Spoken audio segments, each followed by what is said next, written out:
Hey everybody, sorry for being late and coming back. I was setting some stuff up. And I had to take out the trash, which was more involved than you'd think.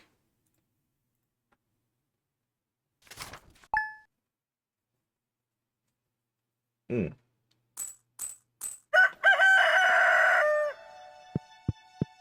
Okay, so I had a thought. Just one thought, one tiny little thought, and I think I know what I'm going to do with this place.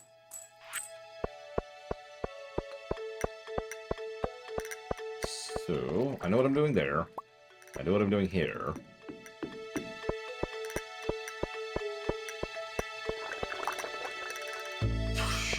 So, let's scooch up here. They're just doing the right thing. Hey, Ross. Hey, Sister Roth.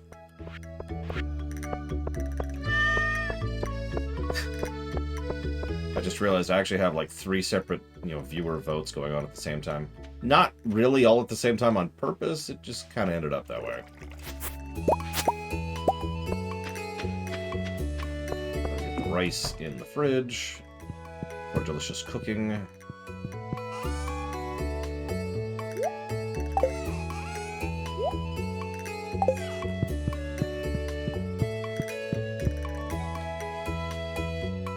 We got a couple of things left to do. So we could probably have finished the game today or tomorrow, but by popular vote, we're kind of just idling today. And then tomorrow, we'll go ahead and actually continue the review proper. So this is for all intents and purposes a chill stream, which I probably should have relabeled on the stream thing, but, I'm a moron, so whatever. Oh, right, already actually spaced on that, Ross. Give me a minute. Give me a minute. You know what the one is. If you don't know what the one is, you're fired. I know I haven't hired you yet. I will go out of my way to offer you a great job with tremendous benefits and a great severance package, which kicks into effect as long as you know what that is. Okay, yeah, threshold, yeah, I was gonna say. I think it's alliances, but you'd have to give me a minute to check. By popular demand, people voted. There was actually a vote. I know, it's shocking. Me having a vote. She left me. My wife left me. And took the dog. Okay, so I need 2 of those.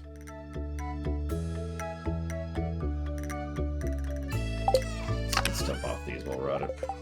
Alright, hang on. To satisfy Ross, let's hit the stream breaks. We're chilling anyways. It was overwhelmingly in favor of chilling. Okay, so. Tattoo. The second I pull up the list of Season 2 episodes, I remember. Yeah, I probably had the exact same thing happen to me just now that you had happened to you in the fact that you didn't even think about Tattoo. Because Tattoo. The Chakotay episode. That's not what I would call it, admittedly, but, polite company and all that. Ooh, Egg Festival. I could buy stuff. Delicious stuff. I'm gonna buy stuff.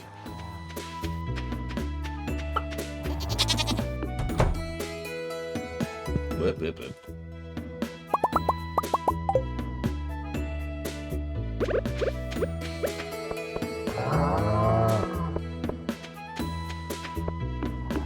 Terrible episode.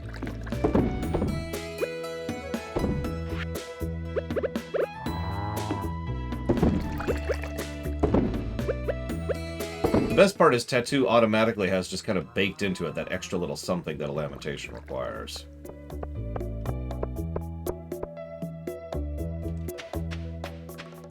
Yep, someone somewhere out there really likes Threshold.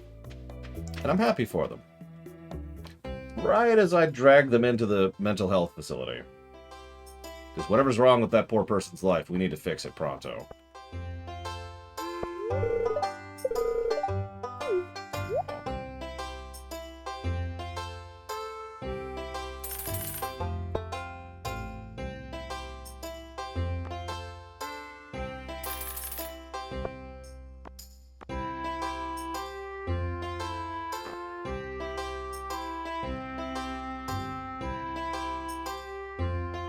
Hey, Malachor.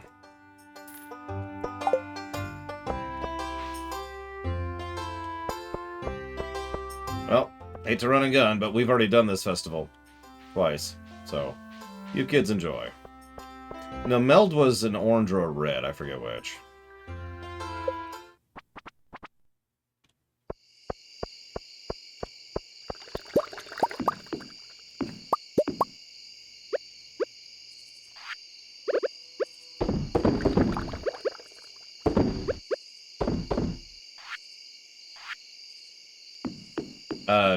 Swimming is almost assuredly going to be better exercise across the board. Especially since swimming is going to not just involve full body movement, which is very important, of course, but will be easier on your joints, which is something you have to start thinking about when you get older.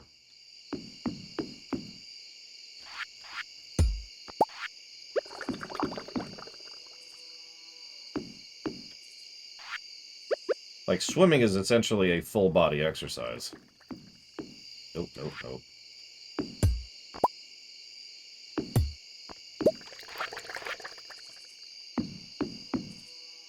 Although, as with everything, it depends on how you're swimming and what you're doing exactly.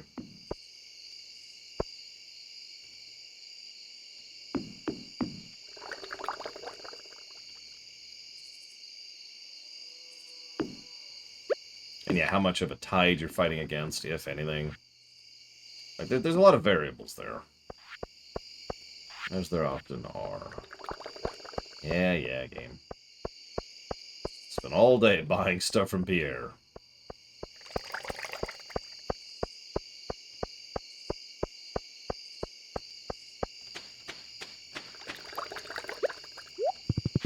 Let's see if I have time to get some hardwood while we're here. I probably don't. But you never know. Good afternoon, Dark Day. You asked me a question I haven't answered yet, but you're going to have to wait a moment because you caught me when I'm in a hurry. Oh, God. And I immediately run into something which delays me. I might be able to make this happen.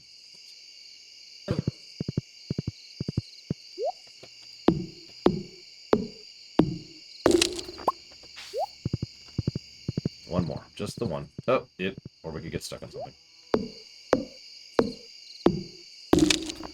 Alright, run! Run!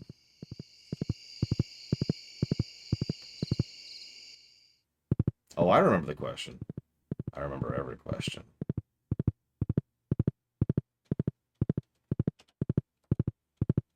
Oh, shoot. I'm gonna be cutting it pretty close. And he's like, where is he? It's fine, Penny, I'm fine, everything's fine.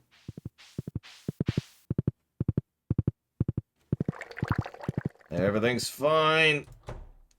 Everything's fine. I'm gonna make it. Oh my God.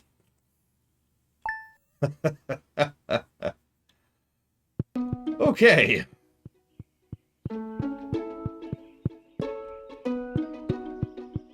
Made it.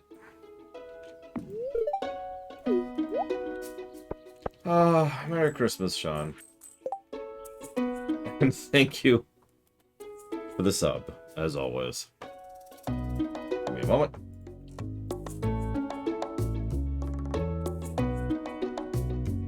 I assume you mean like the PS4 PC Spider-Man thing for the second one, Sean? Or is that something else? Okay. Just making sure. Just making sure. So, Dark Day, you asked me, what is my favorite fictional sword? Now, I don't know if this counts as fictional, since it's right here.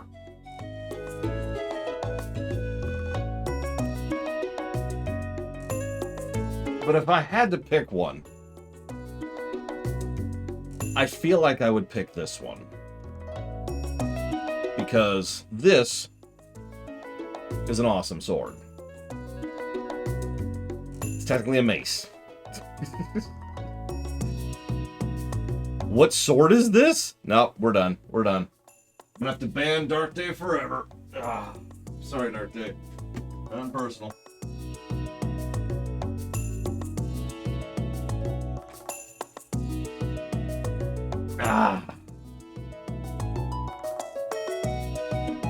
The Master Sword.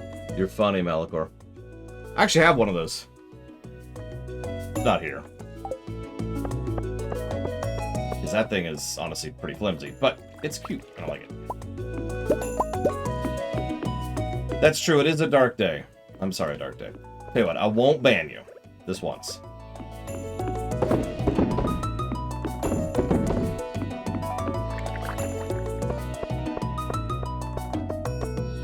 Yeah, I changed around to setting, and I'm curious how it's going to work out. So we're just poking at it for a while. But yes, that is Frostborn.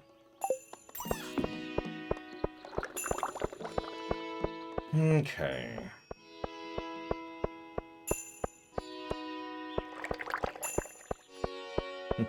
What sword is this? Succeeding you, father. That's not what I asked you! No, don't worry. I had chicken bits for lunch. Frostborn is satisfied. For now.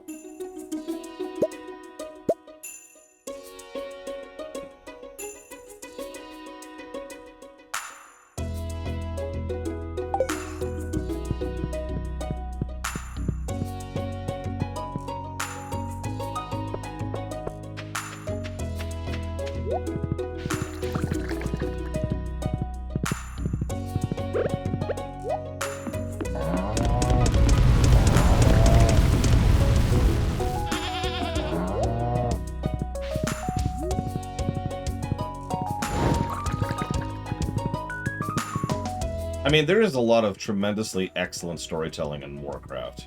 In WoW in particular. It's just, you know... I mean, I've said this before, the main initial reason behind doing the Lorecraft series was so that people could enjoy the story of WoW. Because Lord knows playing the games isn't really going to get it to you.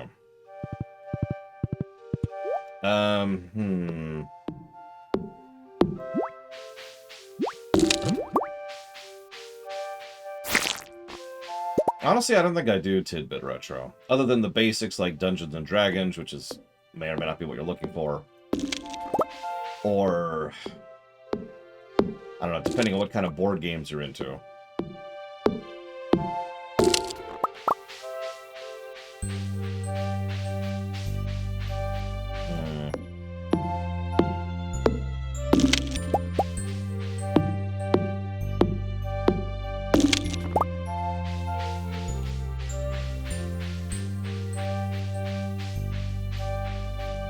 You know what's even better, Robostal, is that the Forsaken didn't do what you're just talking about just now. In fact, the Forsaken as an organization was so pissed off at that guy that they went to kill his ass. In fact, you as a Forsaken player kill the guy who did that. Important distinction, Robostal. But the point is still made. Like, we're both kind of making the same point. I cannot tell you how many people don't know... half? Probably closer to 3/4 of the lore of Warcraft. And that's not a judgment on them, it's a judgment on the game. Yeah, I think I've lost all the extra viewers, which is okay. I knew that was coming. Would have been nice to get a bump. But then again, we are just playing Stardew. I swear we'll get back to regular streaming at some point. Probably because we will. Alright.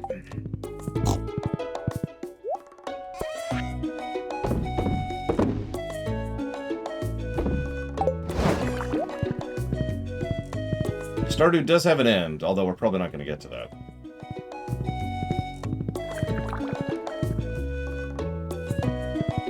No, it's okay. That works for me too, Robostal. All I have to do is say something wrong in a pre-recorded video, and then 2 years later, people will jump into the comments section to correct me on it. And I have no idea what they're talking about because it's been 2 years.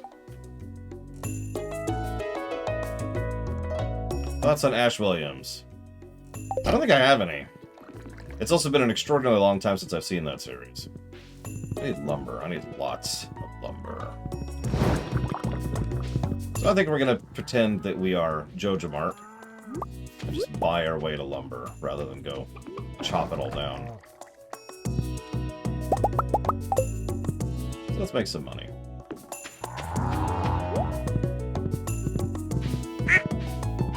I don't think angry would be the word to use there, Triaxia. Yes, Ash Williams and Ashley Williams are two slightly different people.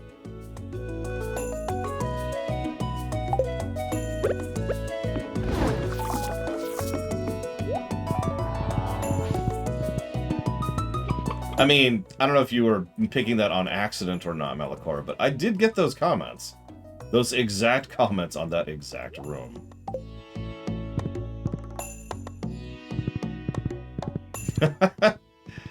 I'm glad you noticed it, Walker.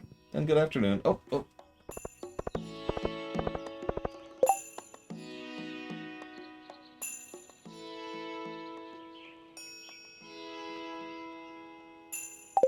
Good afternoon! Exclamation mark. Has the weather stabilized over there yet? Question mark. It's still pretty cold here, period.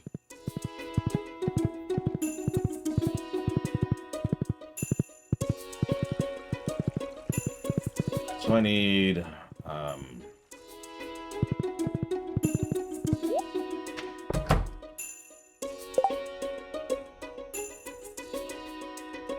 I'm just gonna do that with the calculator.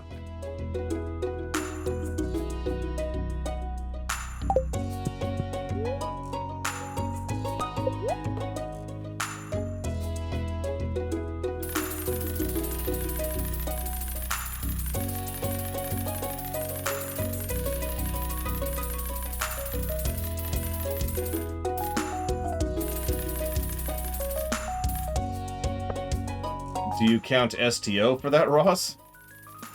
Because otherwise they just mention the Emperor in brief a couple of times in Deep Space Nine, specifically when talking about the renewed war between the Klingons and the Federation.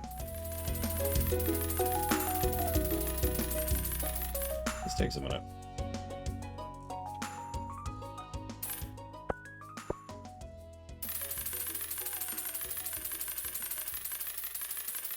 I mean, honestly, I don't think she'd get any actual political power from that whatsoever. Mostly because they don't really tend to acknowledge claims by undead, which is something they don't really talk about, but they have talked about occasionally.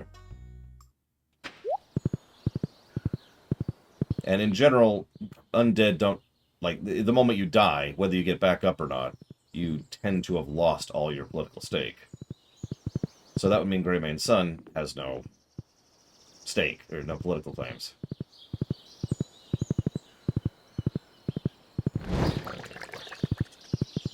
Hello, Palladium.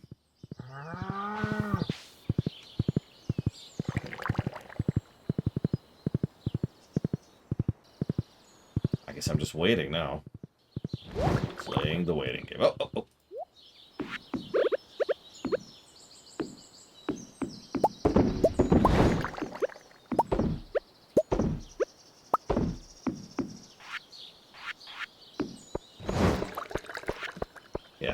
I know you can't see it on my lapel here, but yeah, that's my logo. Vanilla review. Generally speaking, when we're doing reviews, it's vanilla. The only time when we'll review something with mods is if it is specifically requested. So, for example, if someone requests us to do Old World Blues in Hearts of Iron 4, then we're reviewing that mod, right? So, to continue the parallel, if someone asks us to review Stardew Valley Extended, then we'd be reviewing the mod, not the game.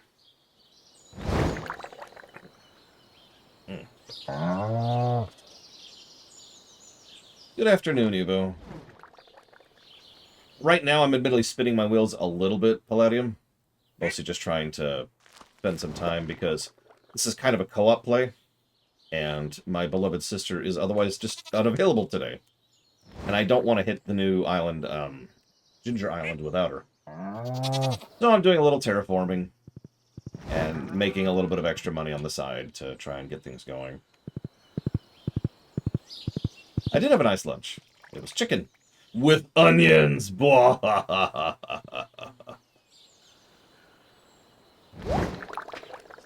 Yeah, I actually, my first time I played to conclusion in this game was on the Switch. It was a great relaxed game. I highly recommend it. regardless of what the score ends up being. I was joking about the onions anyways. No, what I had is extremely spicy mustard, because you know me. No.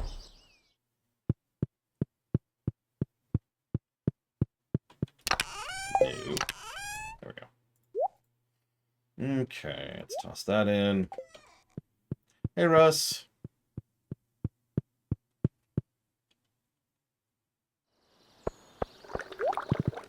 A favorite chill game? Speedrunning. I know that's not a game, but it's true. If I have to pick a specific game, I'd probably go with Super Metroid or Mega Man 2, which are games I know so well I could speedrun them, you know, and effectively relax and chat and talk about politics while doing so. I did used to speedrun Ocarina of Time. I can't believe you remember that. I was specifically speedrunning the 3DS version, because A, I enjoyed playing it more, and B, I enjoyed some of the skips I could do in it. My route included, it was a child percent. We would cut it off as soon as you pick up the Ocarina of Time itself from Zelda in the river as you're entering Hyrule, not Hyrule Castle, Castle Town. The big skip I did was you could backflip into a very precise position and then swim up after falling in order to completely bypass having to get Ruto's note and then talking to the King Zora.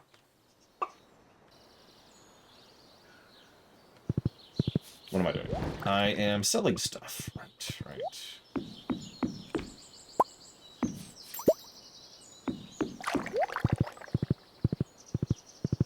Speedrunning, Triaxia. It's when you run, but with speed. I can speedrun X1.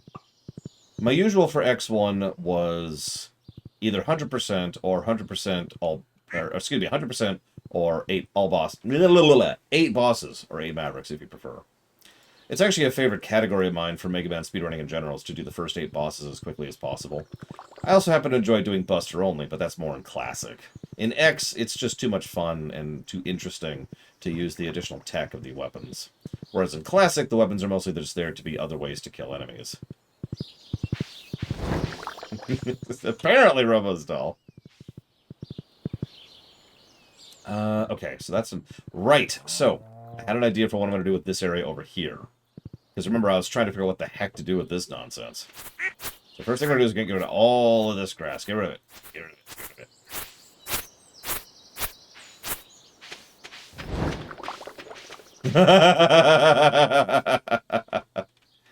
of it.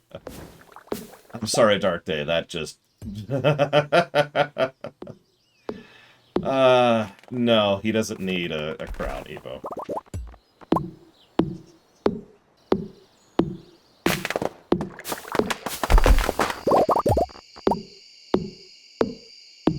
I have seen a cat on catnip. I've also seen a cat on, I forget what it's called. It's that Japanese thing that cats go absolutely bonkers for. And it's apparently, like, unhealthy for them. I'm not sure. I haven't had a cat in 22 years. Probably closer to 23, really.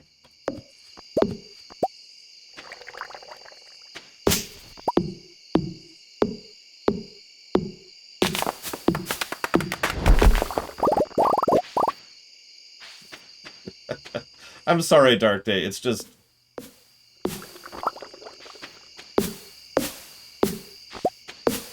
You ever watch Top Gear, Dark Day? Are you familiar with it? The old Top Gear, the original Top Gear. I guess that's a lie. The middle Top Gear, the good one. Okay, so... I mean... How hard could it be? Is kind of what you just said to me. Hence the laughter.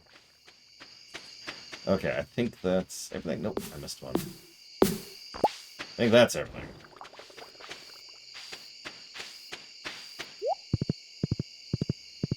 Okay. So they're going to want... Let's see, what kind of amenities do they need over there? They're going to need a chest. I can move the well down there, so they have access to fresh water.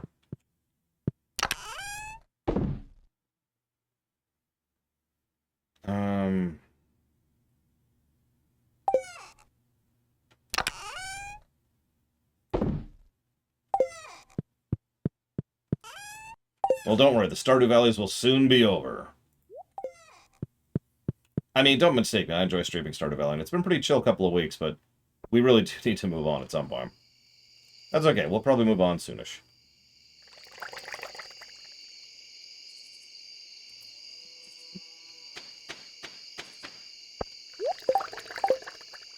So, me and my friends tend to have a small argument as for who is whom with regards to Top Gear.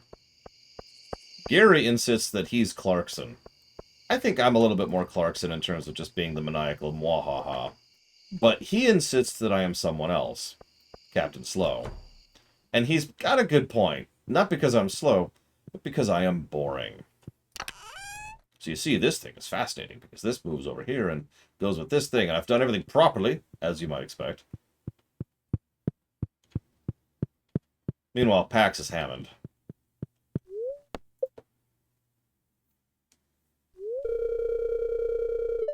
During the night, Penny gave birth to a baby boy.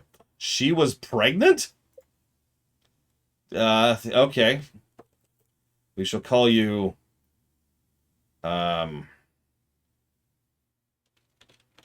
Lore Boy.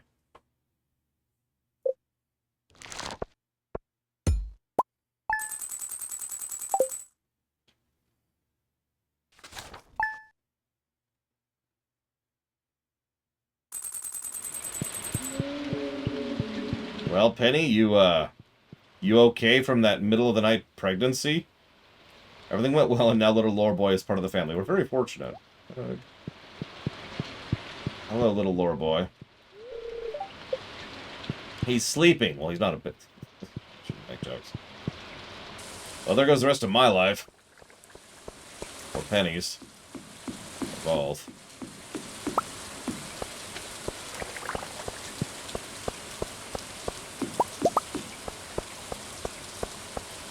Okay. So I have enough of that, and I have enough of that, so I don't need to care about either of those. Let's... Where's my horse? Oh, I know, Robostall.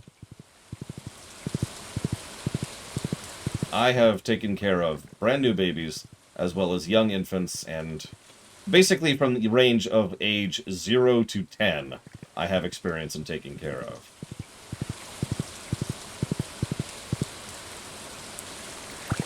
No, I didn't try Hexia, that's funny. Doesn't surprise me, though. The BBCs are not known for being the place where you make it big. Financially, at least. Hello, Mr. Red. What were we gonna not tell you? Something about Head-On being the worst game ever? Anyways, make sure you nominate if you haven't. As a reminder, anybody who has been present for the streams for the last year can go nominate games for the upcoming Game Awards. You can type in !GOTY in chat to get a link. And hopefully that'll be fun when we get there. We're not voting. We're still in the nomination phase.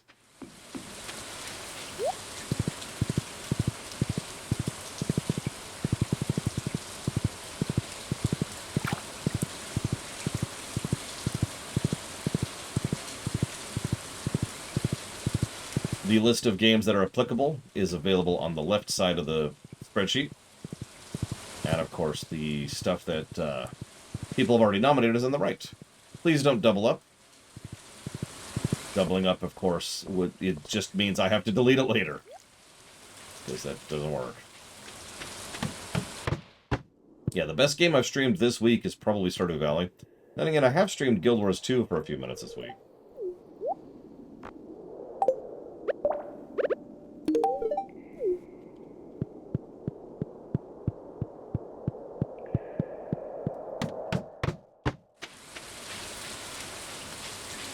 You know what's funny?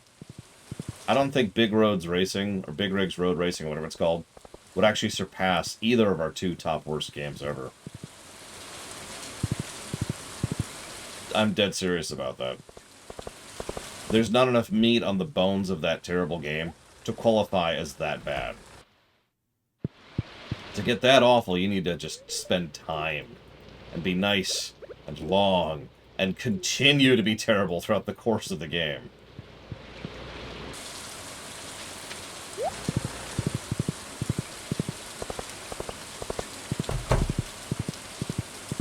Like, Big Rigs, if we did a review of Big Rigs, it'd be over in 20 minutes. Top. I would spend more time talking about the behind the scenes of the game than I would actually streaming it.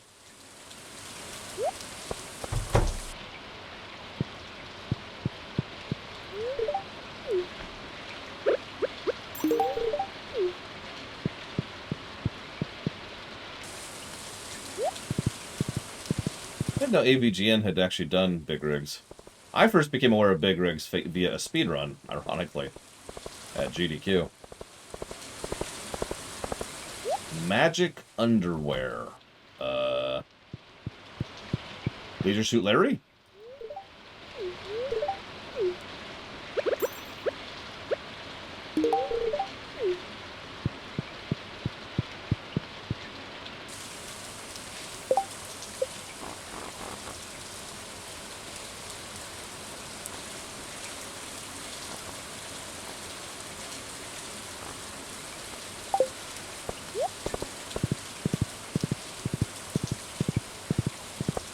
No, Evo.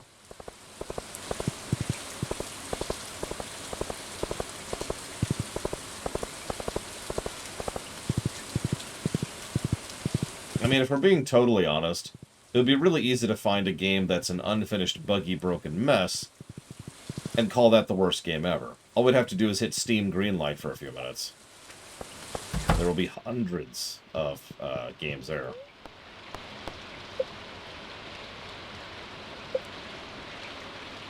Okay, so I'm gonna move a couple of things around. So first and foremost, move this house very slowly over here. Okay.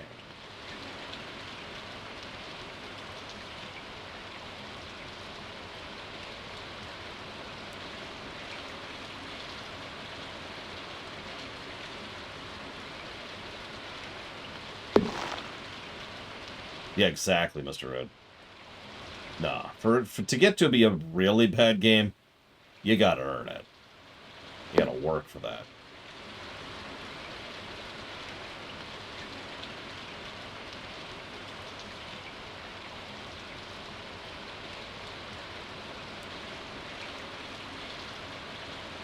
Oh, you've got to be kidding me. Did that grow up today? Oh, Jesus Christ. These things? Those are lightning rods. In gameplay terms, they generate batteries. They also prevent some of your terrain from being destroyed by lightning.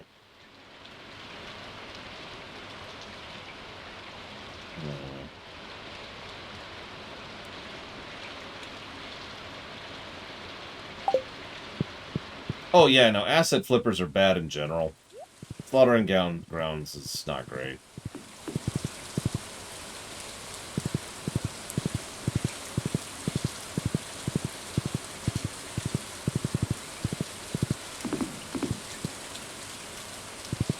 So hang on, let's go down here.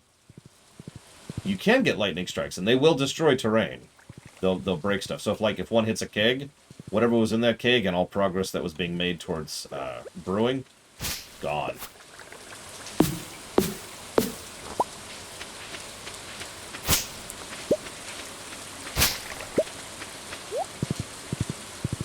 Can they kill you? I don't believe you can get hit by lightning. But there's a lot of extraordinarily low chance stuff that can happen in this game, so who knows? So now we go back. Let's move the building again.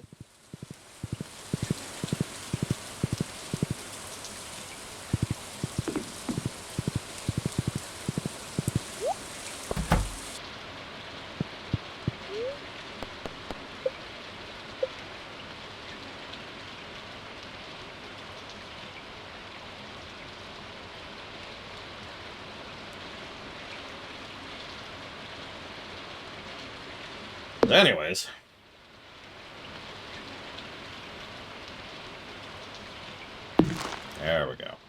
Perfect.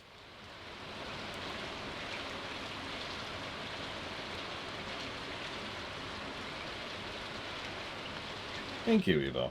I wanted to set up more, but there's actually only so much stuff you can put outside. So...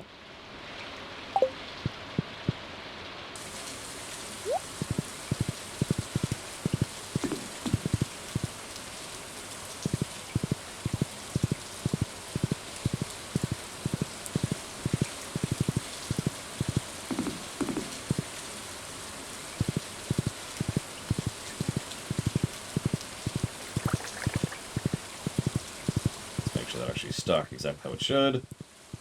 Perfect. Okay. So now we've got these cute, cozy little cabins down there. Down here, excuse me.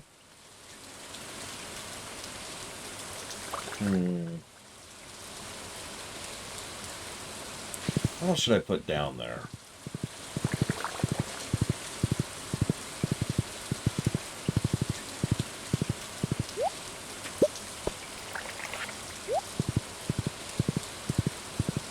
I actually have already beaten Shredder's Revenge. Me and my friends ended up doing a co-op round of it, and it was extremely fun. Absolutely recommend.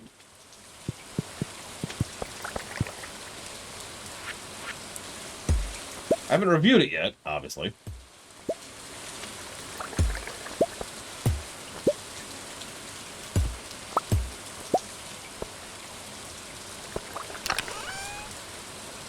I'm just going to leave that stuff there. The only thing I'm just going to leave alone. That. Of course, this leaves me with a little bit of a problem of what to do up here, but I can solve that. I got this. I got this. I am out of stuff. That's strange.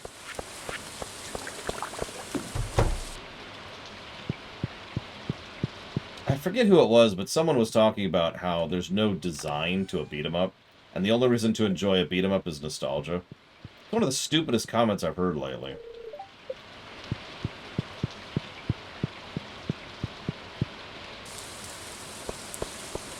I don't know why I share that, it's the first thing that I think of anytime I think of Shredder's Revenge.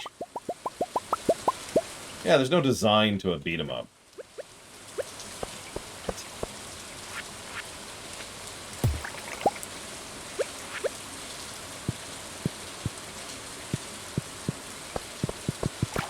I mean, if you ever want to hear me talk about the design of a beat-em-up, go watch me stream God of War, or Devil May Cry. I talk about it in depth in both.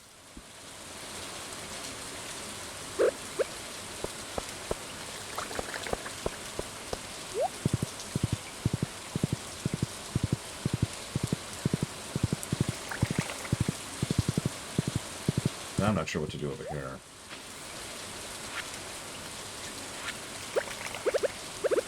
Look, just watch the whole God of War stream, okay? What do you want from me?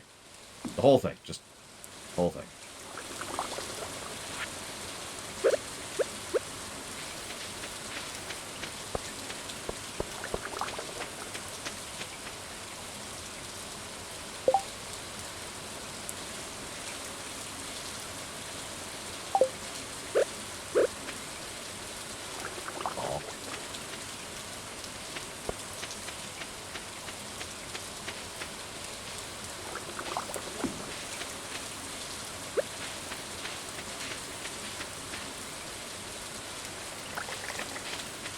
You can cheat, Evo. I could technically be gaining more rep if I was specifically looking up all the things they love. What I'm doing is I'm giving them mayonnaise, which they don't love. They like mayonnaise, so I get less rep gain each time I give them one. So the answer to your question is yes, but it does take a substantially larger amount of information and planning and either know-how or walk through your whatever.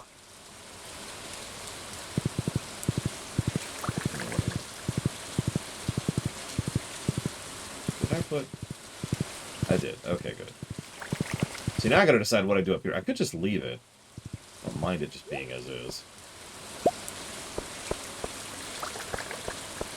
But, no, I take that back immediately. I don't like that. I want to do something with it.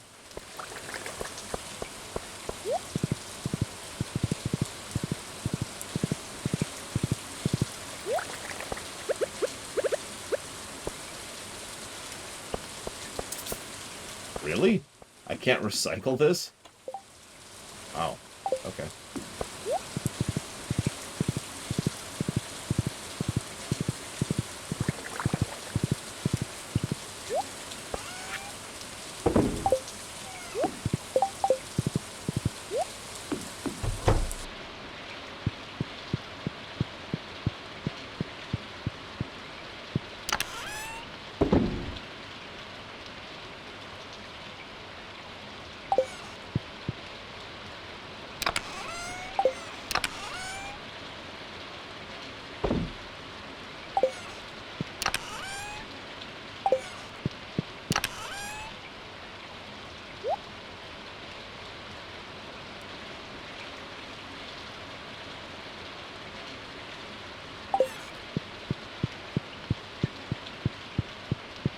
We only did the main 3 at Arctic.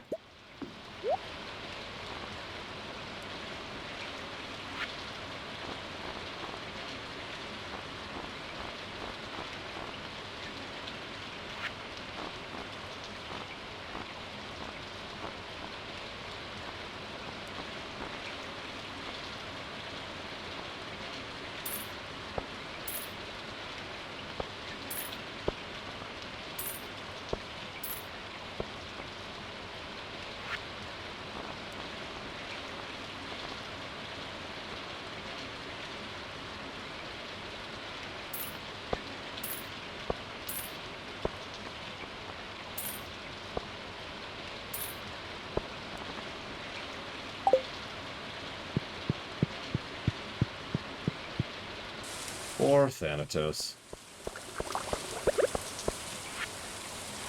There's an interesting question. How many people are going to vote in Hades as Game of the Year?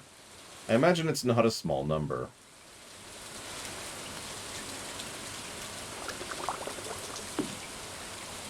Right there.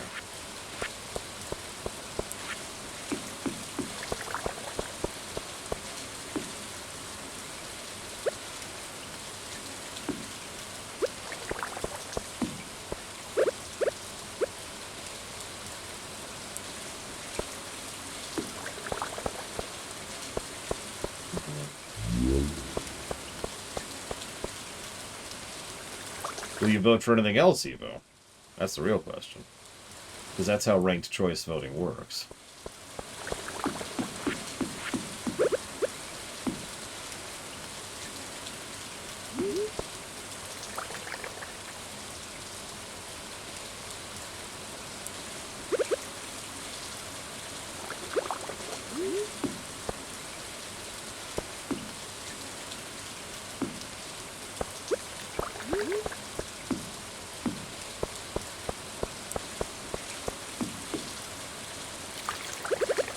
Exclamation mark GOTY.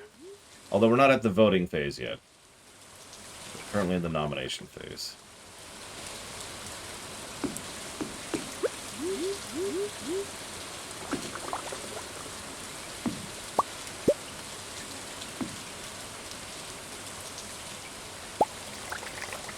Oh, that's right.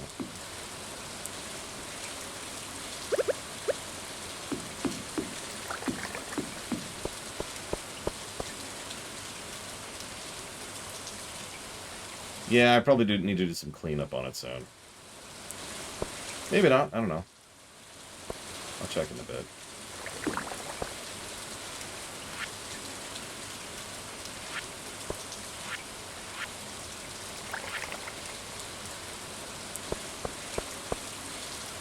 I do remember when Witcher 3 just swept the Decade in Review awards. Excuse me. Oh, Malachor asked a question I completely missed. Sorry, Malachor, even though you're not there anymore. We'll shoot.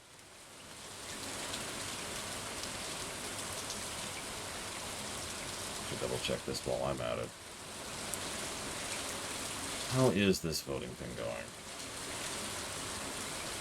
I know it's weird that, you know, first past the post is like the worst voting system that exists.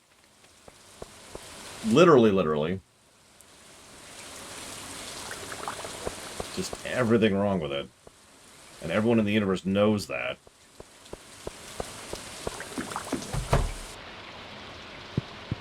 this is a rather full list. This is... Oh, God, this is falling to pieces. Oh, look at this nonsense. Okay, hang on. Let's clean this up a little bit. So, first of all, let's do this. Let's get rid of all that nonsense.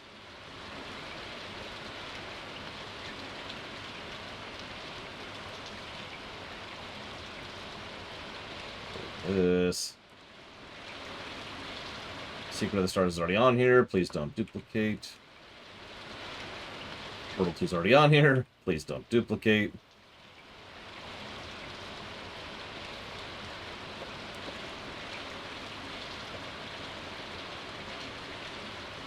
I guess I have to play cleanup with this thing every now and again. 80s is under best gameplay twice. Evo, don't think I'm not seeing what you're doing. See, TivTag understands. Whoops, I hit the wrong button. I've never played Sonic Frontiers, no. I don't even own Sonic Frontiers.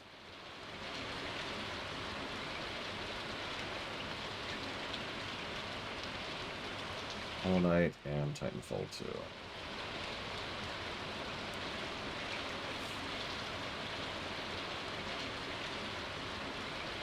I'm going to say whoever picked FF14 for best gameplay is a bit optimistic.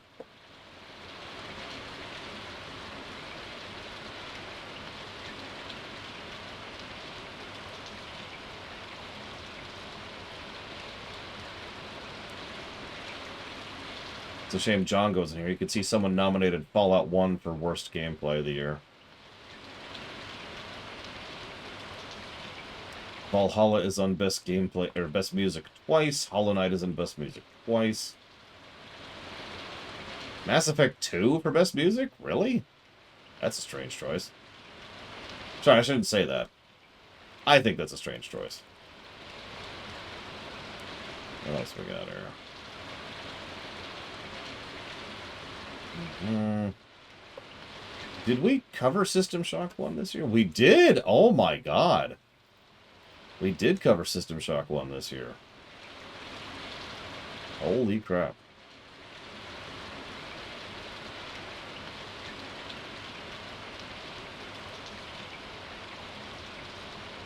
I mean, it's a good song, Robostall, but one good song does not a soundtrack make. Despite what Jurassic Park would have you believe.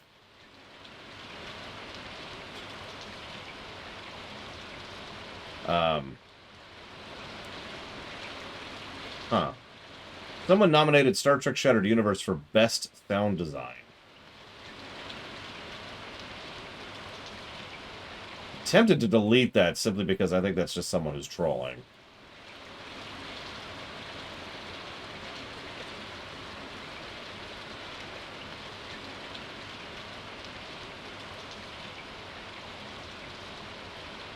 Well, yeah, it might have been put in the wrong line, which would also qualify for deleting.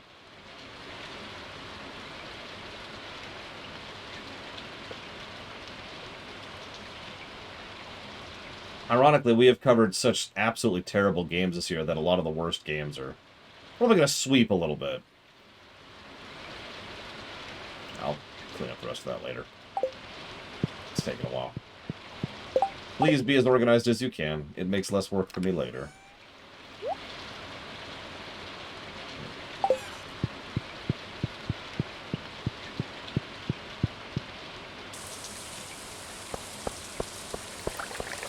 So which chair... you know what? Hang on. And by chair, I mean table, because chairs and tables are the same thing when you're a giant. Am I out? Okay, I'm out.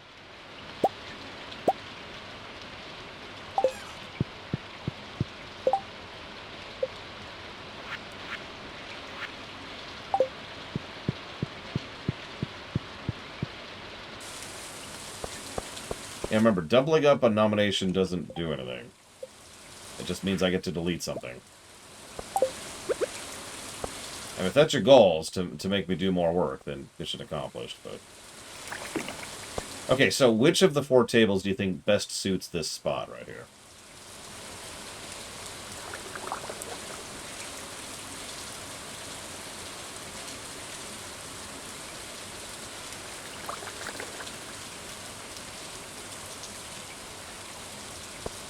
I was leaning towards the white, too. The gray is just almost the same shade, and that just doesn't work. I mean, vive la France, but we all know Croatia for the win.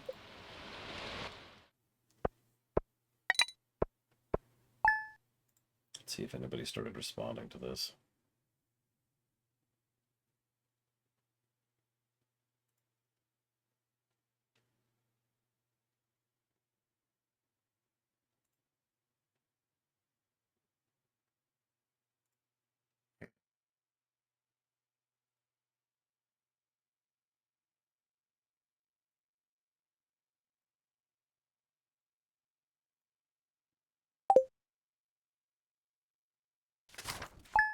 Well, did you notice where it went in the list, Mr. Red? Or, excuse me, in the queue?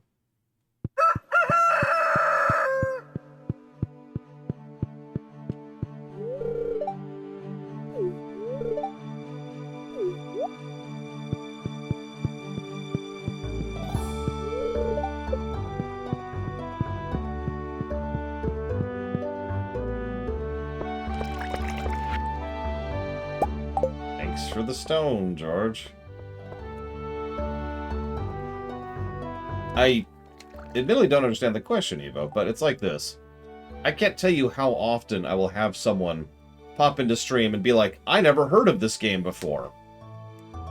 So, which game is the most you'd never even heard of it before until you saw me streaming it?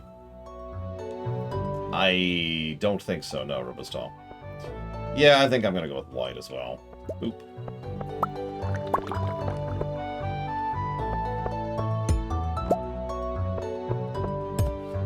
No.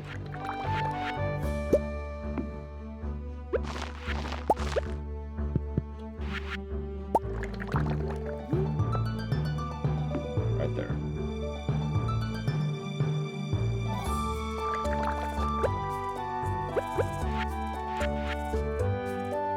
Well, like, for me, when I will be picking that particular category, because obviously I'm going to give my votes on all that stuff as well, I'll be picking the one that I had heard the least of and never would have heard, if not for the stream. Like, there's some games that might have eventually drifted across my radar, but I mean, I never would have even heard of, say, Franbo. Like, that was never going to be something I was aware or cognizant of. It would never hit my radar. It doesn't hit my interest groups. None of my friends play games like that. Complete unknown, right? For the record, Franbo is not actually my pick, but you can see how it's actually more of a gradient thing than you'd think. Because, let's just make up an example. Let's say that there's a game called Ixion. Now, let's pretend for a moment I've never heard of Ixion. And someone's like, hey, Ixion. And I'm like, oh, sure, I'll stream Ixion. But Ixion is a game that I probably would have become aware of at some point, even if not for the show and for the stream, because it's something that's in my wheelhouse. It's a sci-fi spaceship, or excuse me, space station management sim. So that's several things that's in my interest category. Whereas, by contrast, I don't know, Evo's Terrifying Adventures in Romance Land is a dating sim that's by a company I've never heard of, and you know, I'm not into that genre, so it's that would be much more unknown. I'm explaining this terribly, but you know what? You're gonna have to live with that, because that's all I got. Now I need some chairs, some benches.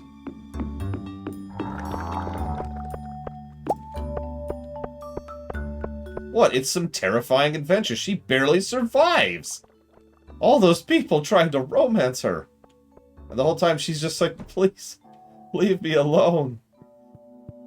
And they're handing out flowers. Please, Evo, we love you. And you're like, no, God, leave me be, please. The final boss is, like, a really, really sensitive person who's super, like, kind and considerate and generous and just really wants to make you as happy as possible. And they're good friends with you. And just all the check marks, right? And it's like, oh god, I survived this one. How do I say no? Oh wow, Robostall. Yeah, there's no surviving it at that point. There's no surviving anything. Okay, so I'm gonna need the benches again.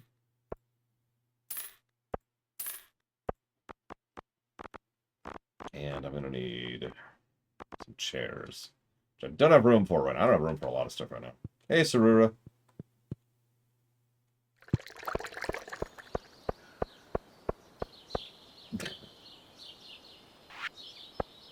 I mean, one way or another, you're getting something out of it, right? Either you win the bet, or you lose the bet and you get the entertainment of them struggling with it the entire time. Win-win. Whoops.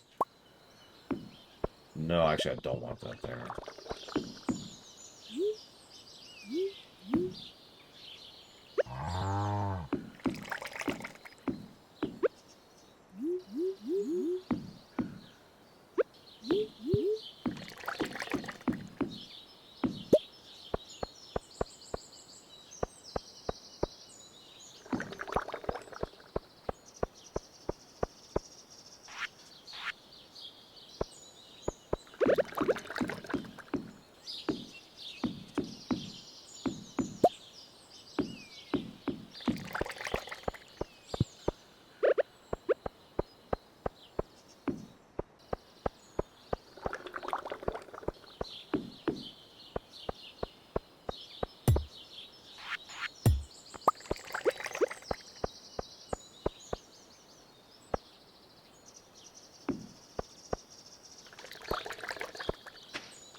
Yeah, no, Rollmaster is for people who thought Pathfinder was just not enough. Thank you, Evo. Gonna throw these other ones in the trash. Oh, that's an interesting point. What are you checking for, Mr. Red? It's always terrifying when someone goes for the veto list.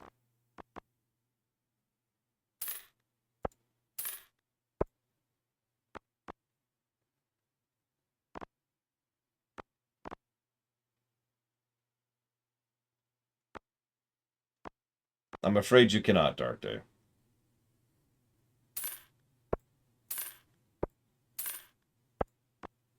Because lying is a sin.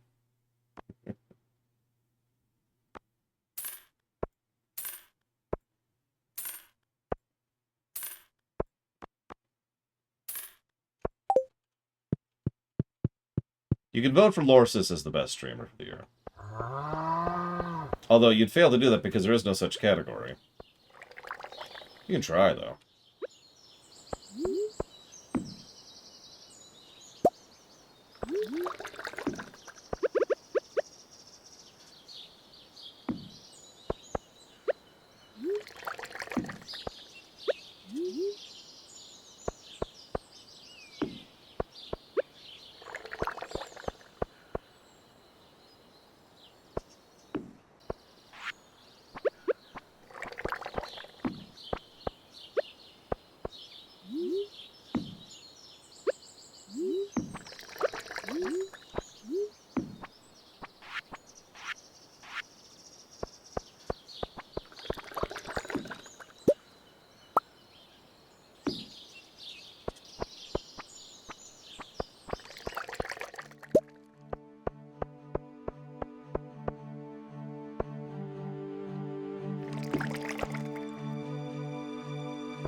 Oh god. First edition GURPS.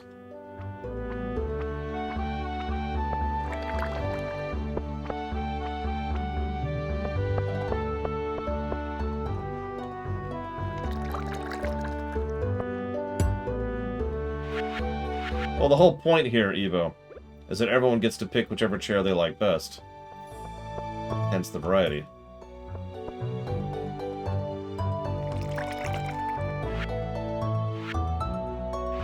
That is a chair, yes.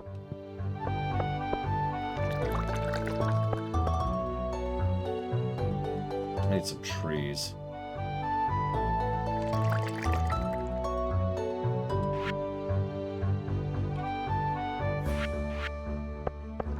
Is this your unbirthday, Dudatron?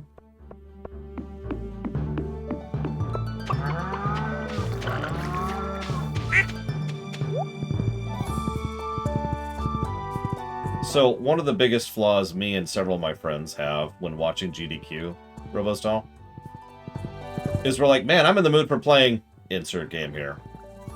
It's just out of nowhere. I'm just in the mood to play that game that I'm watching being sped run right now. It's weird.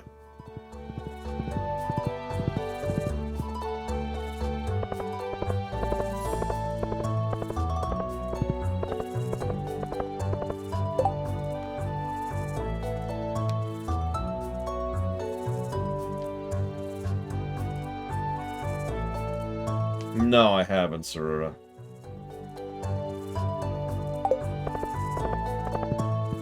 Yeah, a lot of games are on sale right now, including this one.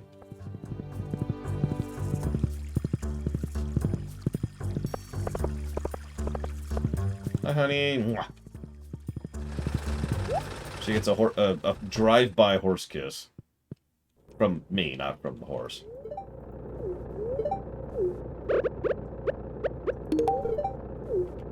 "15 minutes to get started in D&D. Yeah, it sounds about right.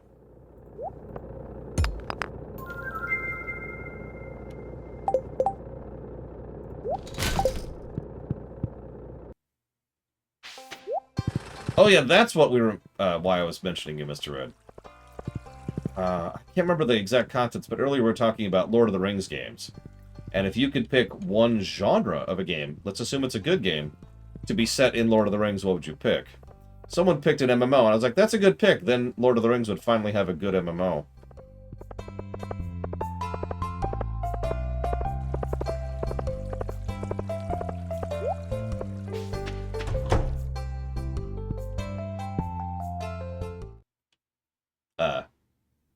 Oh, this is Leia's thing.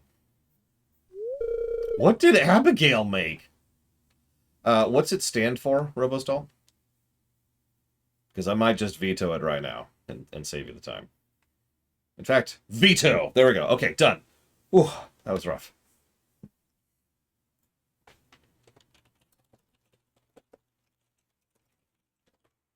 Hang on, I'm looking it up. I'm looking it up.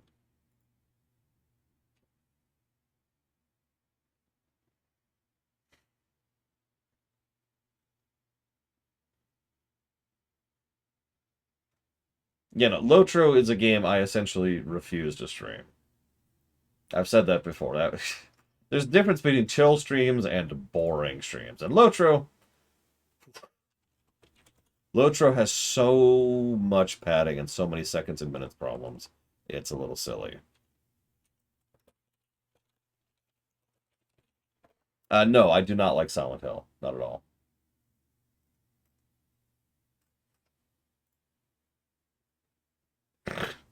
So I'm looking up Shattered Memories, right? The first option I see for purchase is $130. The second one's $200.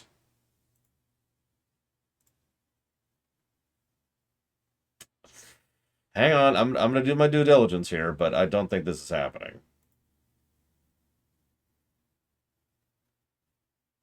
Not available at all. Wow. Okay. Yeah, I'm just gonna go ahead and veto that right now. I'm sorry. That's a no. That's a hard no.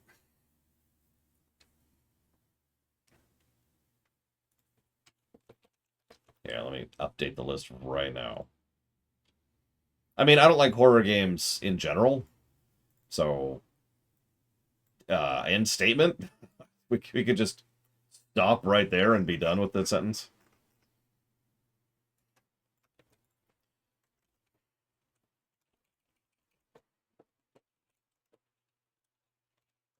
The best part is that's the second Silent Hill game to go on the list. The veto list. You're probably thinking, what's the other one?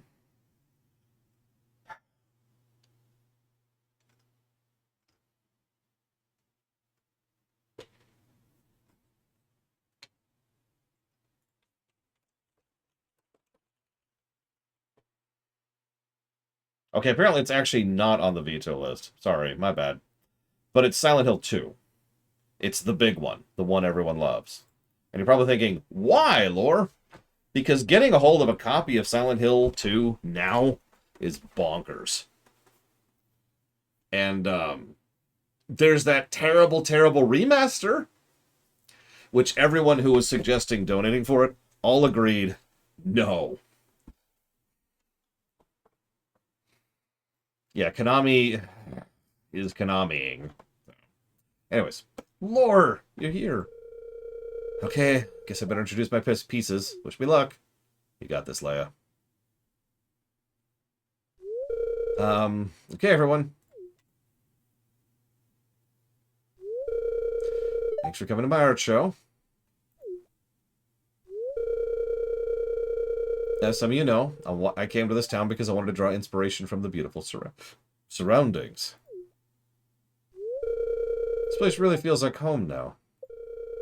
Okay, I'm going to introduce my sculptures now. I haven't named this one yet. She started out as an exercise in human anatomy, but I ended up seeing her through to completion. Her expression is intentionally unclear. Is she embarrassed? Amused? Pain? I'll leave that for you to decide. Okay, I've changed my mind. You're not Emily, you're Leia, Evo.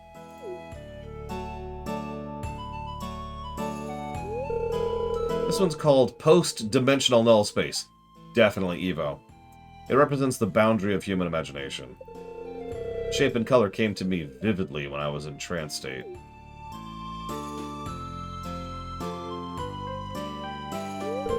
I've been calling this one Eggheads. I wanted to create an animatronic humanoid statue to toy with the viewer's ability to properly attribute personhood to a physical entity.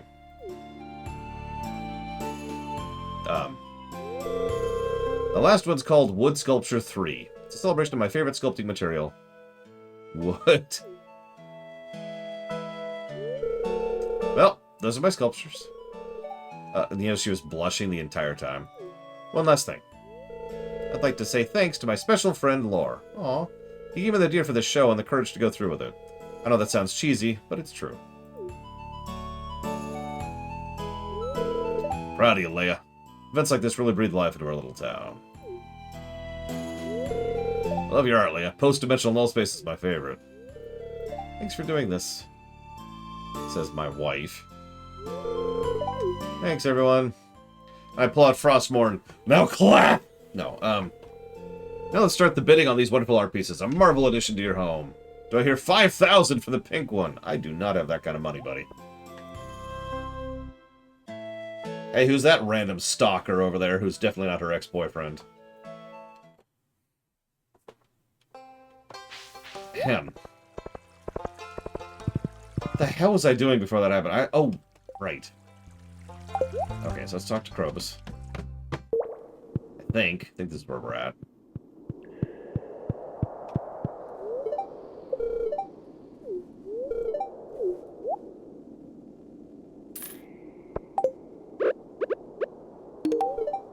By the way, Evo is actually an excellent artist. Although I've never seen her sculpt anything. Have you ever played the Lunar series? No. I've never touched the Lunar series. I didn't even become aware of it until, like, PS3, PS4 era? Something like that. That one drifted right under my radar. I was more familiar with Phantasy Star. Kent. And George.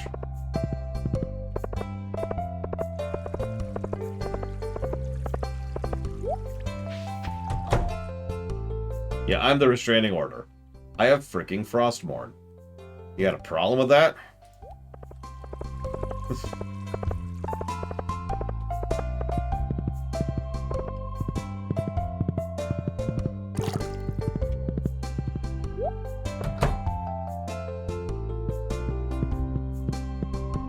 Perfect, Arte.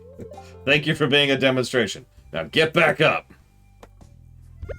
Rise, as I am fond of saying. Hi, Random. Let's see. So I still need Kent.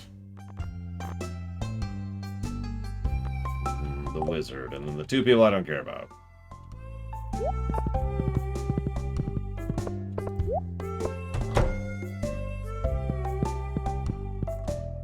Don't worry, I'll keep Evo safe. I mean, I'll keep Leia safe. I can, but it might rip it out of the rest of you at the same time, Robostall. And then there'll be two of you. Oh, there he is. He's hiding over there in the corner. Have some mayo.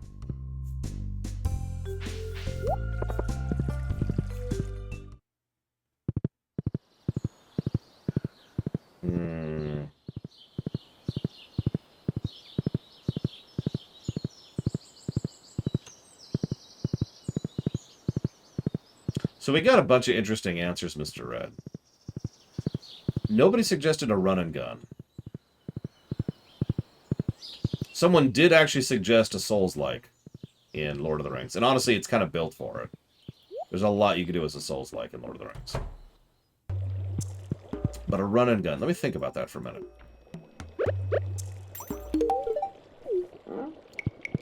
So, would you want it to be serious or fun, Mr. Red?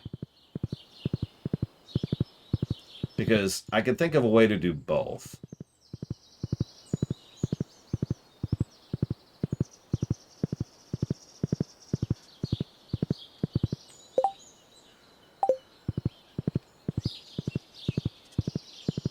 Oh, so you want it to be serious. So serious is much harder to do. Especially since run and guns, by definition, are not serious. They are ridiculous fun. That's kind of their shtick. But the way I would do a serious run and gun is I would remove ranged attacks from the perspective entirely. You wouldn't have any ranged weapons, except for maybe occasional power-up weapons, which would be like a thrown knife or whatever, which would probably be insta-kills. No, the main thing you'd have is a freaking sword. You'd be playing as Aragorn. Think about the path he takes. Think about the level design inherent in so many of the areas he visits as he is journeying his way, all the way up to and including fighting a literal final boss, right at the gates of Mordor. Aragorn fits that a little bit too much. But if you want a fun version, that's easy. The fun version would be you playing as Legolas. Now, I know several people said that in chat already, but it was my first thought. See, the thing is, I want you to imagine a run and gun. You've got all your different guns, right? You don't have any different guns as Legolas. You've always got your one bow. What you have is different arrows. So as you switch from 1 to 2 to 3 to 4 to 5 to 6, 7 to 8, you change which type of arrow you're shooting as. And the default arrow, of course, always has infinite ammo.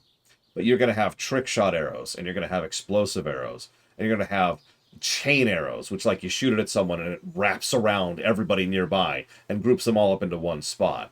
And you're going to have sticky arrows, which adheres the enemy to the ground. And you're going to have knockback arrows, which do exactly what they sound like they're doing. You're going to have lava arrows, which just make a pit of lava temporarily pop up in a spot and just go nuts with it. Lean into the idea that Legolas is this ridiculous video game character and have fun with it. Yeah, shield surfing would be a freaking regular move. Just something you can do if there's an enemy nearby that happens to have a shield.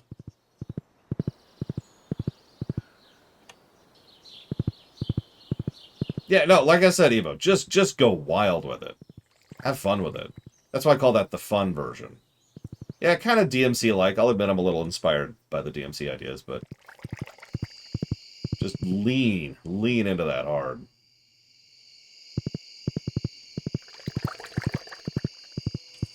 Okay. That shouldn't be there.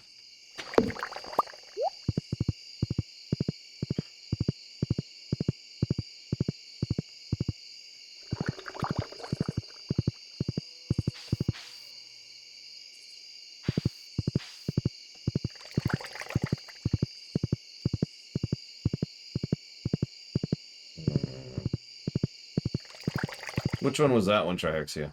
Forgive me for not remembering the names. I've played quite a few of them, but I don't remember several of them. Oh, absolutely. So, the BFG, it's just Gimli.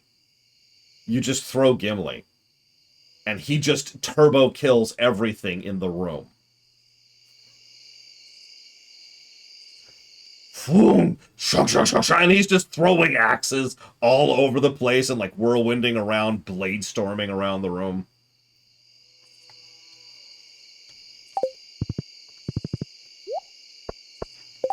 Occasionally you hear Gimli just out of the corner of your ear.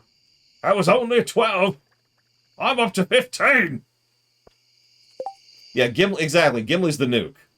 To go back to the beat 'em up design. Gimli is you get one of these per stage. Use it wisely.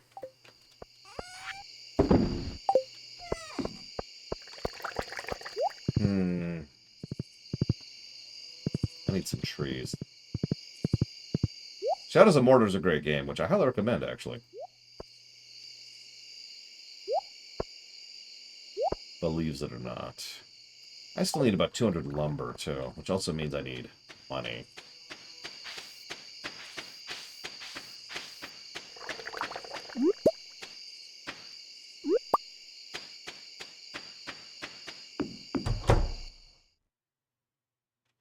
You think this bird's grew back instantly? Oh. I like how my Gimli accent sounds different than my Dwarven accent. Although in my defense, my Dwarven accent is supposed to be more, you know, Warcrafty.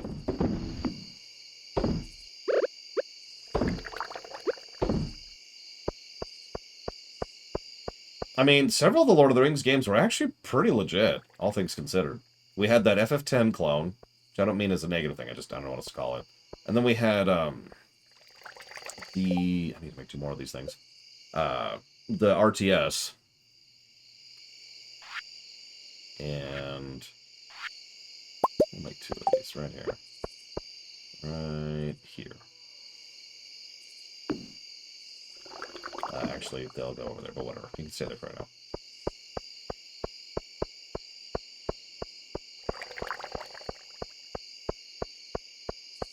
The FF10 one is supposed to be good. I haven't played it personally. Debate. Because I still need to get some plants, and by plants I mean trees, but these don't exist. Trees don't exist, they're a myth. I'm actually kind of happy with this. I think this is turning out nice. I know everyone's making fun of me for paving over, but what I wanted was something other than dirt.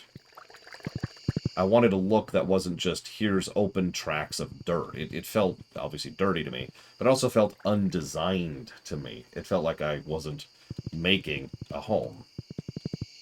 And that's why I wanted the different tiles, too, so I could have some variety in the ground.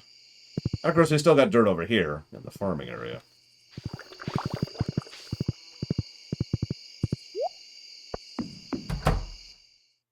Oh, yeah, my farm. Speaking of which, I should go check up on my farm.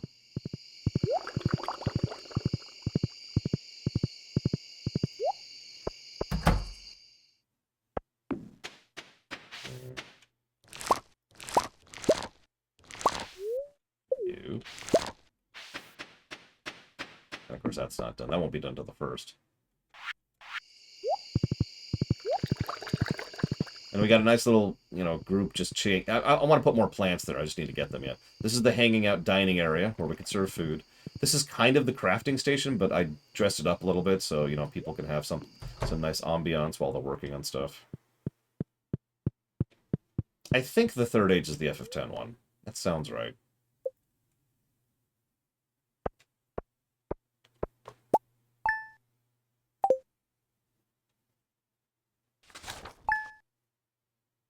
Probably a Robostall.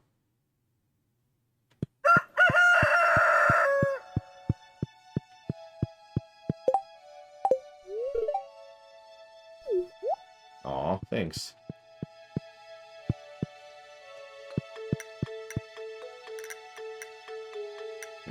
Neck.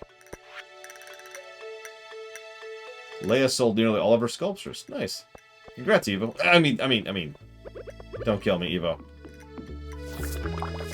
See, I can't actually protect Evo, because she can beat the crap out of me. It's hard to protect someone who is just way higher tier than you.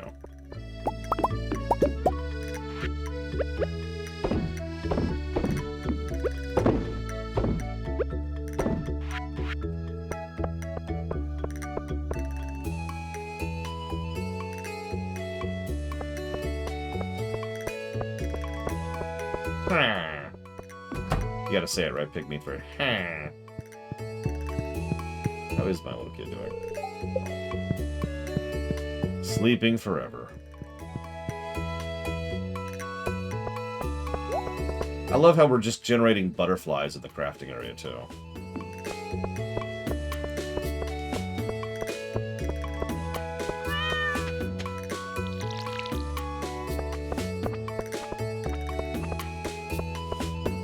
I actually don't remember if your kids grew up. Oh, hey, we got a crop in. This is great. Let's make some money. It's going to be about 50,000 gold, give or take. Hey, raising a kid is expensive, okay? And I got to constantly buy Evo's artwork. It's just, oh my gosh. I need money. Yeah, who wants some cranberry wine?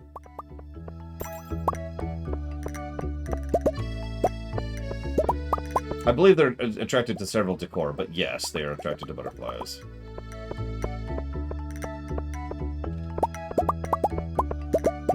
You know what's funny is I enjoyed playing Shadow of War more, Alex, but I get what you mean. Okay.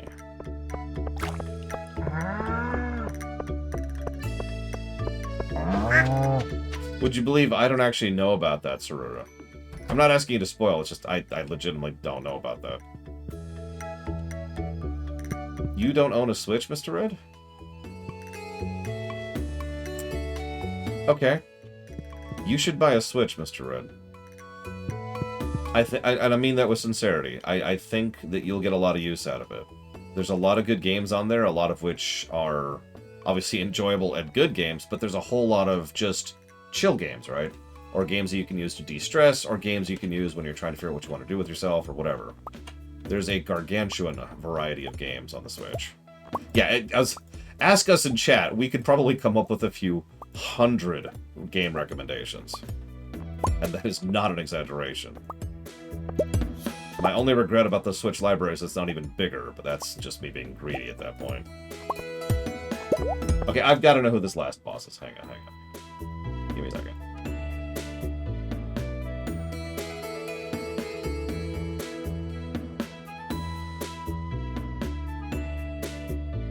What?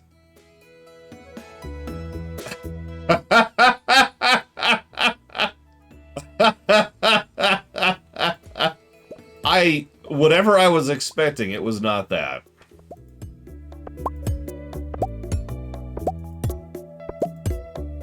Oh, wow. Anybody who doesn't care about spoilers, I highly recommend looking up Third Age Last Boss. Don't spoil it in chat. Just look it up. Tell you what, Mr. Red. Make you a deal. Finish the Secret of Stars highlight reel yourself. Don't give me numbers. Actually finish the highlight reel yourself.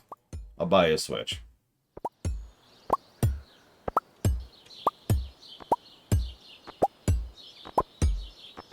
By which I mean, I'll give you money right now to buy a Switch because the Switch is on sale right now.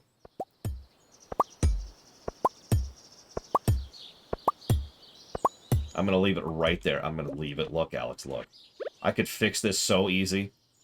I could just drop this right here, and it would be done. It would take me seconds.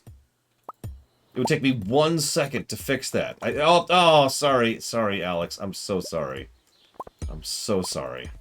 Oh, okay, that was actually an accident. But I'm sorry about this other one, which I did on purpose. Evilness. I know, right? Just that's the final boss, really? Wow. The Third Age.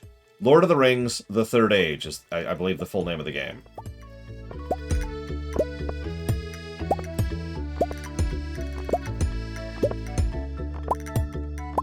Okay, so...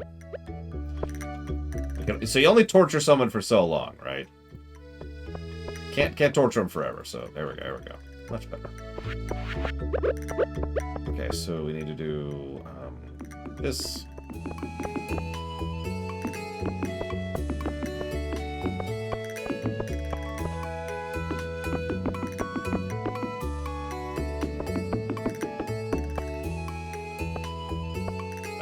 In.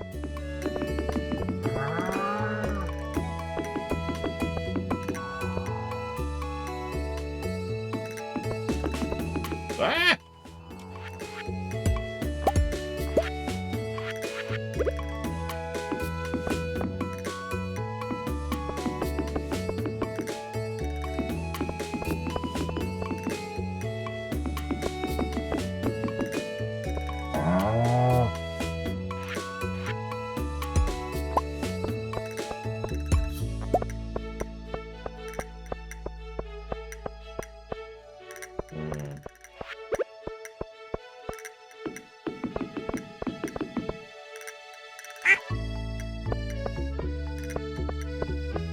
Well, I did know that the Switch has a max friend limit, which is ridiculous. I mostly know that because the 3DS has a max friend limit too, which is just... I don't know what they're thinking with that.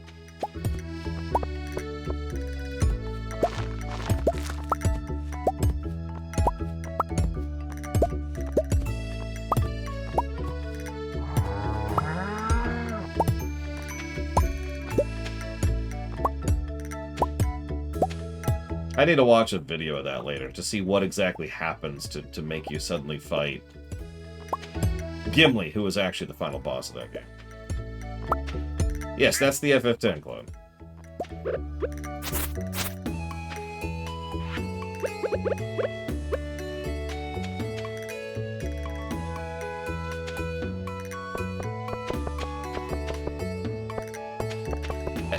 Move, duck. Duck. The duck's like, I'm here now. You just get out of the frickin' field. Oh my god. Oh my god. All right, who's in the mood for some duck à l'orange tonight?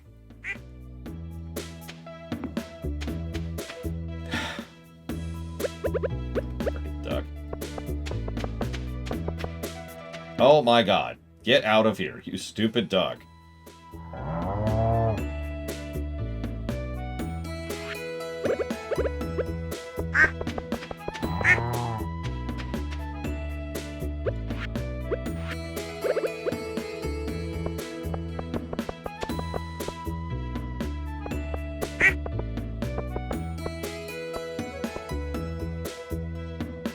Move!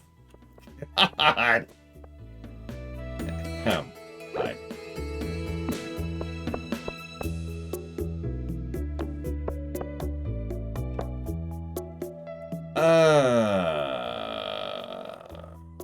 I would recommend against buying a Switch secondhand. There's too many possible variables there that, honestly, you really don't need to deal with. Early game. I mean, even down to something as simple as the controllers are a bit borked and running out of life, lifespan, and therefore having to actually pick up a new set of controllers. And Joy-Cons are not cheap. I love Joy-Cons to death. They're the best controller I've ever used in my life. But they are not cheap. I should do it one more. I should do it one more. Okay, hang on.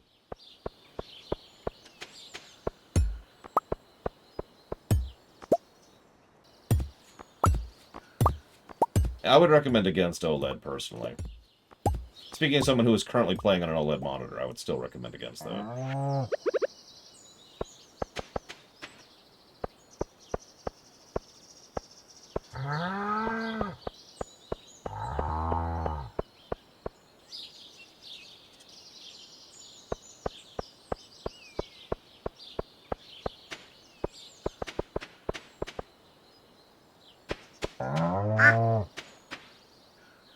Yeah, For those of you curious, the reason I love the the Joy-Con so much is entirely because of ergonomics. They're extraordinarily comfortable and wonderful to play with in basically whatever way I want to, which is sort of the benefit.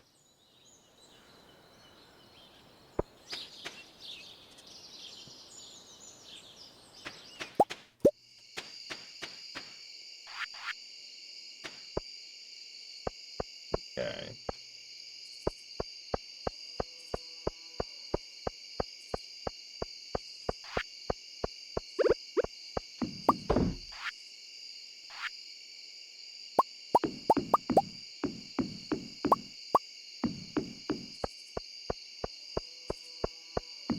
Yeah, if you buy from Nintendo, the refurbished stuff tends to be fine.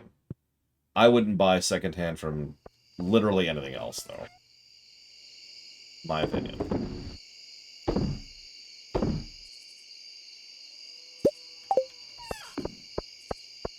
And yeah, refurbished is its own category, which we're not even talking about.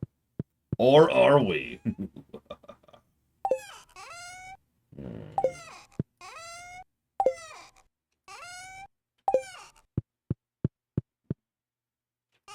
As long as you're buying new from Amazon, you're fine, because what you're doing is you're buying from Nintendo at that point. And Amazon tends to have buyer protections built in. At least here in the States. I have no idea how it works over there in the Isles.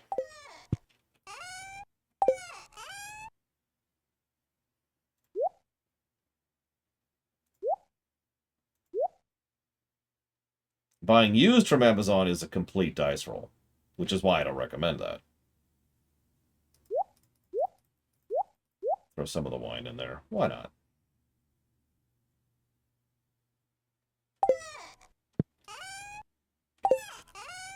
Anyways, just tell me the total, Mr. Ed, and I'll toss it your way.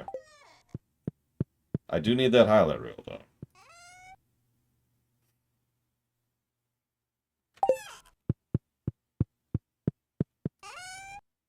I swear I... Oh, I put them over here, that's right.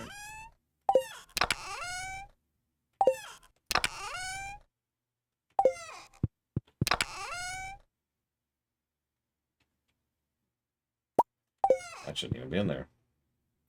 Probably Evo. Give me one moment. Oh my god. Nope. There it was. There it was. And yeah, there we go. Yay. Okay. You don't have to do it immediately, but it would be really nice to have something to go live during the long dark.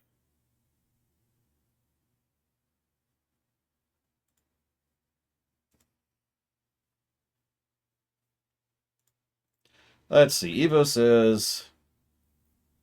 I'm going to go with no, Evo. It didn't catch it. Because I have 3 questions from you. One of them says, how should I vote on the most games you never heard of? One of them was, can you build a type of house in this game? Because I like the Wizard's Tower and I'd like to make my house like it, but unfortunately you can't do that. I don't think I answered that, but that is the second thing. And the third question was, did you get my question?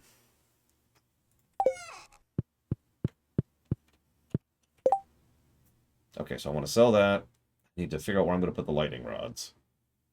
And I guess that's it, actually. So let's go ahead. Let's see how our aging is doing, shall we? I guess it's still going. Okay, cool.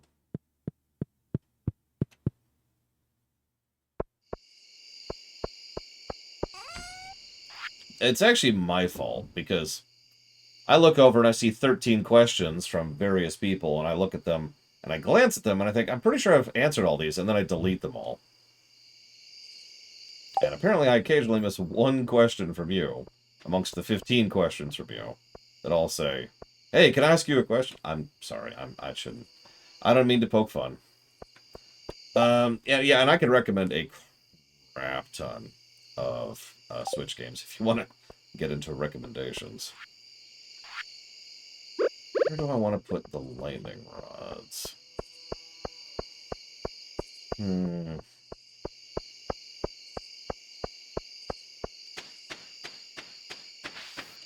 I mean, you can murder me. It's okay, Evo. I won't judge. I understand.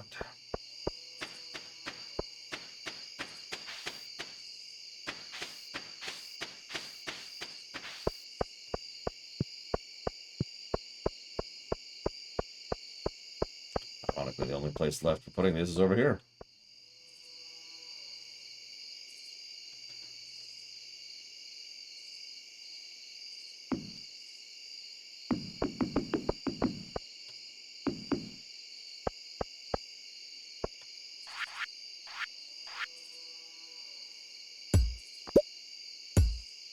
I know you already listed it, but what games did you get again?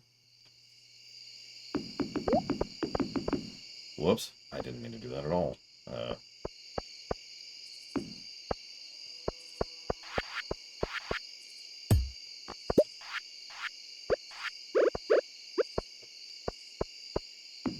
we go. So now I have yet another problem. What the hell do I do with this?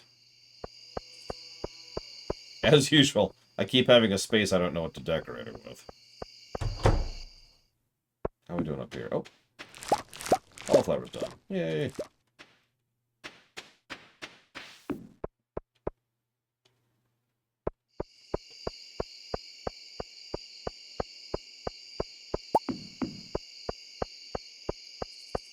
Ironically, I would not always recommend Xenoblade, but I'm not as sweet on it as some people I know.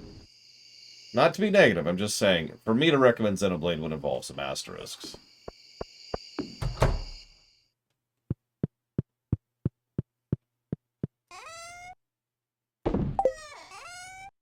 Like, for example, don't do the side quest.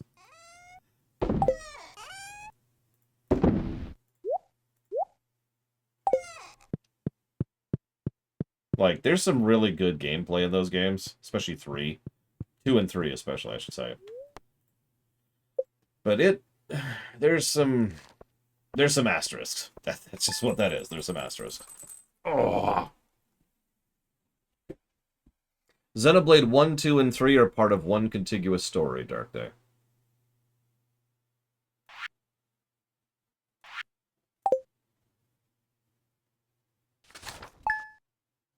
So how long would it take for a white mage to make a significant rebuild of someone's body in order to fix an issue? So, destroying a patient's entire nervous system and rebuilding it.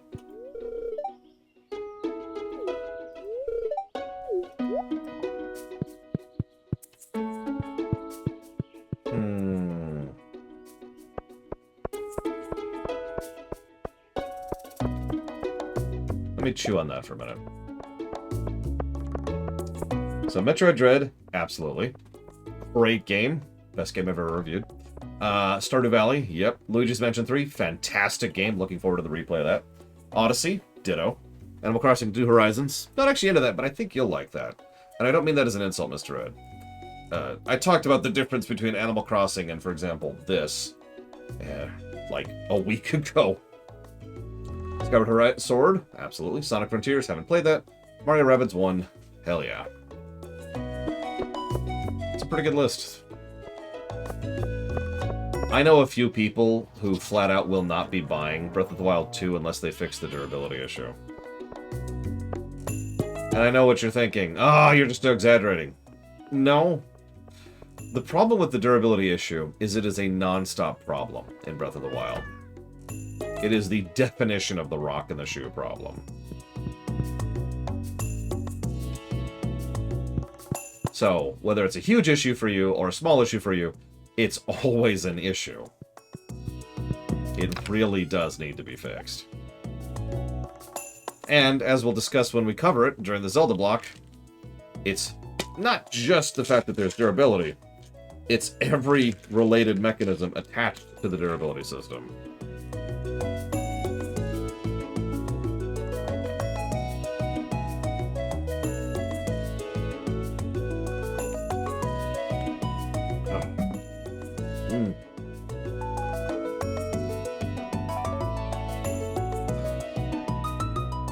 What am I doing?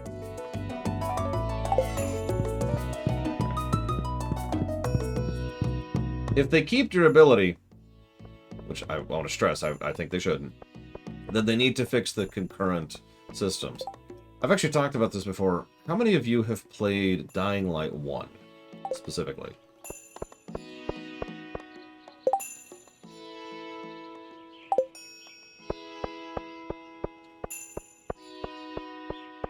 Now, Dying Light 1 literally does the durability from Breath of the Wild just better across the board because of the adjacent systems and mechanisms. Let me try to explain. Let me try to remember how this goes. Every weapon in the game can be broken down into scrap metal. Scrap metal is a universal currency which is used to, wait for it, repair weapons. But hang on. Weapons can't be repaired forever. They can be repaired X amount of times. And there's some related stats that go into this, but the long and the short of it is, each weapon does have an absolute finite amount of uses. Now the thing is, each durability gets you quite a bit of use out of that. So you can stick with a weapon for a pretty decent chunk of time, especially if you're willing to spend the time into repairing it. There's also some upgrade systems that are associated with that, but the point is, what this creates is a wonderfully fluid inventory system. Because you get a weapon, and you try it out, and you like it, so you stick with it, or you get a weapon and you stick with it because it's the one you have, or you get a weapon and you don't like it at all, and you turn it into something to help you stick with another weapon. And it just keeps you churning through the weapons in a way that's actually fun and fluid as opposed to frustrating. Especially since if you accidentally throw your weapon, it doesn't instantly shatter in Dying Light 1. By the way, I highly recommend Dying Light 1, especially co-op. It's a great game. It's a great co-op game.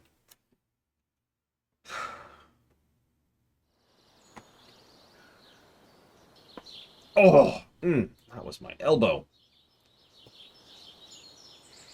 He absolutely would, Evo. Yeah, exactly. Keep the mechanic. I'm fine with keeping durability, really. Because as I tried to explain earlier, the durability itself isn't really the issue. The fact that there is durability isn't the issue. The fact was they didn't design anything around that. There was very limited inventory space. The distribution of weapons was extraordinarily uneven. There was no repair mechanic in place. There was no extension mechanic in place to keep something invalid. And there was no use for weapons that you weren't immediately going to use. You might as well just throw them away. That's why it was so frustrating to me. I'm just like, I love this game, and then there's this rock in my shoe. Alright, what am I doing? Lumber. Lumber. And cosmetics. That's what I keep going in here. I've got it like 3 times to get something cosmetical. Well, Evo, how would you talk to kids? I don't talk to kids. Oh, okay. Well, your voice has changed. I've heard your voice, too. You've done voice acting for me. I expect you to be in the FF4 theater, by the way. I'll let you not voice anyone in the Diablo rewrite, though, since you're already doing plenty of work for that. Yeah, I'm excited. I'm looking forward to what they do with Breath of the Wild, too. I still liked Breath of the Wild. Don't mistake me. You know, it's not a deal breaker for me. It's just rocking the shoe, right? Okay, so I want... Are there any benches I haven't used? I can't put the couches out, which sucks. I wish I could put couches out.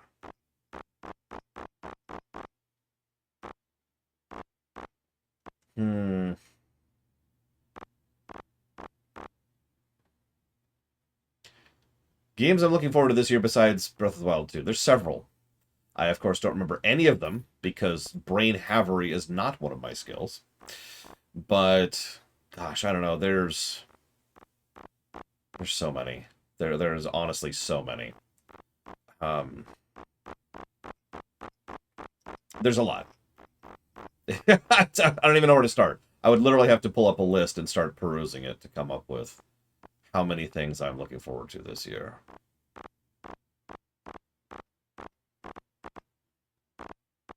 Do these? Damn. So I can't put rugs outside either. Which, speaking of someone who's put rugs outside, yeah. Aiden Chronicles. I'm looking forward to that, absolutely. I'm not sure about the Suikoden remaster. I'm hopeful but hesitant on that one. Let's pull out something walnut and something mahogany for that. A game I'm dreading coming out this year.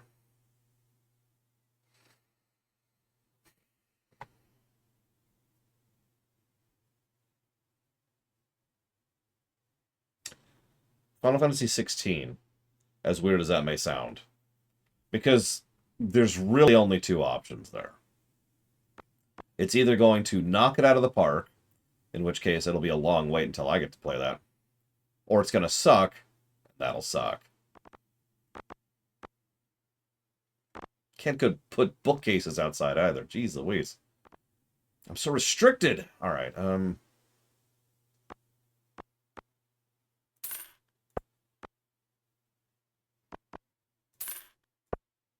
going to be 100% honest here. If a mainline Final Fantasy game is middling, then it sucks.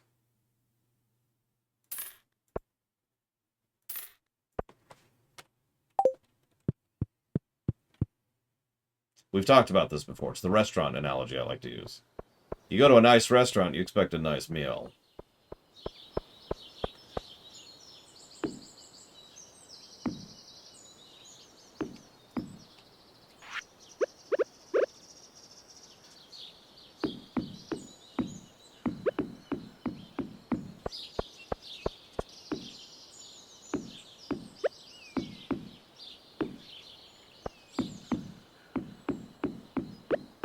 Yeah, that's the other thing. I know this sounds strange to comment on, but one of the biggest reasons I'm so worried about 16 is because I don't want 14 to be messed with. I have a laundry list of things I'd love to change about 14. But at the end of the day, I'd rather 14 stay 14 than for them to start fiddling with it. I don't like that.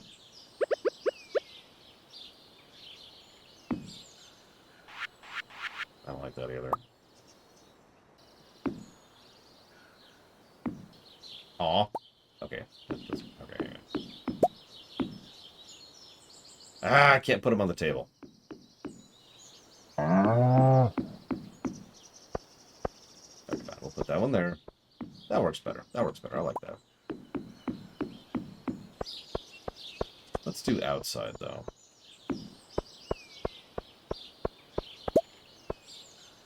There we go. Put this up by the jukebox so the jukebox doesn't get lonely.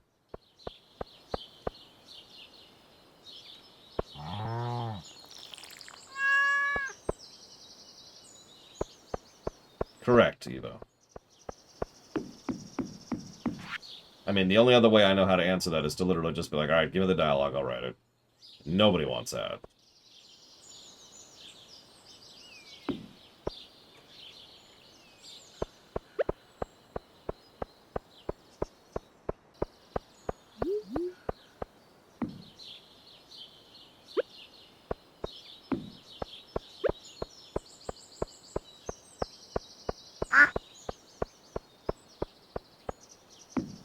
There we go.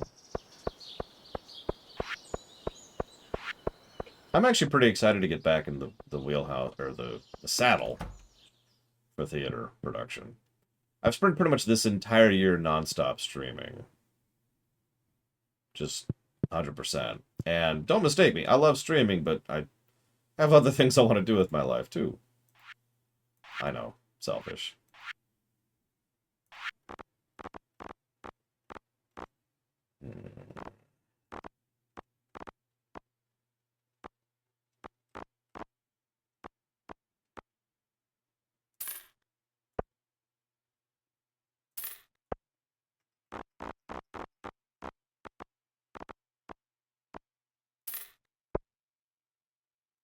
Let's get that one, actually. There we go.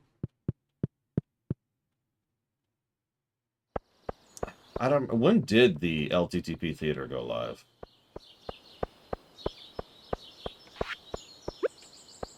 I actually don't remember. What's funny is I've already done a fairly large amount of prep work for the FF4 theater. Like, a lot of the pre-production work is already done on that.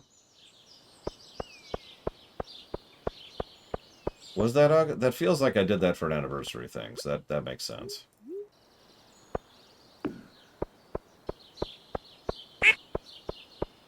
Okay, so it hasn't been that long since we worked on it. Okay, so mahogany. That needs to be... I need this chair, actually.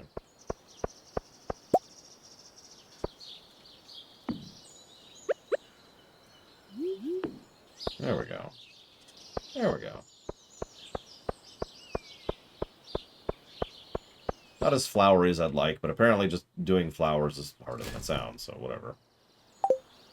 I still got these terrible crystal tilings that I hate. Never actually thought of a use for these darn things.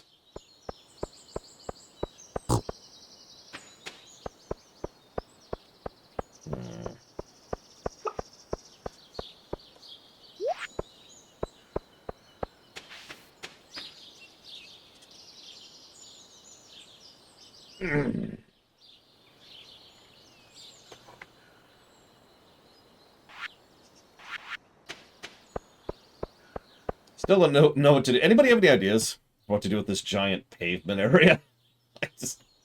I'm kind of dry on ideas here. I'm pretty happy with everything else. We've got the keg brewing area, which has a little spot where you can just sit and watch the brew happening.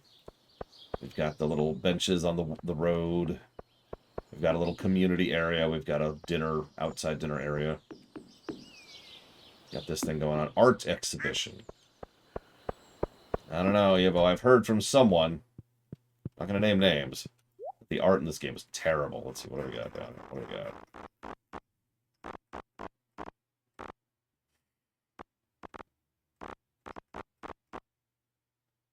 We'll grab the ship. The globe. Obviously, the crystal. Gotta have a table plant. Industrial pipe. Mandatory. Ceramic pillar. Why is that a thing? Gold pillar. Gotta have gold pillars. I mean, come on. I can't even stack those. That's funny.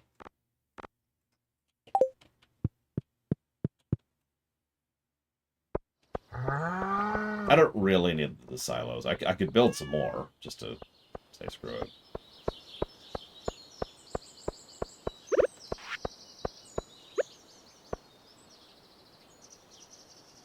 I think I need a wall for this. Yeah, I can't just plop it down. Okay, whatever.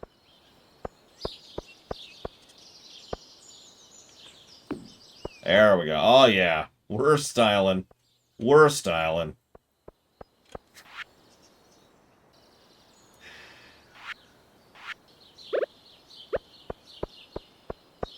Resolutions for 2023. I'll ask the same of chat if anybody wants to share. But for me, I just want to take over the world.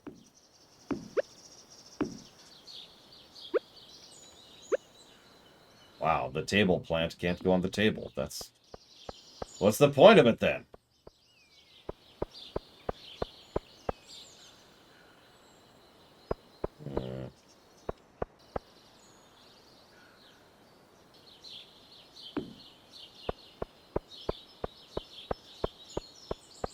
I mean, hatred feeds me. That's not true. I shouldn't even joke about that, because then people are like, oh, I totally hate you. And it's like, oh, that sucks. Well, I gotta put a little ship in the middle of... No. You know what I could do, though?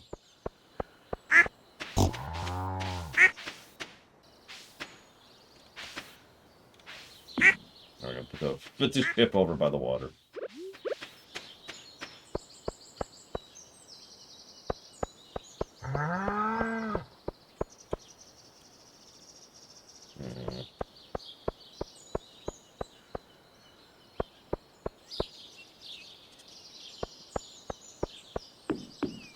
We don't actually have a place to put this, so we're just gonna toss it.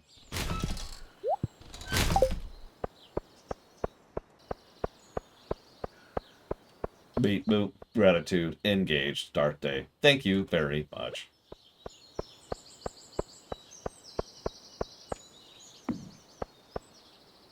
This is so stupid looking. I do actually have some goals and themes and all that fun stuff for the year. It'd be nice to be in a place where I'm actually happy with my life.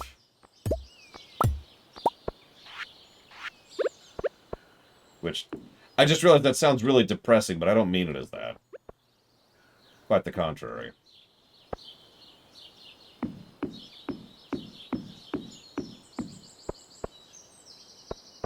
I'm happy with who I am. As absolutely weird as that probably sounds. Now I just have to be happy with my life. How much does a root canal hurt? Not at all.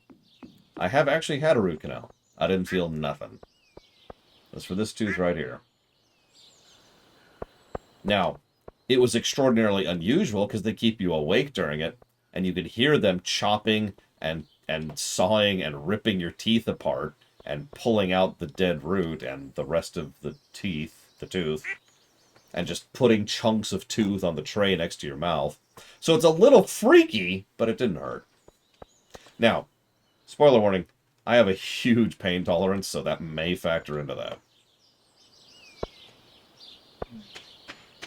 Looks like the grass is finally growing faster than they're eating it, too. Yay.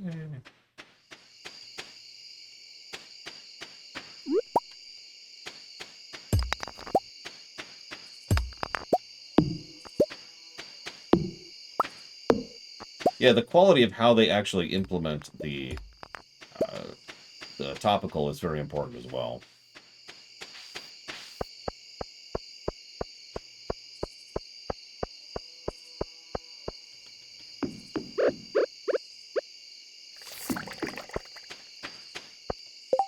Okay.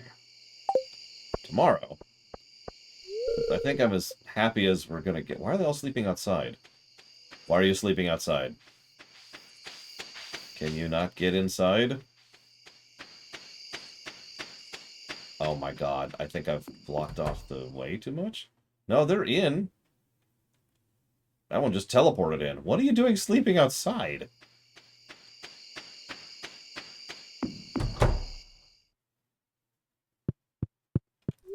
Okay, that's terrifying. The pig just teleported in, too. Okay, anyways. I'm just gonna pretend my pigs don't teleport and move on. Tomorrow, I think we'll go ahead and focus on doing our rep rounds and getting some lumber. Lumber cats!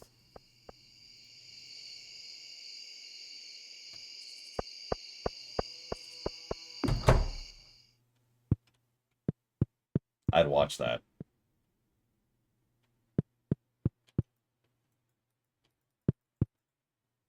How long does it take for the initial aging? That's taking a while.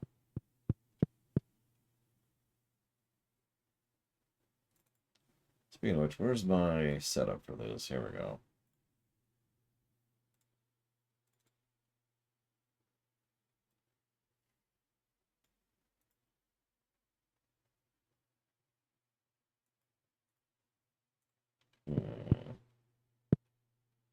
Yeah, so do I need to... I know it takes a while.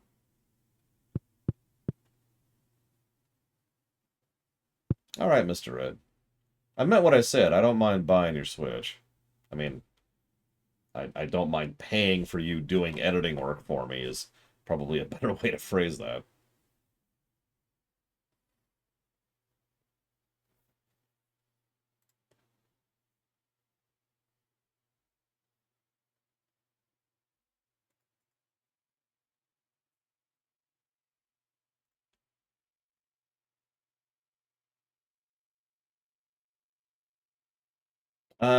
Let's say yes, Evo. I think that might work for Albrecht. Not quite, Dark Day. I can't afford real employees. I don't make enough money for a house, let alone being able to afford other people.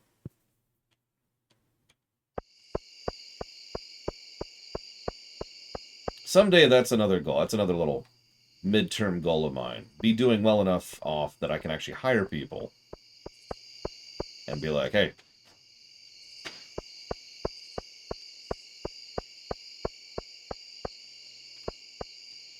I gotta warn you, I do expect you to work.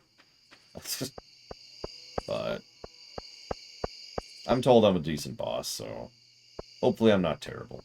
Yeah, I'm actually really happy with it. What do you think? What do you think? I'm gonna put this in the highlight reel because I just want to kind of show off, like, the area. Like, we've been spending most of the day just cosmeticalizing this place. And I'm actually pretty pleased with it.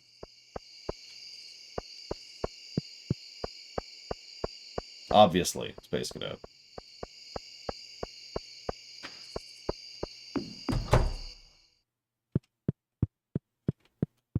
You got it, Dark Day. And your payment... Every day you work for me, one article of clothing gets removed. Yeah. No,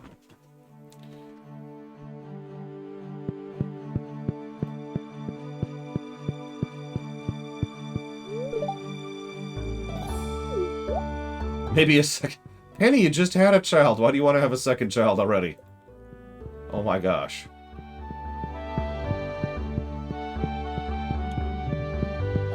I'm afraid not, Dark Day. I don't pay people in dead currencies.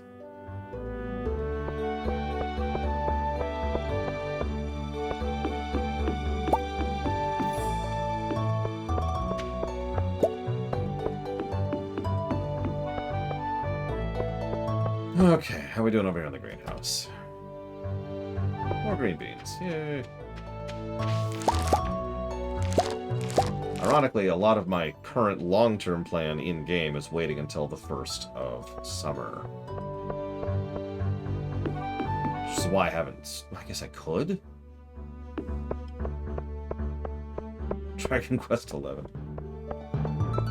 Look, we already just had a bunch of thank you streams. Let's not get bogged down again.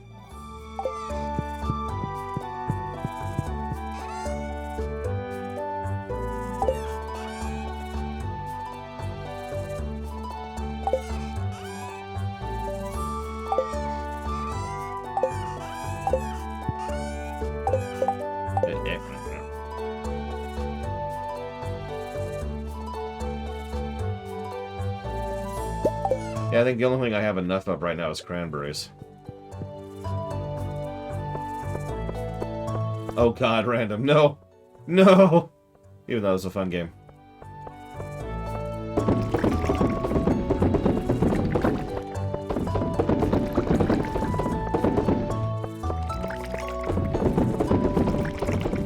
Oh, not even close, Waltz Queen. Right now what I'm doing is kind of growing a little bit of everything each season and just shoving it into fridges so I can make a little bit of everything. I guess I could do that after I finish the relationship rounds today.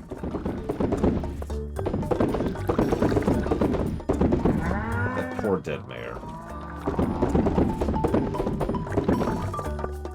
I did not. I have 120 kegs. I had 90 strawberries.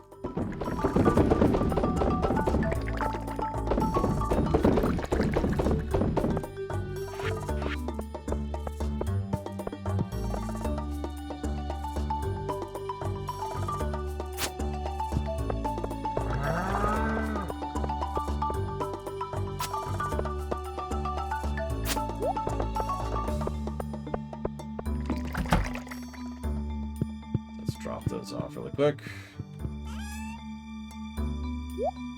Get rid of the green beans while I'm here.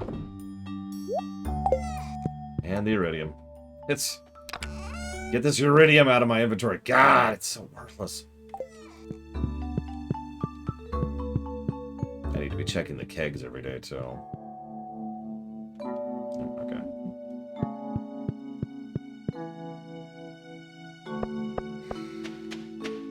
Okay. So, relationship rounds. Bom, bom, bom. I might buy a few grass starters while I'm in town, too.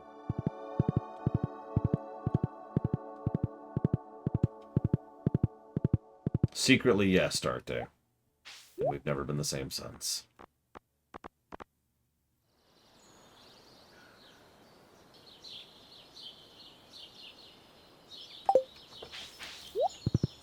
I should probably plant that stupid thing.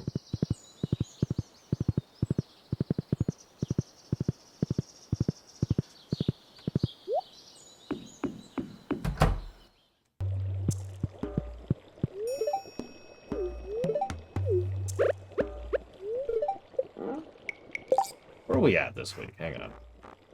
So Kent is actually almost done. Holy crap. Good thing we already saw his one and only cutscene. Where's our... Clint is George is Wizard is Krobus is nowhere. Sandy is just getting ignored.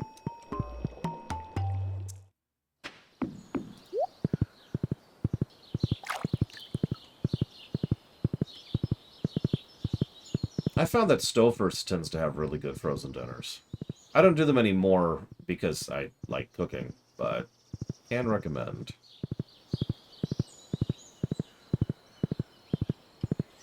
They're a little pricey, though. It's not like cheap frozen. You want to get cheap frozen dinners?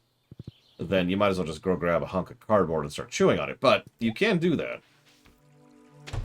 I should know. I used to do that. Oh god, the college days. To this day, to this very day, I cannot have the Ramachan or whatever it is. Ramen, you know, the really cheap ramen.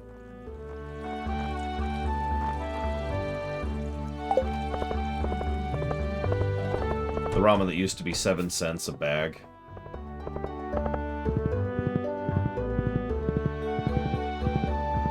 Oh god.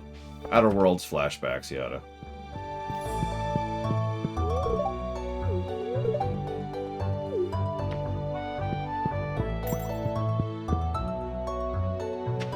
Maruchan, that's it. God, ugh, ugh.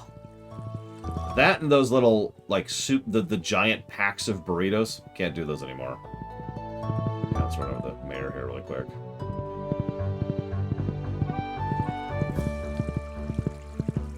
Oh, I know. So, there's actually a place around here where they make the noodles on the spot.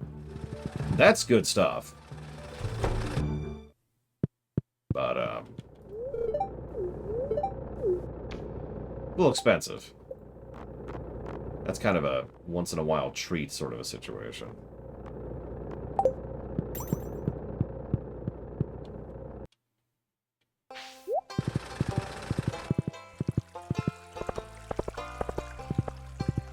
Well, you probably didn't eat it for a couple of years as your primary food source. Dark day.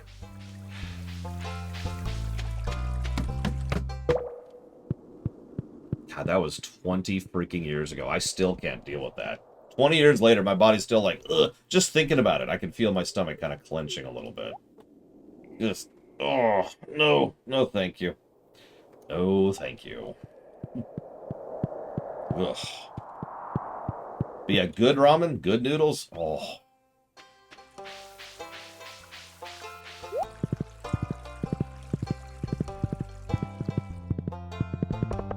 I'm telling you, one of these days I'm going to do that food tour. I'm going to drag people along with me and I'm going to stream as I go. And I'm going to describe and review the food as we go. And if I ever have the money and power to do that, I'm probably going to send, like, food packages out to people, too. Just be like, here, have some food.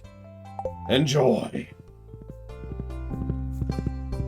Me too, Savicon. Yeah, check it out. I like my town setup. Sniffle, sniffle.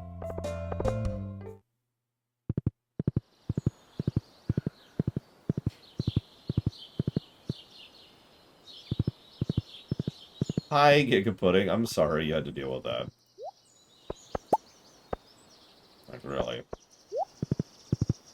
Okay, so... cooking. Oh, no, I want to hit cleanse really quick. There's a lot. Yeah, Stardew Extended is Extended Stardew, Alex. I know that's shocking. But it really is.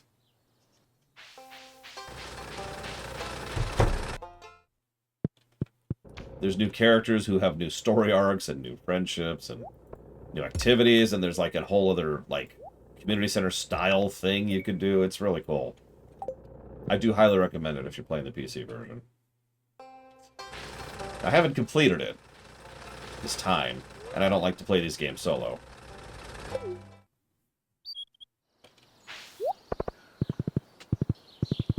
But I can vouch. Okay. Now we go cooking. What do we get out of that? Junk! That's literally not worth my inventory space. Get out of here. I was gonna sell the diamond too, because I really don't care right now. Alright. Got like 20 diamonds lying around. Let's cook. Let's cook.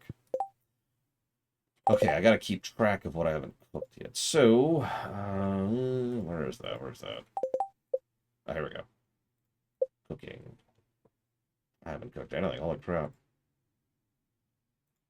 So let's take a screenshot. Put this over here. If there's one country I could visit for just the food other than Japan, because it's Japan, because Japanese food, oh my god. Japan! So, other than Japan, what would I pick?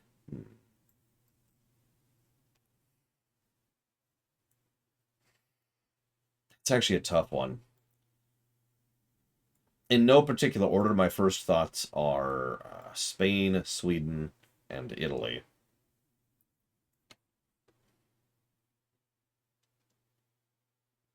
I never answered Evo's question. I'm tempted by Germany as well. I'm not going to lie. Hey, Valerian.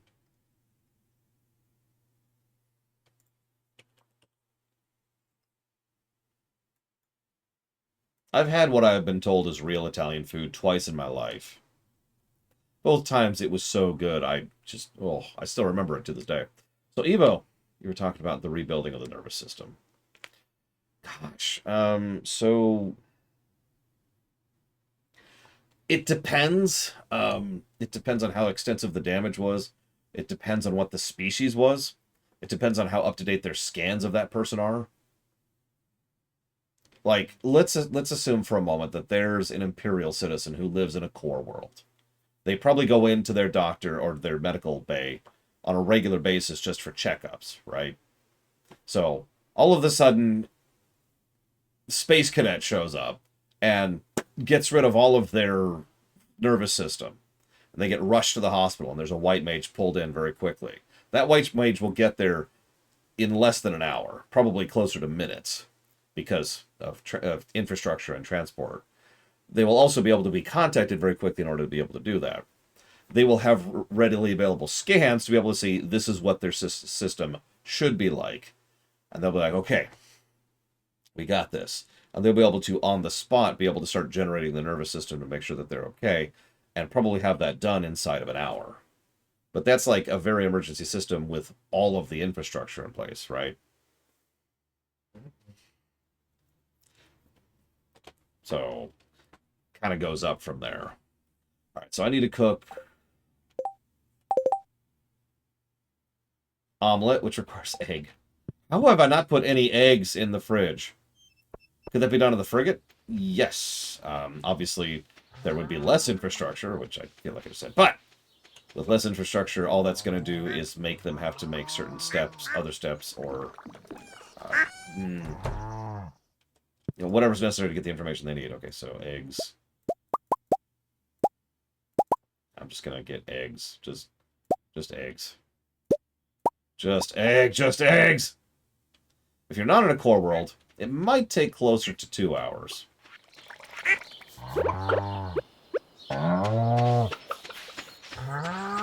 Because there's still going to be a lot of information and resources and medical facilities available. The harder thing will be getting a white mage to you quickly. That'll be the thing that'll be a limiter there.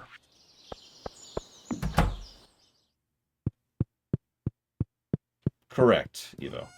Time is not a factor when it comes to that. Precision is really the factor when it comes to that. You noticed, Giga Pudding. See, she noticed. Alright, so. Omelet. Cook.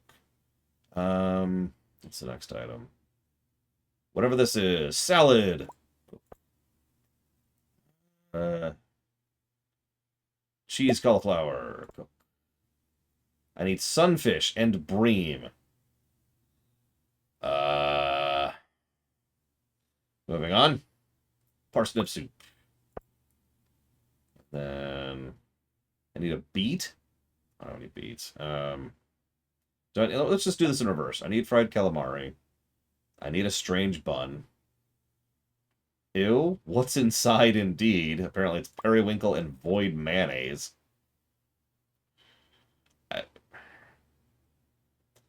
Fried mushroom. I apparently have not cooked a pizza, which is funny. I have cooked pizza in real life. It's fun. Doesn't always turn out well, though.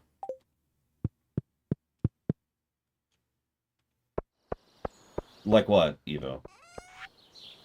And then we're going to sell all of these, so we get credit for having sold one of those, or shipped one of those. Then we'll go right back into it. Let's see what else we got. So that was the hot pot. Do we need carp surprise? We do not. We do need hash browns. We don't need pancakes. We've apparently made pancakes. That's a good question, Space Cadet. And honestly, that kind of depends on some specifics. what would most likely happen is... I've actually already cooked those. I need wheat flour. Pierre is closed. He's going to be closed before I get there. I've actually made all that stuff already. Oh, wait, nope. I haven't made rice pudding or ice cream. I have made ice cream, ladies and gentlemen.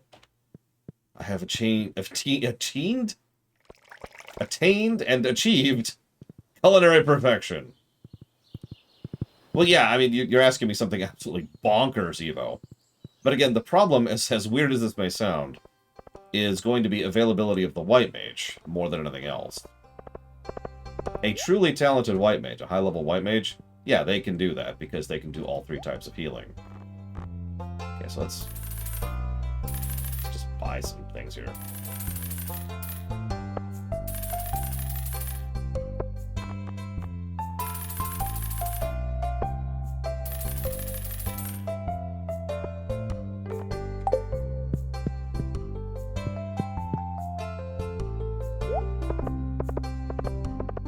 I suppose the best answer to your question, Evo, is that the procedure itself is never going to be the time consumer. Does that make sense? Everything surrounding the procedure will be the thing that will, make it take longer and make it be a more involved thing.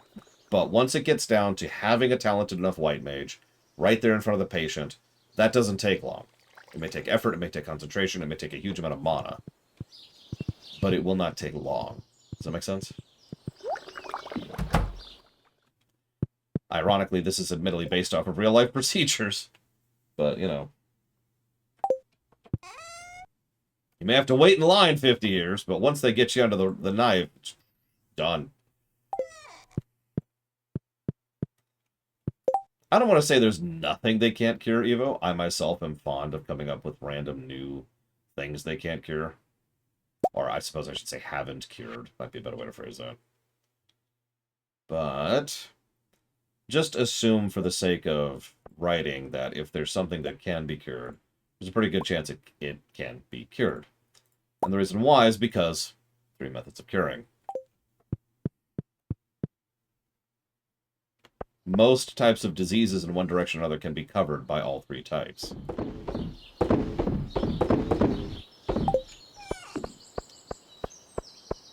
I'm just making a restaurant today, apparently. I was thinking mostly just the nerve. No, don't eat the void egg. No, don't eat the void egg. Oh, that's because it's not milk. Duh. Wake up, Laura. Delicious void egg. Mr. Red, this restaurant is legit. Which is funny. I'm actually a real good chef in real life. I wish I had time to cook more. I'm a terrible cook, obviously, and have no idea what I'm doing. And I make mistakes about half the time. So literally about 50% of the food I put out is crap. The other 50% of the time, well, let's just say that you would enjoy having me be your chef. 50% of the time. Oh, I love Cadbury cream eggs. I don't know why you reminded me of that, but you totally did.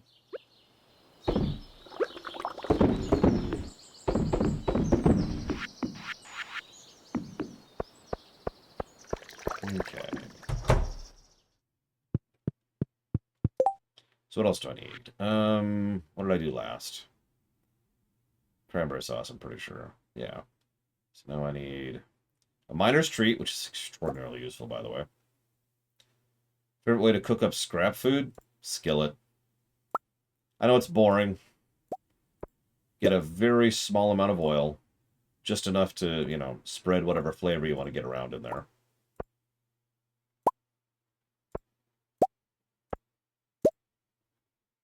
I haven't cooked any of this stuff. Look at this. And get some flavor in there. And then just stir it up in a skillet. It's kind of the universal generic cooking method, but it works very well. There's a reason it's the universal generic cooking method. I'm gonna put the miner's treat here. I should probably put all this food in there. Oh no, I need to sell it, don't I? Yeah, that's right. Make sure I ship at least one of everything.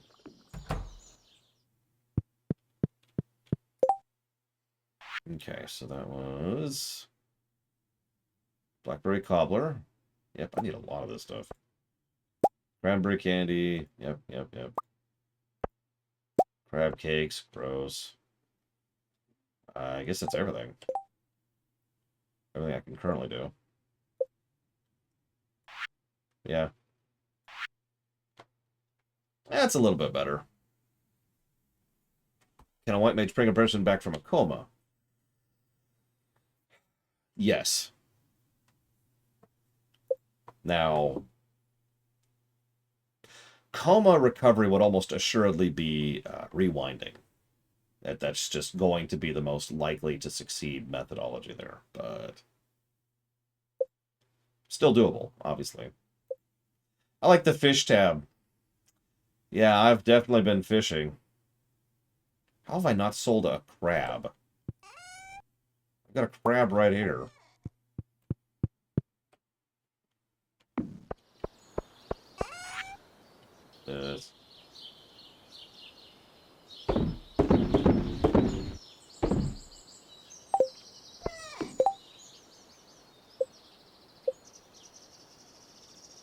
I guess it doesn't count until tomorrow. I haven't sold a cave carrot? Hang on.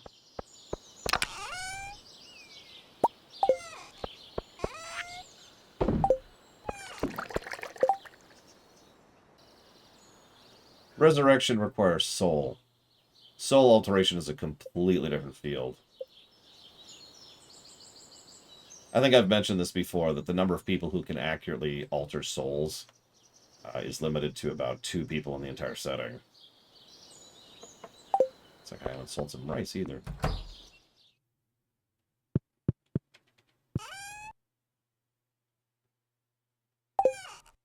I mean, I knew where you were going with this from the first time you mentioned healing, Evo. But the answer is still, unfortunately, yes. I know it's probably not the answer you want, but it's the answer you deserved. Yeah, no, exactly, Space Cadet. It would be a completely functional vegetable. It would be 100% brain dead in terms of real-life medical terminology.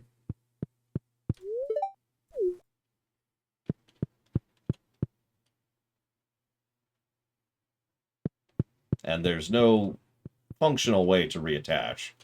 So you could do that.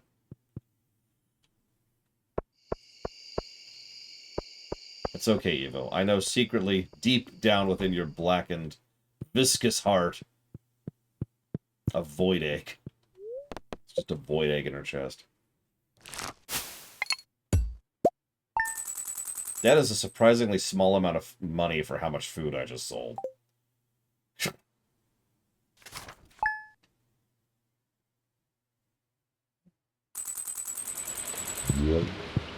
I think the term arose from the fact that even something like an animal can still have a degree of intelligence.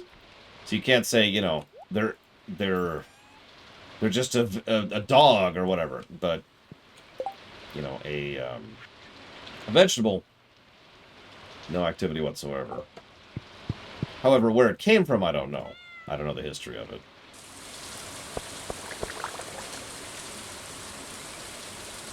What percentage?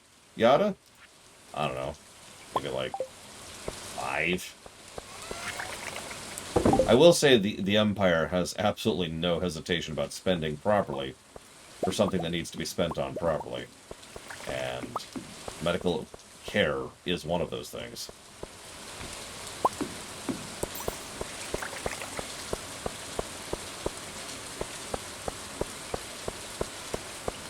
We could call them a toaster, too.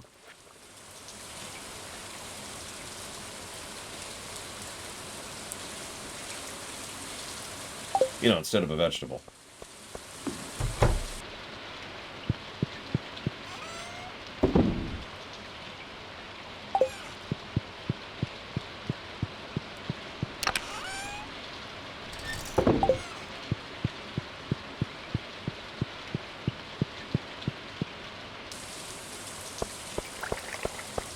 I mean, the problem is souls exist within the extant, Space Cadet.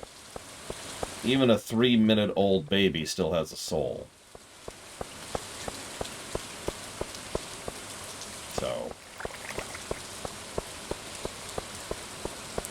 Listen, Giga Pudding. God, where's my dinner? Alright, it's okay. About an hour and a half, I can have dinner. We'll be fine. Everything's fine. Are we reset yet? No, we are not.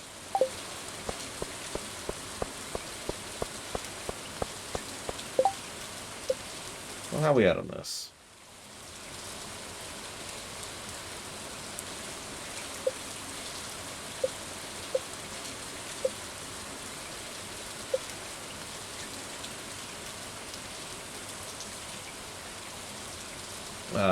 I don't know, like instantaneous? We'll go with instantaneous, Space Code.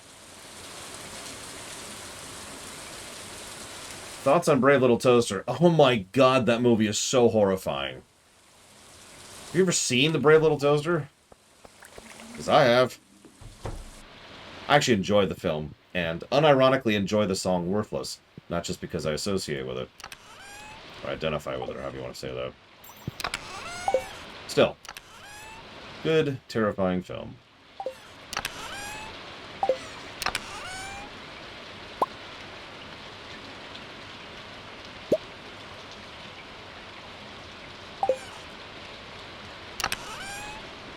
Yeah, you ever want to watch an AC unit commit suicide live on camera in the first, like, 10 minutes of the film? Spoilers. It's not actually a spoiler, that's why I say that. Yeah. Toy Story doesn't really think about the implications of its setting. Brave Little Toaster does. And it's messed up. However, I can say that I owe one positive thing to Brave Little Toaster, and nobody's going to guess it, but can anybody guess what it is? You're going to make fun of me when you hear it. You're worthless. Dun, dun, dun, dun, dun, dun, dun.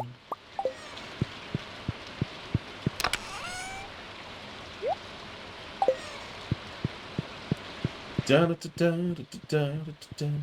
Dun, dun, dun, dun, dun, dun.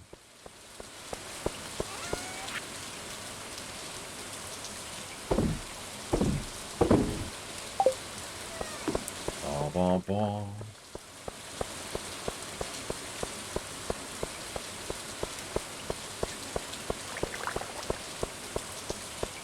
So I never really tried marshmallows until I saw that film.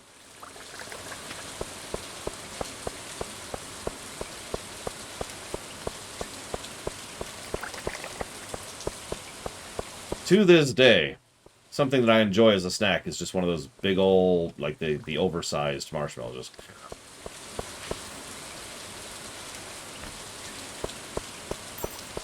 And I literally would not have thought... I mean, I probably would have at some point tried marshmallows without that, but you know what I'm referencing.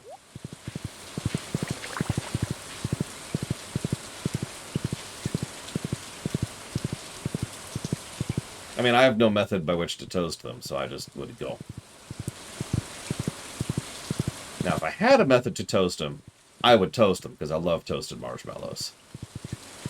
It's a great movie, but it involves suicide, thanks to YouTube for that, terror, and feelings of worthlessness.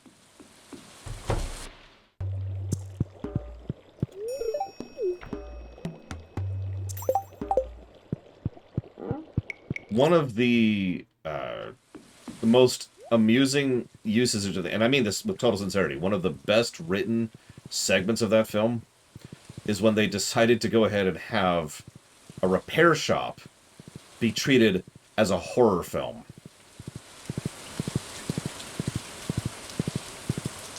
Because we see the repair shop from the perspective of the appliances.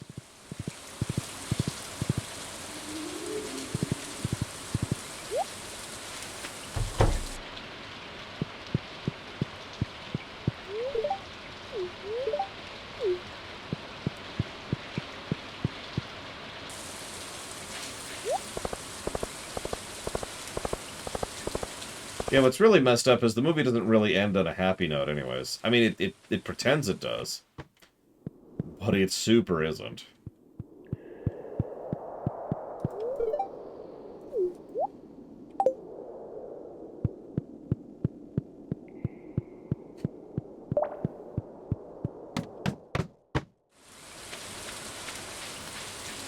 mean, there's a decent number of films which I just look at and go, how did they make this? How did this get greenlit?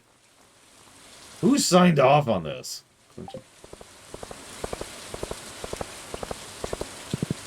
What, the horror movie thing? I mean, it kind of speaks for itself, Savicom.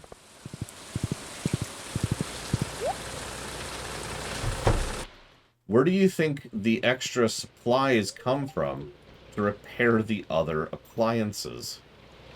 Oh, the ending. Ah, right, okay. Well, okay.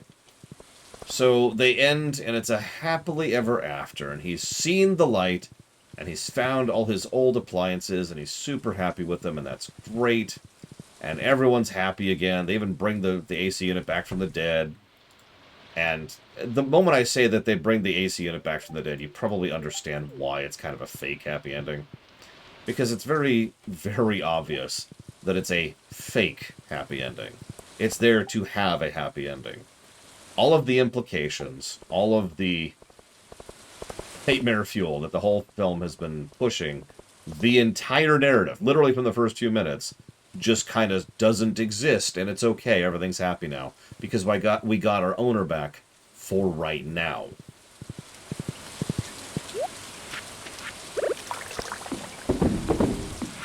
And as someone in chat mentioned earlier, it was Alex, at some point or another, the people you love will leave you, either by choice or by death. The end. Happy noises.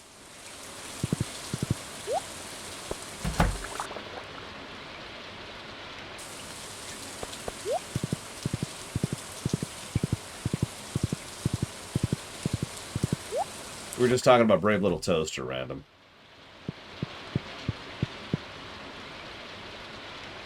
Yeah, literally the best case scenario is if he gets together with his girlfriend and they have children and he passes his blanket down to his kid.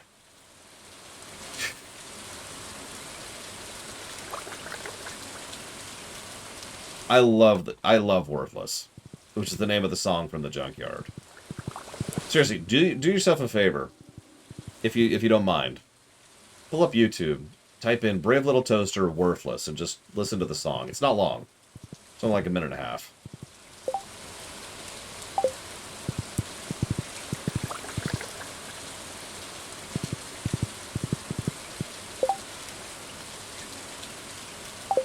Need 200 more.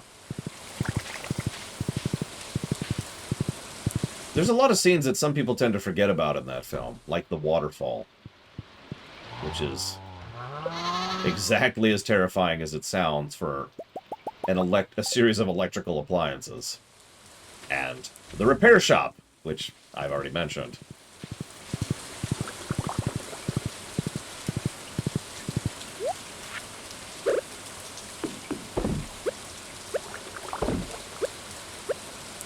I mean, Mr. Toad's Wild Ride used to be a thing. So we know Disney's into some... Woo. I used to have a comment. I made this comment when I was young. And my mother used to tout it as an example of how smart I was. Which used to irritate me, because we all know I'm not smart. But when I was young, I used to say every major Disney film has at least one drug sequence in it.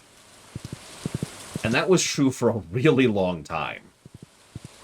Pretty much every major Disney film, usually the animated stuff, has at least one sequence, which is clearly just on drugs. There's the obvious stuff, like in Dumbo.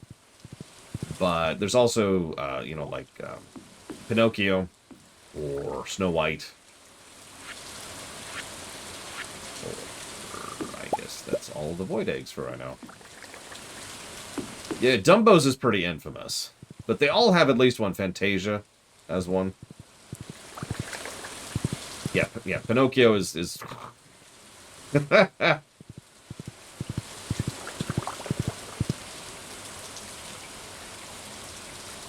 Let's see... Okay, fair, Savicom.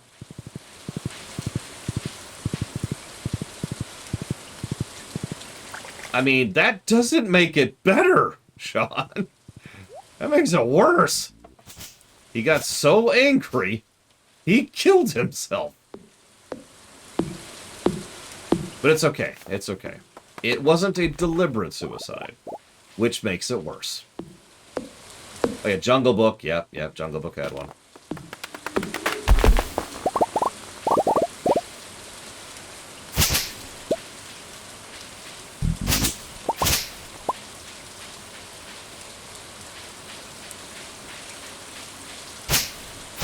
Little Mermaid has a short one, but it's there.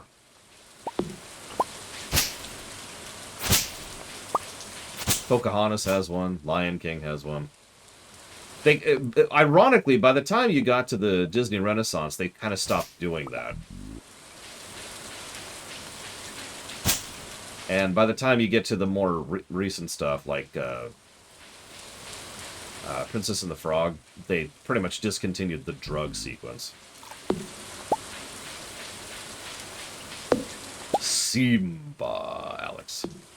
Simba. Remember who you...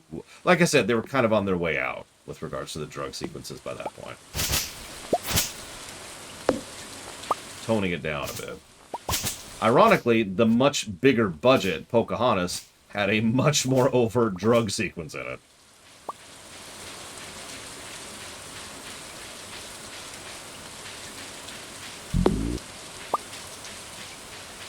I mean, I don't know.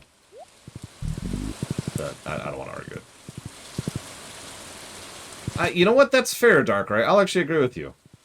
Especially because I really like that song. Transformation Central.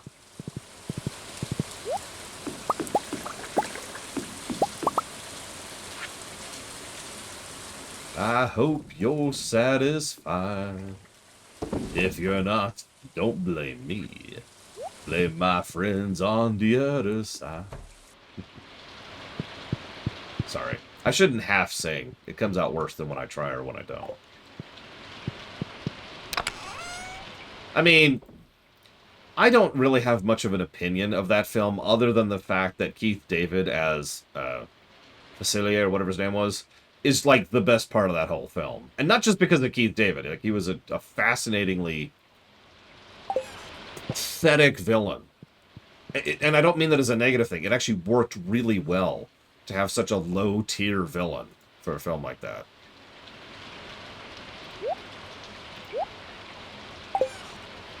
He was just some 2-bit crook. I mean, remember his intro? Because I do. It's right at the beginning of the film. And he's scamming someone out of, like, a quarter or something. Yeah, exactly, Alex. Any video games that have the equivalent of a Disney drug sequence? Ironically, no. Most video games don't lean into drug sequences like that. And you're probably thinking, but Laura, there's all sorts of, like, weird, trippy dream sequences. Well, there actually aren't. The Disney drug sequences have a style to them. And I mean that literally. Like, there's a visual style, there's an aesthetic style, there's usually a vision involved, and it's usually trying to, like, artificially either shove the plot forward or to completely ruin the main character's day, one of the two. There's parts of it where, like, you could literally see the frame just start to melt as the colors start to blend into each other, as they're trying to emulate being on psychedelic drugs. Video games tend to not do that. Video games tend to do things which are, honestly work a lot better for me. So, for example, Arkham Asylum. The Scarecrow sequences. Those aren't drug sequences as we've described. They're brilliant, but they're not drug sequences. Now, I was actually going to build up to this, because I was going to name several games that don't have a drug sequence in the Disney sense. But Dr. Winter got there before me. So, GTA 5 has a drug sequence. Actually, it has 3 of them, or 4, I forget which, but it has one for each character. Yet GTA 5 has the guy selling weed. And those are drug sequences. Those are designed to emulate being on psychedelics and having that just as you're going through it. Probably one of the only quests I don't particularly enjoy on that entire game. What am I doing?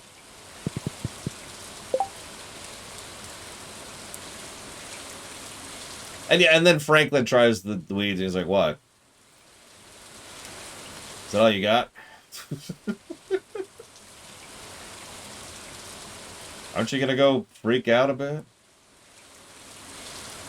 No. Oh god, that's such a good game. I'm looking forward to playing that game again. Probably for the last time.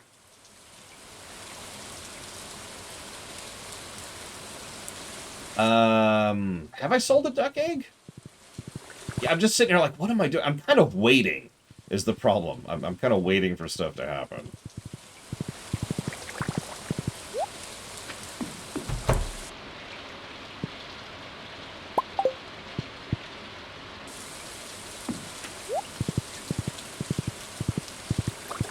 Oh, he totally laces it, Mr. Red. Given the way he prompted Franklin, like, don't you see all sorts of weird stuff? He laces. Absolutely.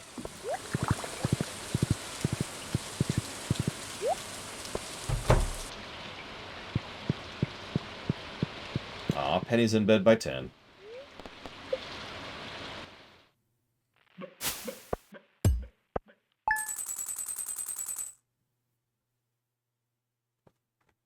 Hmm.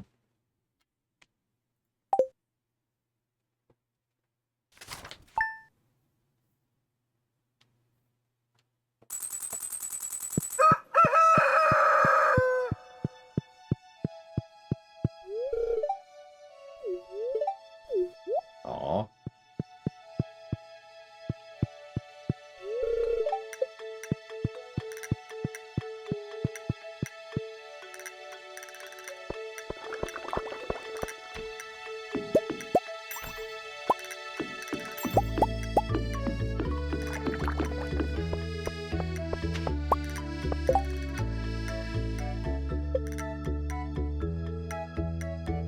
That's odd. So I've sold a large egg and a large egg, but not whatever those are.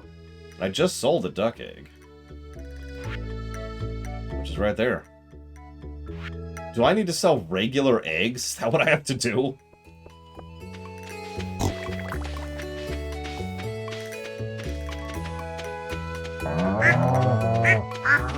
Oh my god, that's... Oh god, excuse me! Oh god, I don't have regular eggs. Well... Yeah, excuse me.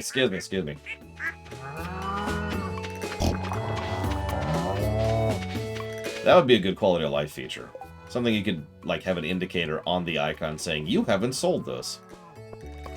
Or the inverse. You have sold this. Maybe on the mouse over, you know? That'd be a nice feature. Oh, it's Sunday. I can give gifts. Yes.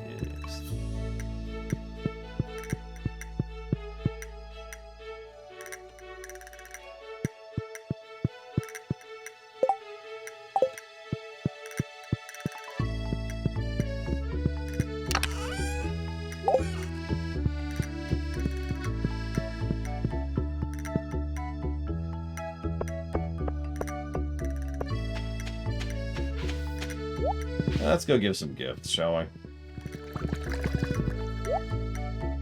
Ah, they're fine, Darkrai. If they fly away, I'll just buy some more.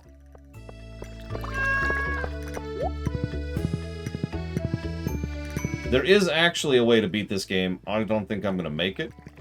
Mostly because it requires catching one of everything, and I believe selling one of every fish, too. Either way, fishing everything. And that alone's probably going to prevent me from actually finishing the game.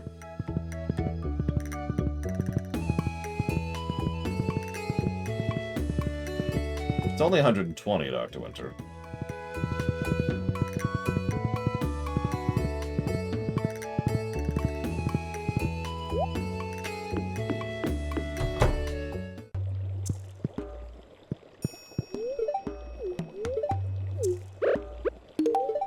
Please like me, Mr. Wizard. I can stop giving you gifts and going way out of my way to talk to you. I hate this guy so much. I hate you! Ugh! You know what? I'm going downstairs just to get an event.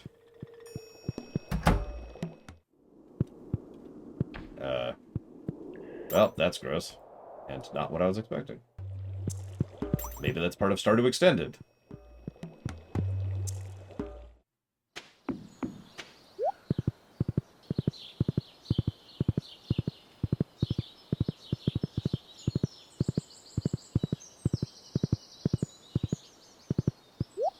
while we're here.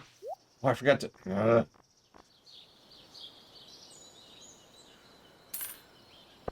Hey, look at these fish I caught.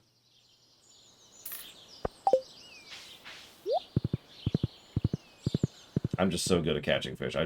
There they are, just like that.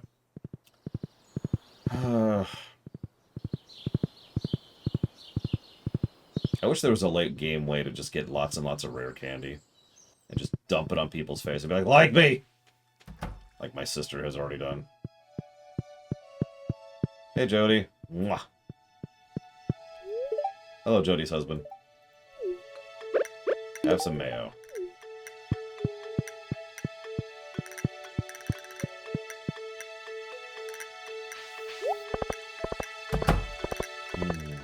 Okay. Clint. There's George. I'm surprised it's taken me so long to get George's rep up. Clint makes sense. Kent makes sense because he only shows up in year 2. The wizard makes sense because he's frickin' out of the way. Why don't I have rep with George?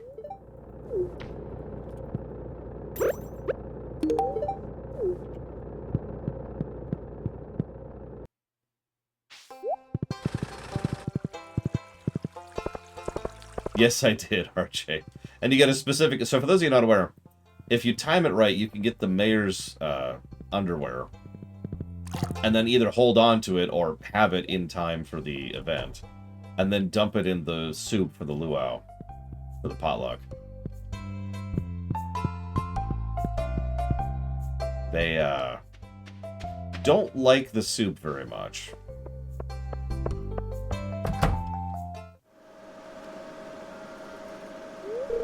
Hello? Hello? Is anyone out there?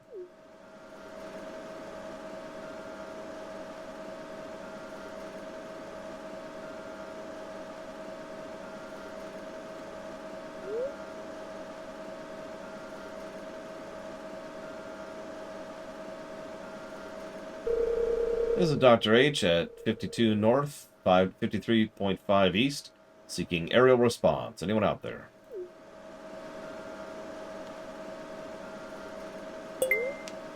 Copy, Dr. H on the ground. This is Blackbird Fiver, Zuzu. Anything to report? Someone's there. Standard ground report. Wind at 3 clicks, 36 degree, north of west. Ground temperature 42 crags, humidity 53%. Dr. H out.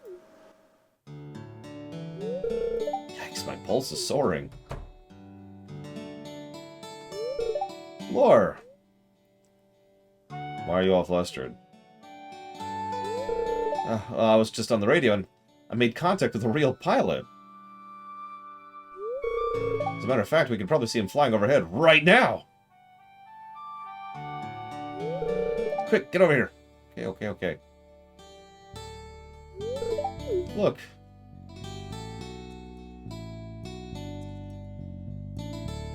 Oh no. Ah, he's dead.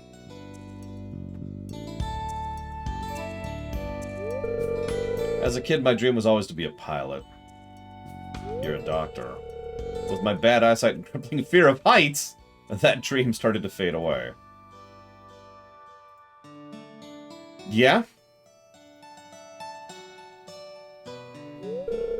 It's okay. Don't be sad. I've grown to accept my station in life. Not everyone can achieve their dreams. That's just the way the world is. Hey, let me show you my model airplanes. I just finished the TR Starbird Deluxe set.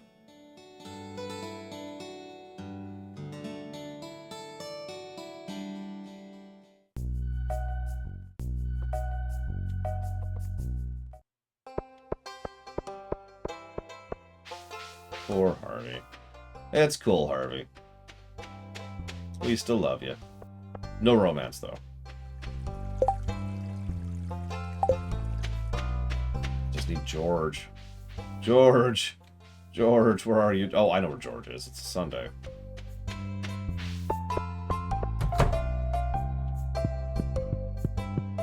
Hi, Pierre. Bye, Pierre.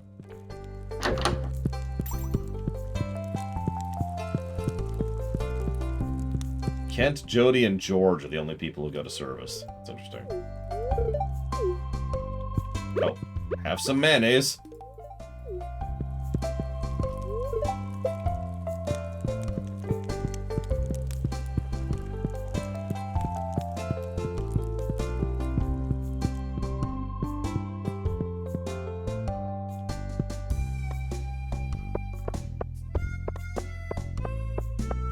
Where did I leave my horse?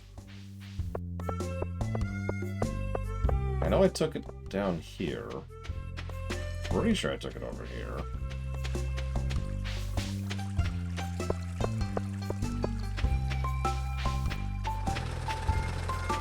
I mean, that's kind of what it is, random. If you talk to, I want to say Caroline, she'll actually admit that the room was there when they bought the house, and they just didn't take it down. Actually, the war just ended right before the game starts. One of the reasons Kent is being let go home is because he was a POW.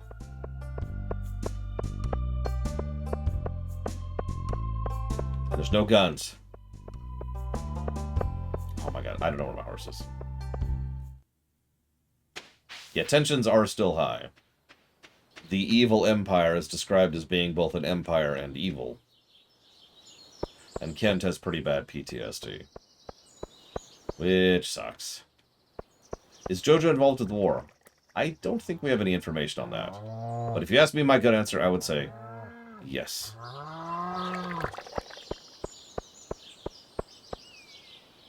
What am I doing? Right. Seed.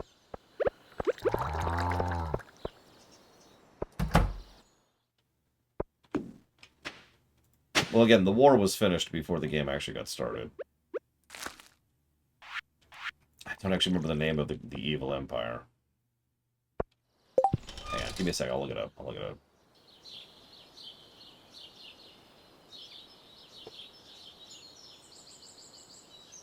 So, the Ferngill Republic is what we live in.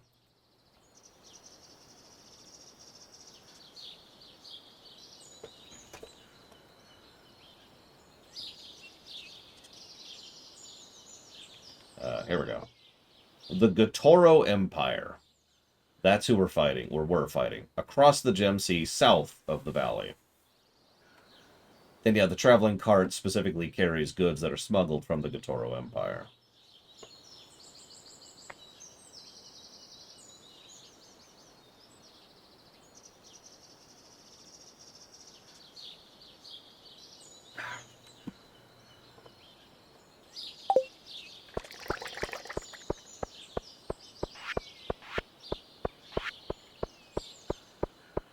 As with most of the world building in this game, it's referenced almost entirely in the background. Which is fine, of course.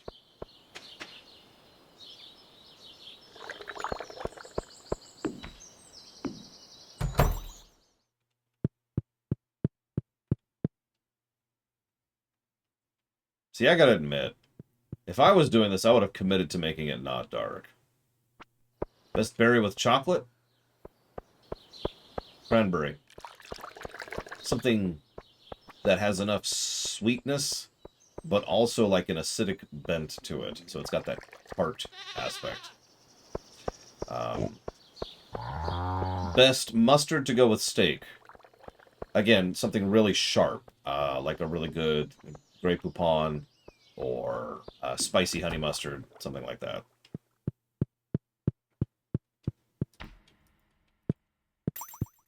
All right, sleep time. Getting an early night.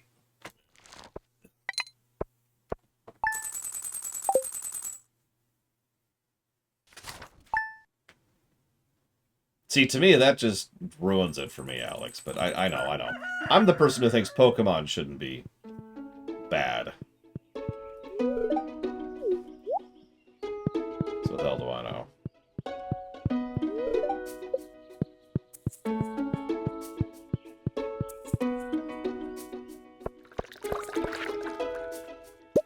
Thanks. Alright, what do we got?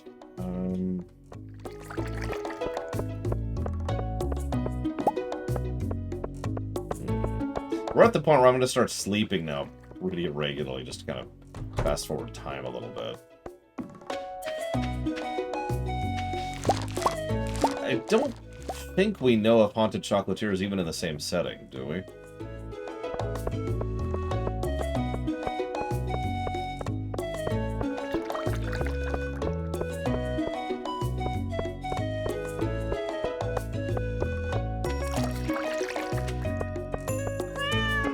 I mean, yeah, we know almost nothing about it. We know he wants to improve the combat. That's about it.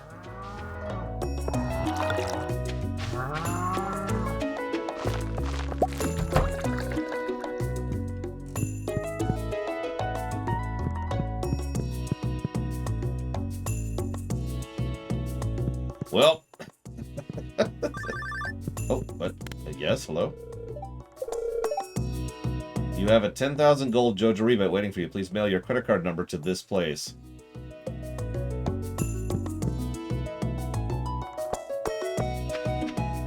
So anyways, go do a friendship train.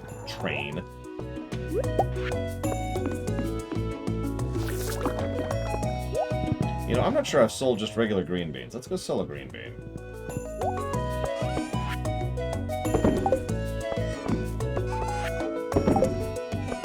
Yes, I very much wish to sell my credit card number to you, beep boop. You gotta speak to them in their language.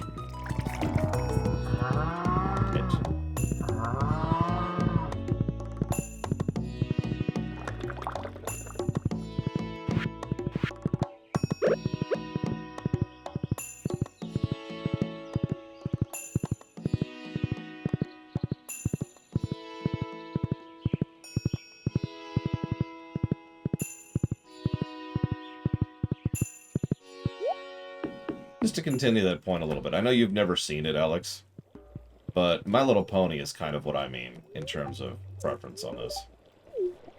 Does My Little Pony have mature storytelling? Absolutely. Whole lot of dark stuff there. But what I shouldn't even use the word dark. I'm going to stop using that word. Because everyone means something different when they say dark storytelling. So, does MLP have mature storytelling? Absolutely. Lots of consequences, lots of very emotional, very impacting stuff. But there's no active war against some evil force of ridiculous evil death doom going on, right? The world isn't some scummy place filled with awful people who are constantly trying to screw you over. It's not the real world. A joke we kept making during the streaminations of MLP was, such and such would be really awful, except for the fact that this is Equestria, which is better than real life. Oh, don't even get me started about that nonsense, Alex. Don't even. That will straight up smack you. Or rather, the movie, out of existence. And it's gone! There we go. Boom. Done.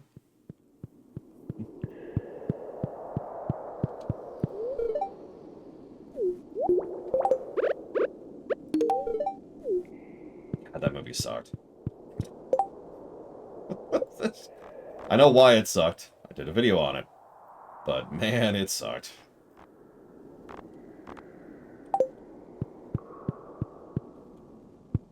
It's not a good film.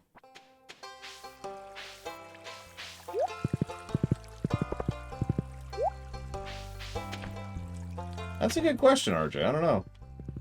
I guess they just don't have any interest in us. They have immunity to PC romance syndrome.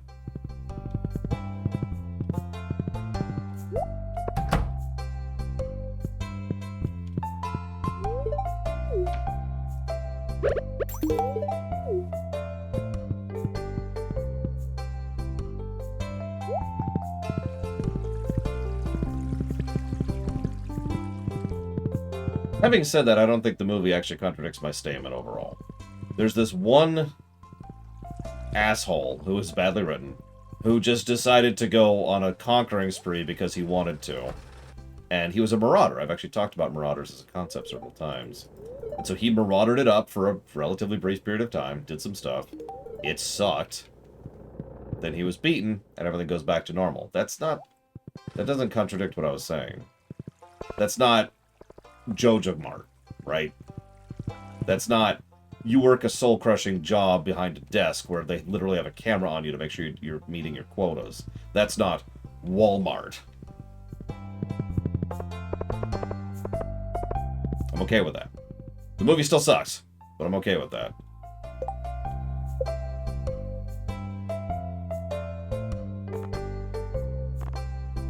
Yeah, I agree. Open Up Your Eyes was the only song I actually liked in the entire film.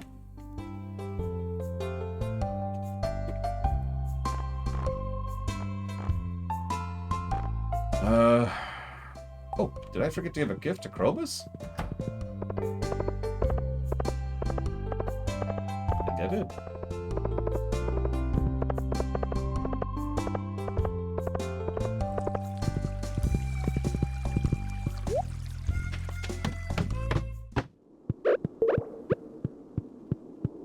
I bring you Void Mayo. Oh, okay, whatever. Note to self, give Krobus some Void Mayo tomorrow.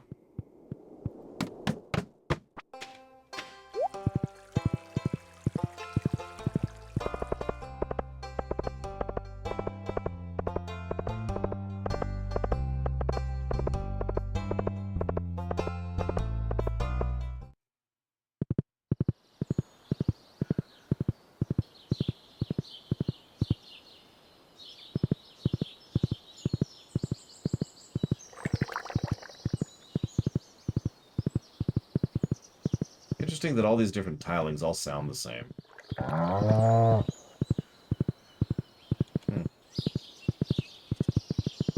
Ironically, that's about it for me. Going to bed at 1 in the afternoon. That sounds about right. It's been a long day. Clonk.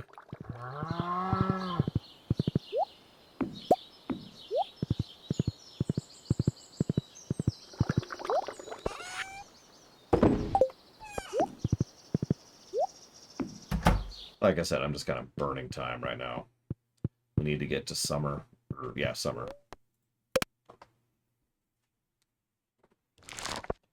In lore, we'll just say that the character's taking a break for a week or so after working for 2 years nonstop. Which I'd say sounds familiar, but I don't take breaks. And it was 4 years. No, that's not true. It was 3 years of the extremely high schedule. And then we just went back to the normal schedule.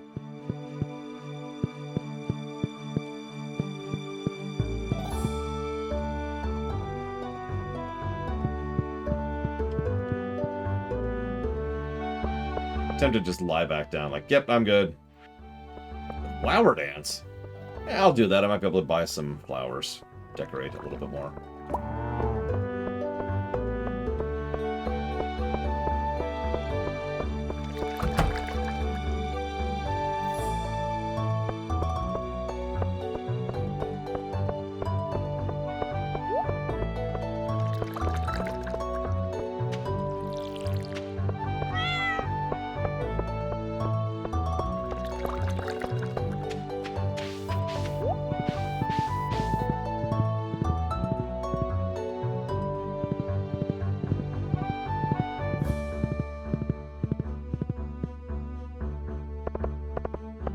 Here's a question. Would you prefer if Haunted Chocolatier was set in this world and fleshes out the world of this setting a bit more? Or would you prefer it's just completely its own thing and there's no continuity? Bonus points if you can guess my answer to that question.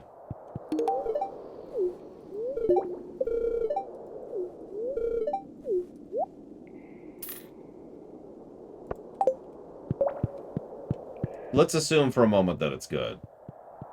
I mean, this game's good. It's kind of all we got to go off of.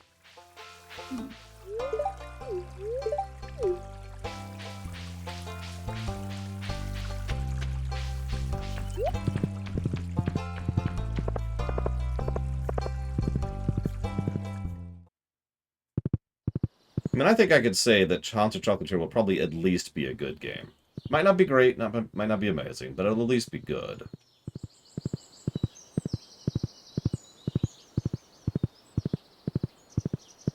Probably.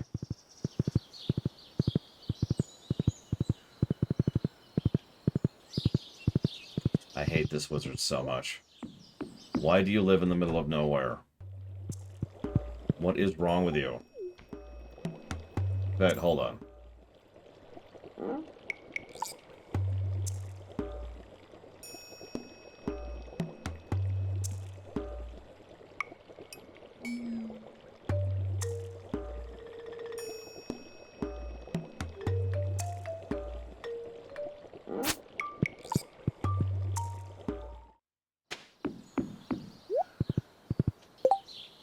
I want to stop talking to him so badly.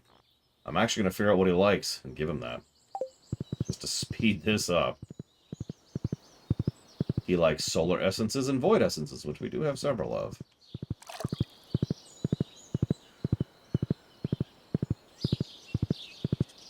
I mean, I mentioned it earlier. Magic exists in this setting. There's plenty of ways to slide that in.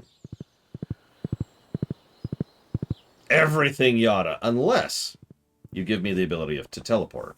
Then we're cool. If you don't give me the ability to teleport, well, then I'm going to have to take the ability to teleport, and that's going to suck. What do I think of DRMs? They suck. I don't even have to read the rest of that question. DRMs suck. The more time goes on, the more evidence there is that DRMs reduce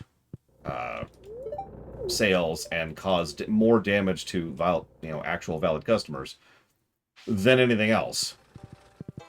They also probably raise the barrier to entry for piracy, but not by a substantial amount to offset the cost, aka the added aggravation and frustration to the people who are not pirating the game. Also, Denuvo is gutter trash.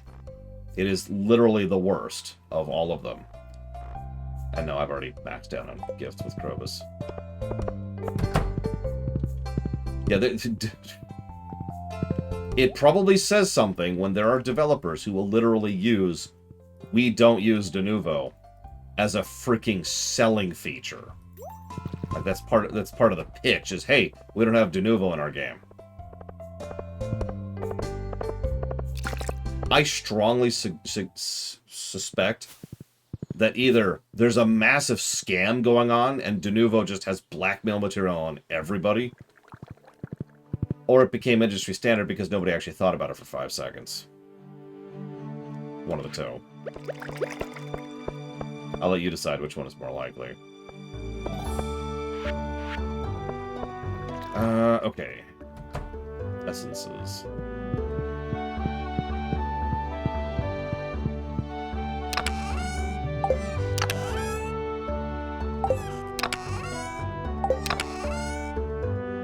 Oh, I have plenty of void essences. Sweet.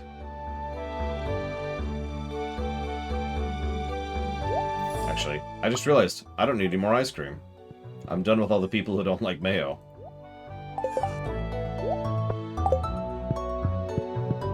Jesus, RJ. Denuvo's like, please use our terrible thing. But it's terrible. But you could use it! It could be yours! Please, we're begging you. No. Now we're going to bed at 11 in the morning. Oh, yeah. Really getting those early days in. Hi, Penny. Why do you keep going to bed early? Look.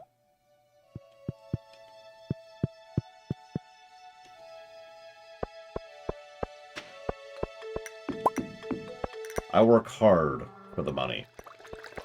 So hard for the money.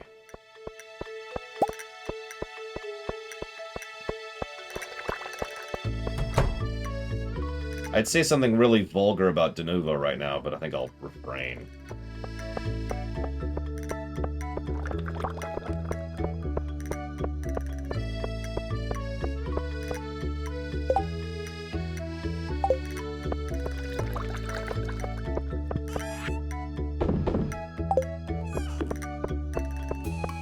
That's true, just the word is vulgar enough.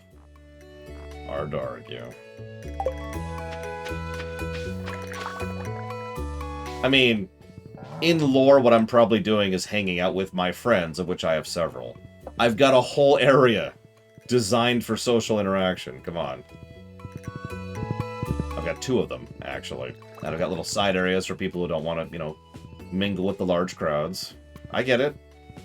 We got a little side area down here, too, way out of the way, so you can just chill and relax. I got you covered. I also think I missed the flower thing, but whatever. Oh, never mind. It's today. Yeah, there's just parties going on. Like, I've effectively, in lore, I've effectively reached the point where I've retired.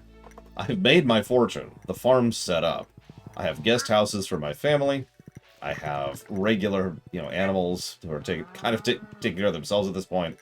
I have a booming wine business, which is actually going to get even more lucrative once I really get going with it, which I can't yet, obviously. Kind of the only thing I've got going on right now is getting that even more lucrative. I've got a nice orchard, keeping us with fresh fruit, which we can sell or eat. Like, I like to think that most of the food I serve at these parties comes from my farm.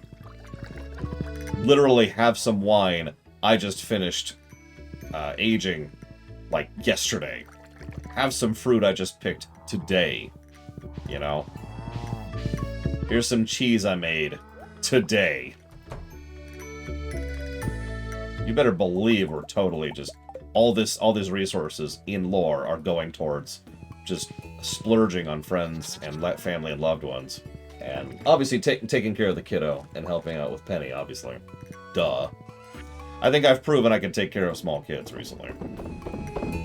Many times over. Just making sure we have at least one of all those. I don't think I've sold a geode, too. We'll sell that, too. Fresh bread? Absolutely. Baked right here with grass we grew here. And by grass, I mean wheat. Because that's what grass is, damn it. Exactly, pancakes. I have got your back. I probably have major exports to all the major cities throughout the rest of the Republic. And that just brings in a crap ton of money, which I kind of distribute amongst the rest of the town. Speaking of which, Pierre, I want flowers. Give me some flowers, buddy. Oh, yeah. In fact, nah. No, I want more than that. I want way more than that.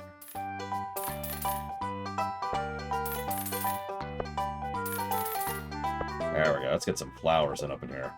Alright, so... should I dance with my wife? Or anybody else? Because I can dance with anybody. I'm 8 hearts with everybody.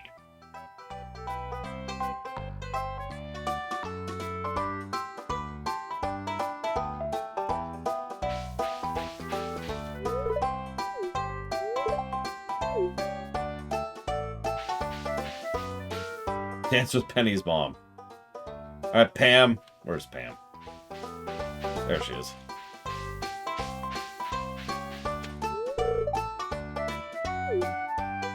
She's drunk on the wine that I probably provided. Sorry, Penny. I mean, I've danced with Penny last year, you know, and it's just... I just want to dance with other women every now and again. Oh, God.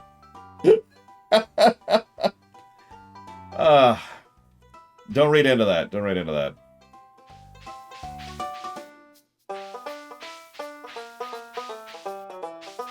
Okay, fine. We'll dance with Penny. Thanks for going through the formalities, dear. You're welcome. Listen. I've been having tons of sex with Caroline and Jody and Robin. You got a problem with that?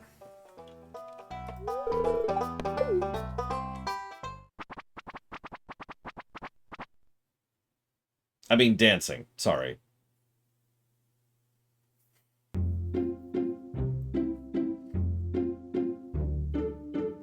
Oops. You know, I should figure out tailoring in this game. I have been using the same outfit the entire game. How do I get a different outfit?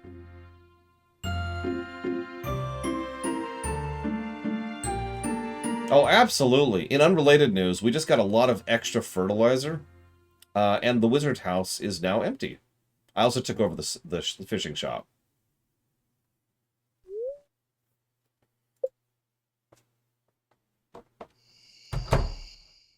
I just have hundreds of the same suit. Hang on, I'm gonna look this up. How do I change my outfit?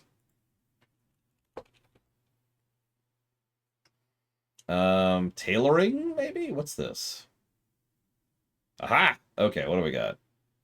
Is there, like, a dress suit? Like a suit and tie.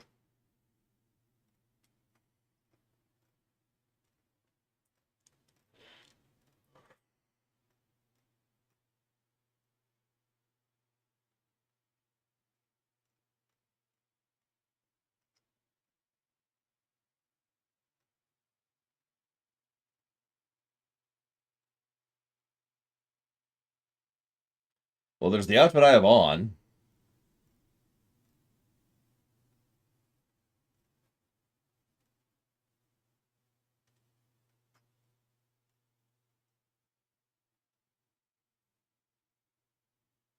Ooh, that's not too bad. How do I make that happen? There's also the Regal Mantle. Ooh. Oh, there's some cool stuff here. Okay, hang on. I finally found some cool stuff at the bottom of the list. Go figure. I can make some dinosaur pants. No. All right. So I need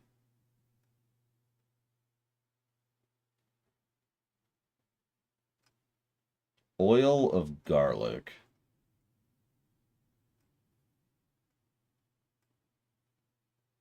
Autumn's Bounty.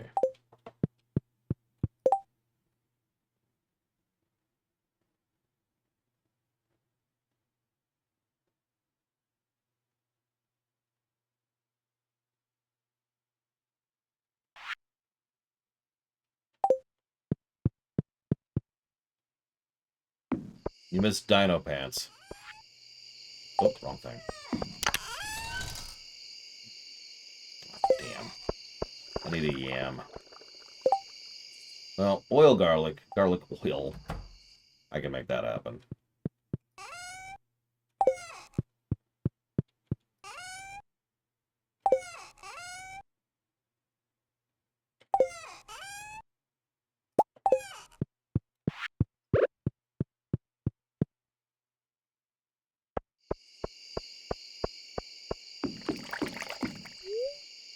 Ew. Okay, how do I make garlic oil? How do...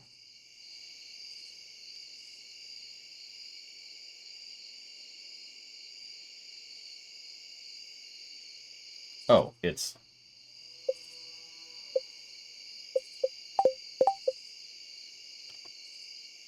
I don't have the recipe for garlic oil, because my combat is only level 4.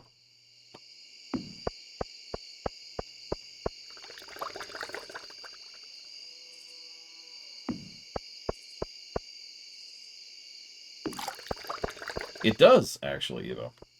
There's actually a lot of buffs I've been kind of ignoring, sort of on purpose.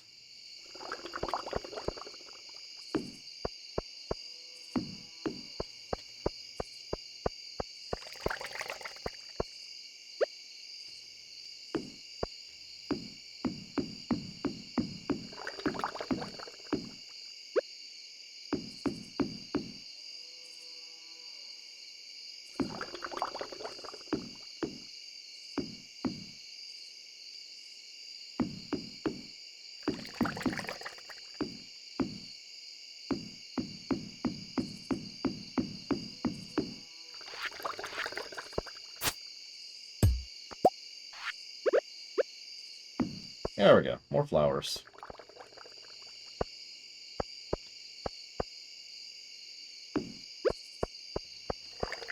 More flowers.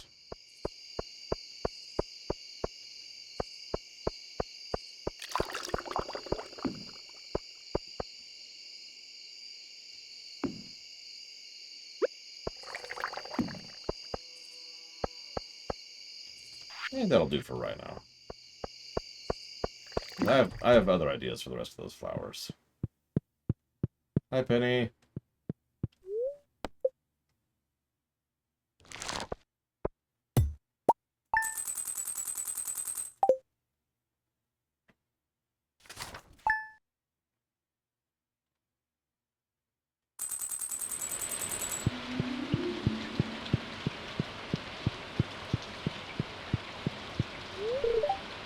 Laura, I still can't believe we're married.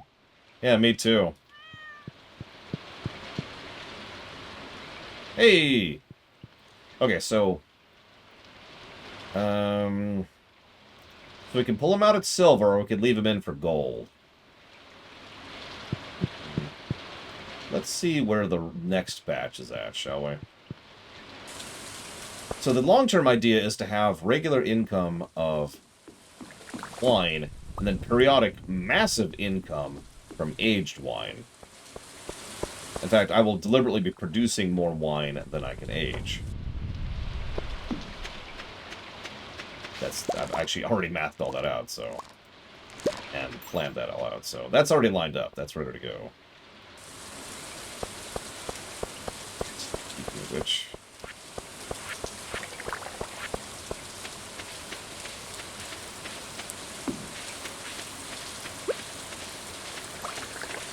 Chateau de Rana, I believe is how that goes.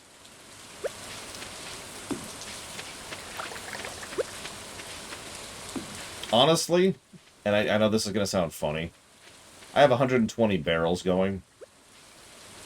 Nearest I can tell, by the standards of most Stardew Valley players, that's a very small amount.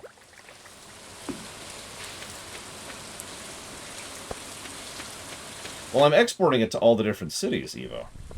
I gotta keep all the people in the booths, I guess, to forget the horrors of the gigantic war they're fighting.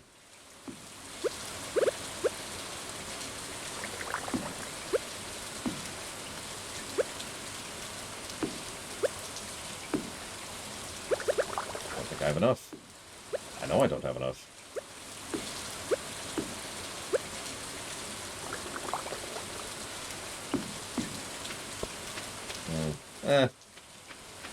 There was, actually, Evo. There is not currently. There just was previously a war going on. It's okay. The war's over. Everything's fine. The evil Gatoro Empire will never again cause us issues. We will, at long last, have peace in our time.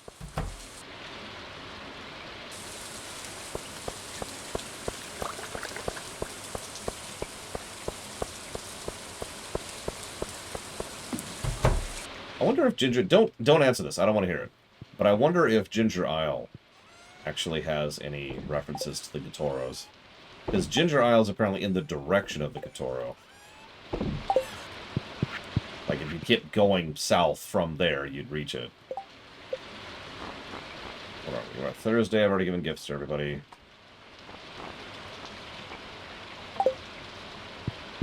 And it's bedtime. Good night, Penny. No. We're going to have an indoor day. I'm going to introduce Penny to this brand new game I just heard of. It's called Dungeons and Dragons. And we're going to play D&D all night. I'll be her personal GM. Just a one-on-one session. I'll get her into the series. Well, I'll give her a chance to get into the series. And if she likes it, great. And if she doesn't, well, that's okay.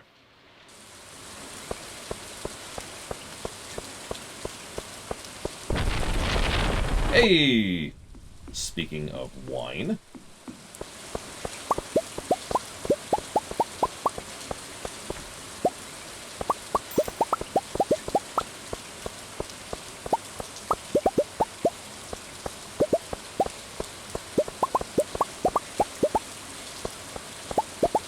Once Penny is either A, I guess there's if Penny is A, into it, and B, comfortable with it, then we start inviting other people in town. Like Jody and Caroline and Clint.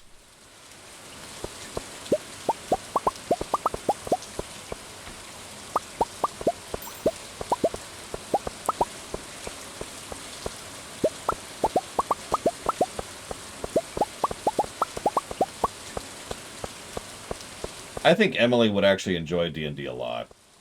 Like, hang on, let's look at the eligibles for a second. So, Penny might not be into it, honestly. She's got the narrative chops, but I'll tell you what Penny would do. Penny would help the GM come up with story ideas. She would help flesh out the campaign, right, from a narrative perspective. Now, Abigail would be super into it, obviously. She'd probably play a barbarian.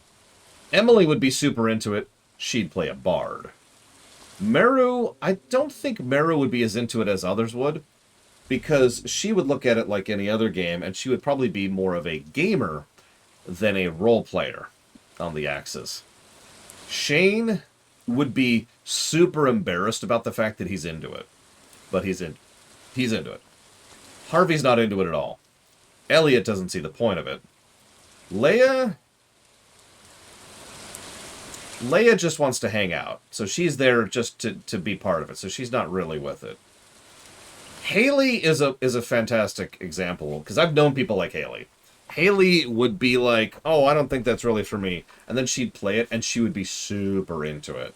Like one of those really exuberant, like, oh my god, no, I attack the goblet. Like, she would be really, really getting into the moment. Sam would be there mostly to hang out with his friends, not really into the game at all. Alex wouldn't even show up. Sebastian would show up without really wanting to, and he would fuss about it, but he wants to be there, and he actually has a lot of fun with it. And that's all the datables. Who brings the snacks? What do you think my job is? You think I got all this massive wealth just to, you know, splurge on another yacht? I got D&D parties to throw.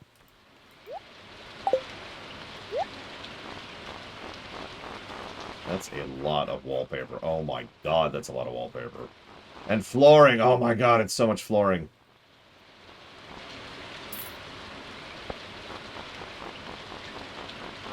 Yep, there's plenty of mayo. One might say too much mayo. It's there. I make homemade... It's all homemade stuff, too. So, you know, kind of got that thing going on.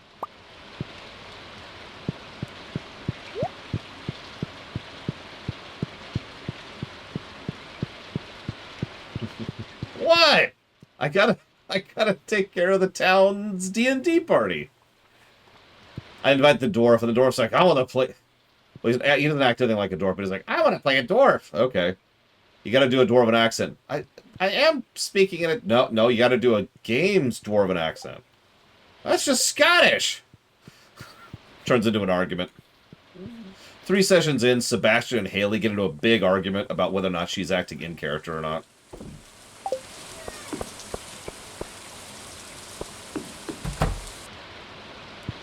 No, it's fine, Zallard. It's fine. Everything's fine.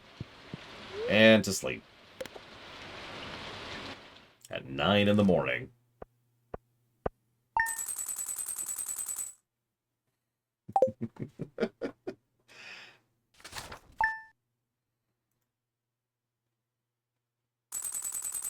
Oh, God. You marry Shane. He's drunk. You divorce him the next day. He stops coming to D&D. Yeah, the wizard would be like, excuse me. I don't believe that actually works that way. If I might consult the manual. And the GM is just like, no. You're not listening. Let's put this, like, over here instead. There we go. Oh, the wizard is super a min-maxer. He's the kind of person who spends free time looking over his character sheet and trying to figure out what else he can do.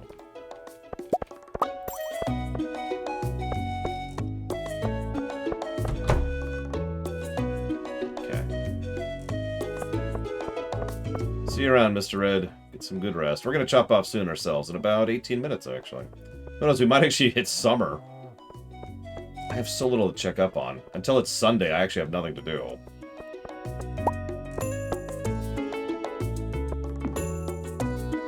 I actually don't even have enough fruit to fill the kegs right now.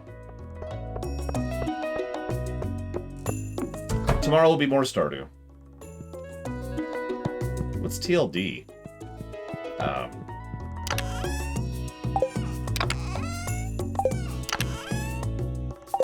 Oh, the Long Dark. Yeah, no, we haven't even hit the new content yet. Tomorrow, my sister should be able to join us. I need to figure out an acronym for the Lorewalker Game Awards, too. Although I guess LGA is perfectly acceptable. I mean, LGA is literally just three syllables, so that works.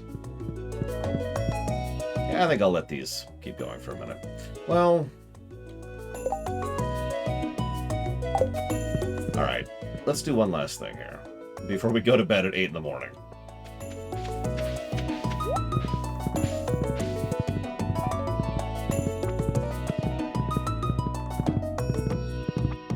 Well, there's two answers there, Space Cadet. Either that's done deliberately and it's horrifying, or it's not, and it's just someone not thinking about it. Take your pick.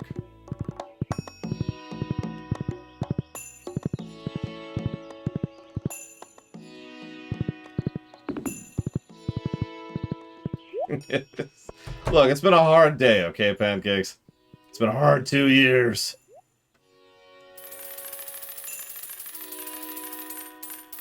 Let's toss some money at Robin, so she'll stay quiet about my extremely illicit affair. There we go.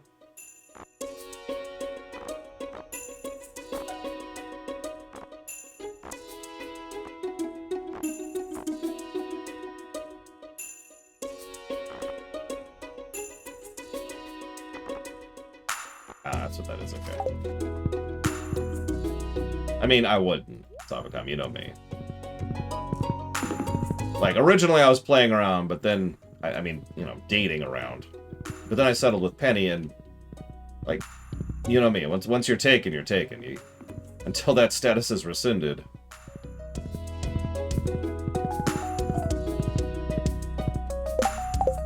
Okay. So let's go ahead and pull all this silver wine out of here, shall we?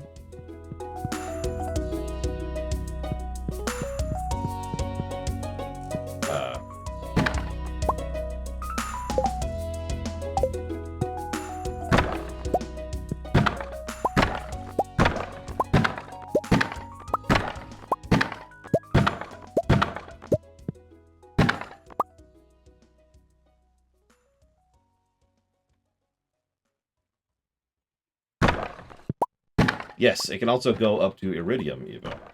Which is, of course, optimal selling value. But to do that, we need to go deeper.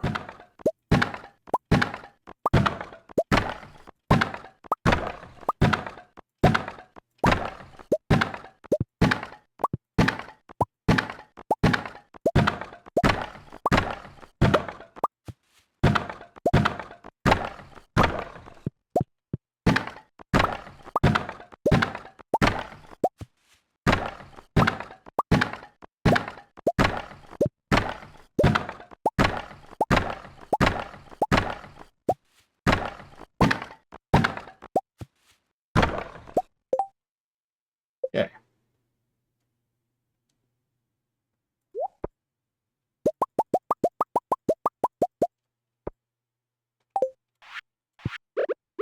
Okay, so let's do this.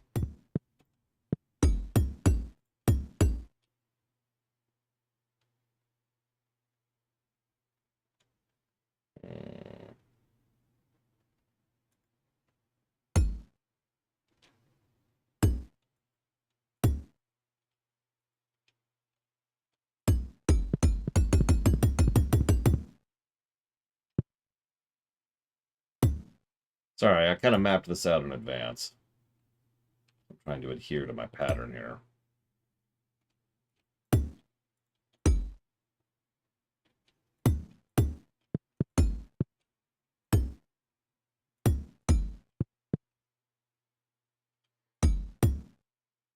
Yeah, it's another irritating thing about this. I think Linus... So Linus mentions he is from... He roams. He's not from Stardew Valley. So it makes me wonder if most of the ridicule he suffered was actually from, you know, other places and not here. I'm sorry, I really do have a hard time believing that anybody other than Morris is actually harassing Linus in Stardew Valley.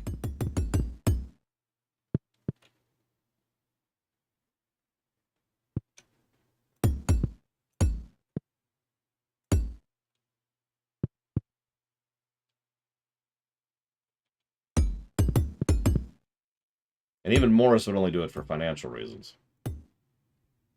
So that makes it okay.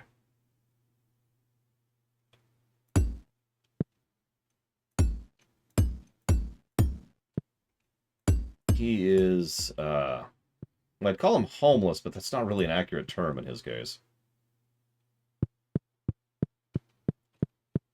I could see that, RJ, and our theories are not mutually exclusive. It's possible that the reason he's so insecure is because of the other places he's lived before.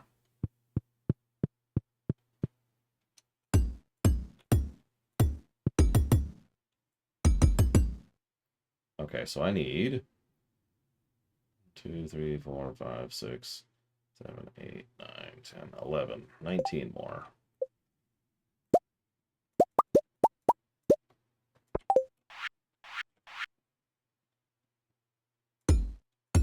Ironically, yes it is, Evo.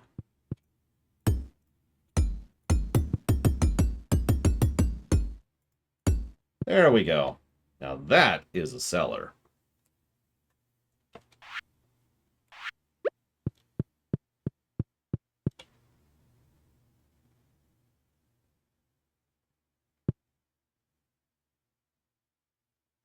You know, my guide says it is, but actually now that I'm looking at it, I'm not sure how I'm supposed to access that one.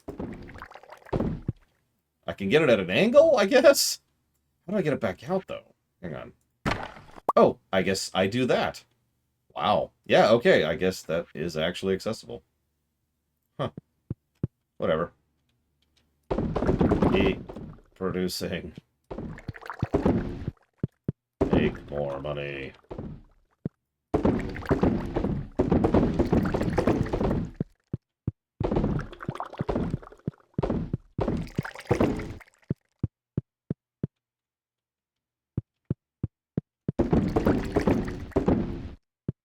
Well, that's all over the place, but whatever, it'll do. Continue aging, wine. Ugh. Alright, so. That's done.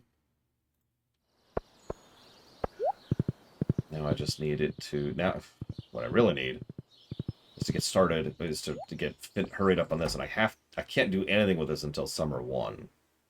And I have to decide how much I care about my OCD on that, too. I might not care about my OCD, I might care about efficiency. Hey, look, I'm actually going to bed in the afternoon.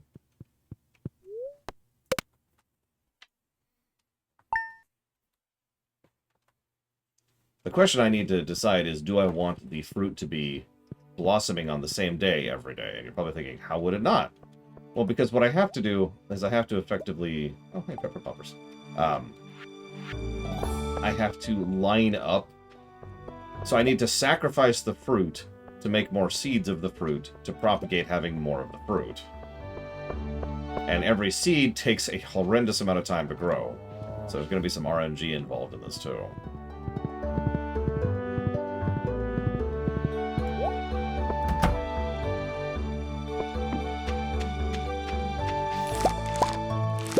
Like, if I get only one seed out of the fruit that's going to plant up, blossom out of that,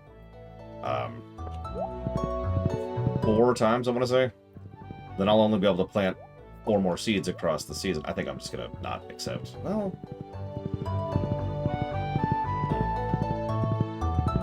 I'll think about it. I'll think about it. But for now, let's go make the wizard like us so we can run D&D games for us. So, Mr. Farmer, why did you decide to make friends with the ancient wizard who was terrifying? Well, you see, I wanted someone to run my D&D games for me.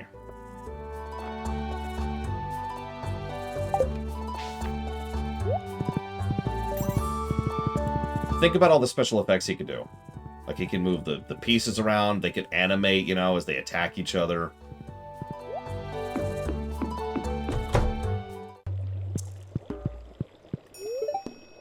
Tell me that wouldn't be cool.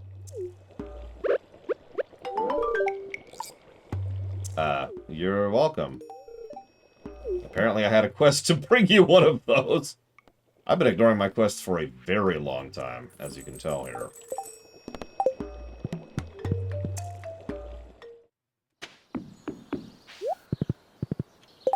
So what's our rep with the wizard now?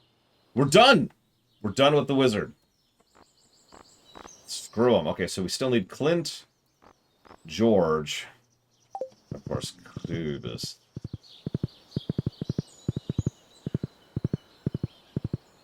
And that's it. Clint, George, and Krobus. And those are the only 3 I care about that we haven't done.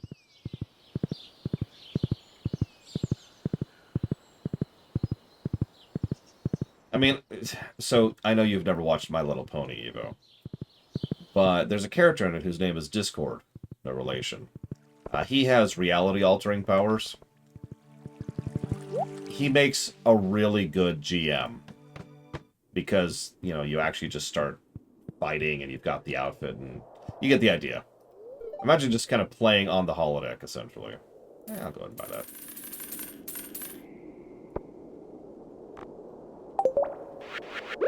Have a void mayonnaise.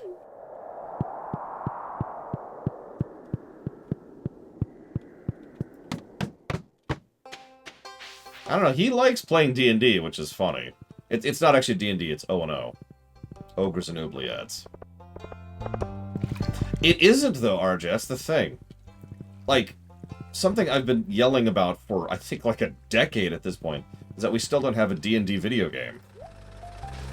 It's such a huge, obvious market. And Wizards, that is to say Hasbro, has just been sitting on it for years. Going like, you know...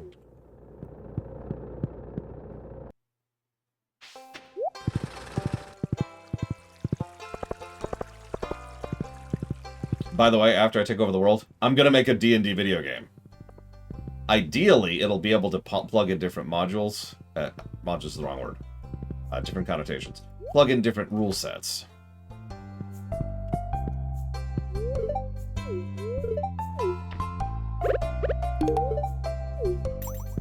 So, I don't have a better way to explain this, Evo, but obviously, that's not what I mean at all.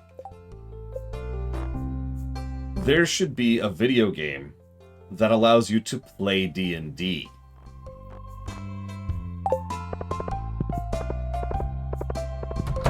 Plug it in. There's, you know, an interface. There's your inventory. There's your character screen. There's your stats right there. There's your dice rolls over here. Here's your current. Here's like a notes thing. Maybe there's like a quest log. Here's your current map of the area you're in. Like all the stuff that the GM has set up over here for special notes. Yeah, no, there isn't, Alex, and you know I'm right. Speaking as someone who plays D&D every Thursday, by the way, in the evenings with Guido, on tabletop, that is not that. That is us, like, completely jury-rigging some bullcrap in order to try and emulate D&D. The only reason it works at all is because of the fact that it actually happens to have the dice. Someone bothered to model the dice. And yeah, it needs to be super customizable. And you have custom character sheets. Maybe have portraits. Maybe have animated portraits. Have little, you know, custom figurines you could use. And what frustrates me so much about this is not just how much I want this. Hasbro could make bank on this. I mean, I wouldn't overcharge because I'm not a moron. But think about how much they could just be like, all right, so here's the such and such Raids of the Demons. It's the campaign I've been playing through a third. And you can buy the campaign for the game. And it's got all the resources and all the assets and all that stuff plugged in. Placonk. You know. Oh, I don't know that ref person. I suppose we'll find out when we actually finish up the score. I imagine this is going to be about average, somewhere around the 80-ish range. Whereas the highest game I've ever rated is 300-something, for a bit of perspective.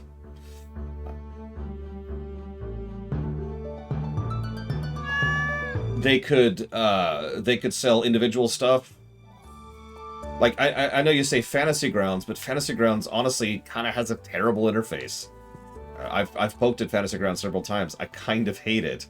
And it is a colossal pain in the ass to use. A proper customizable... Neverwinter Nights, a game that came out in the early aughts, has a better interface and GM interface for playing D&D than Fantasy Grounds, which is designed to play D&D. And don't even get me started on Roll20. Anyway, sorry, hi. Thank you for coming to my TED Talk. Obviously, in an ideal world, they wouldn't sell, you know, charge through the nose for all this stuff. But I'm just saying, it's doubly frustrating because it's something I want, and they won't do it. Yeah, Roll20 is free. That's what it's got going for it. We use Tabletop Simulator because Tabletop Simulator is better, but it also is not free. And requires a little more prep work. Yeah, exactly. Make it mod-friendly. Make it something that players and GMs can plug in their own modules, their own custom classes or custom specializations, custom items, custom maps, custom campaigns. Just go hog with it. It's not like such a game can't exist. We are well past the period of time in which, you know, that's just a fantasy that'll never happen. We have viable, reasonable technology to be able to do that and make it fully online cross-platform playable right now. And they're not doing it. What am I doing? I'm going to Emily's house. Don't worry, I'm not cheating on Penny. I'm just going to Emily's house so she can take off my clothes. Alright, Emily. How do I do this? Because I've never actually done this.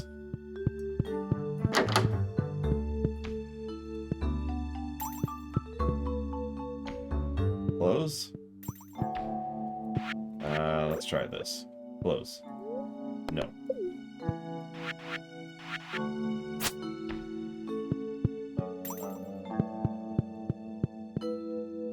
Aha! Thank you, that rich person.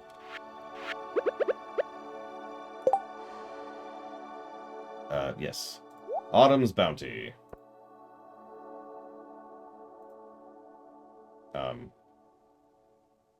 I should probably have brought some cloth.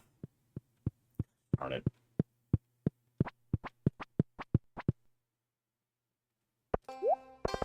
Shut up! Not making fun.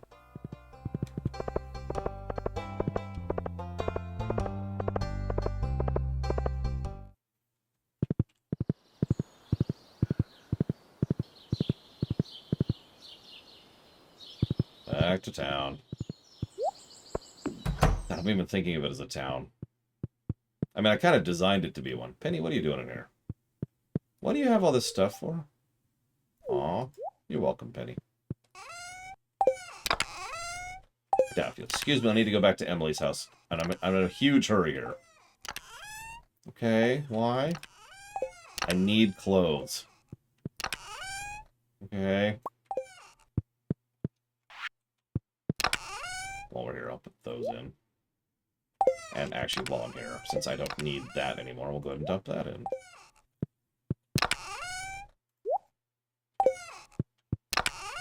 Okay. So there are several things that are edible in this game that you shouldn't eat, if that's what you mean. But there's no such thing as an inedible that you can eat.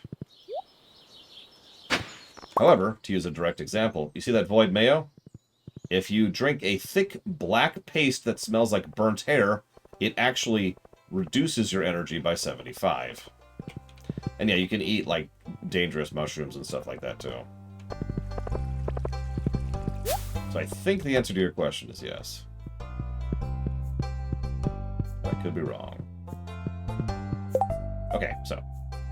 Cloth. Okay, hang on. Try this again.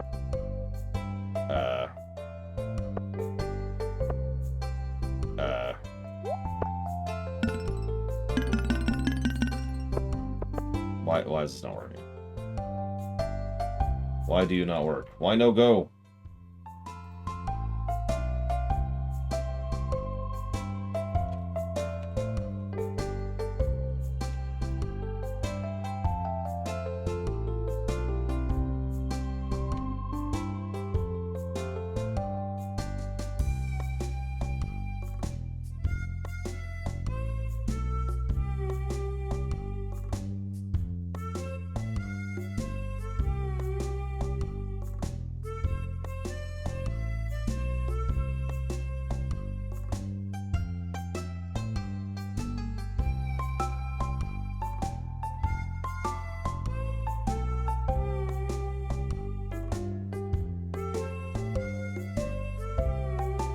I'm confused by this.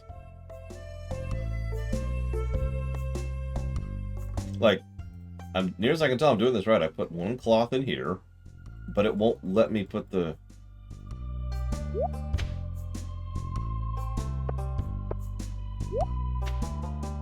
feed in. This is an Autumn's Bounty. Yep, that's the right item. What am I doing wrong?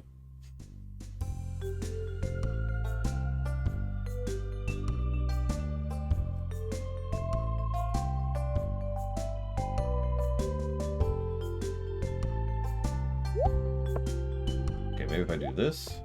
Nope. Wait, what? I'm supposed to put the Autumn's Bounty in the spool?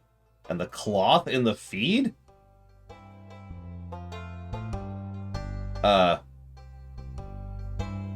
Okay. That's extraordinarily confusing. But I did it. I now have a nice jacket. I want to look my best for Penny. Now we gotta figure out dyes. How do we do dyeing?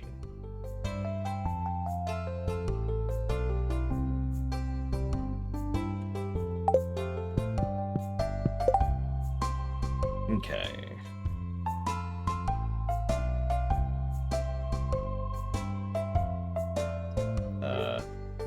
I cannot dye my shorts black.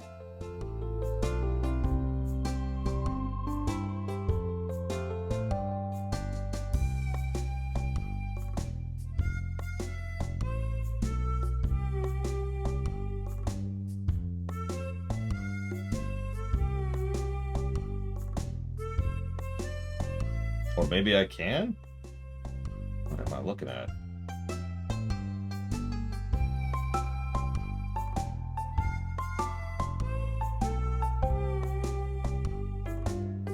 Okay, here we go. Aha! Excellent. Okay, hang on. So let's go... This is funny. I literally just put these in the bank. Back to town.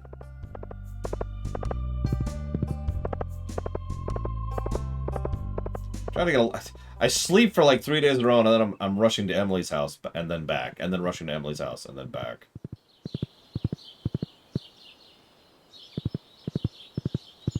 Does it have to be different items? I can make that work. So let's get... We'll be safe. We'll bring 1 coal, 1 batwing, and 1 bomb. Let's do it. Hang on. Let's bring 2 of all of those things. Hey. Baby I can't interact with.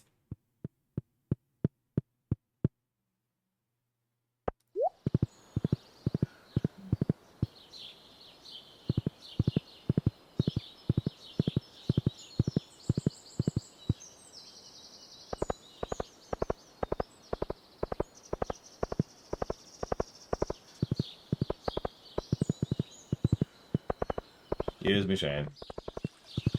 Hey, how's your love life, Shane? Alright.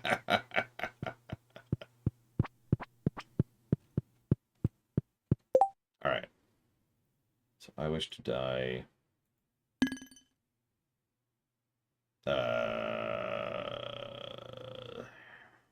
Okay. Well, she did divorce him after 1 day, Evo. Anyways.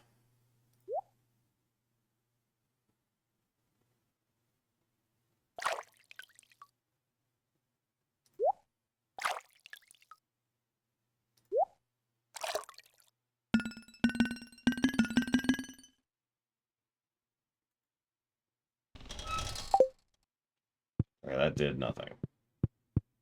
Yeah, he was drinking booze at 6 a.m. And his house was a slob fest. And so she rushed out and paid a very expensive fine to divorce him on the spot. We like to think that it absolutely destroyed him emotionally. But then I reached out to him.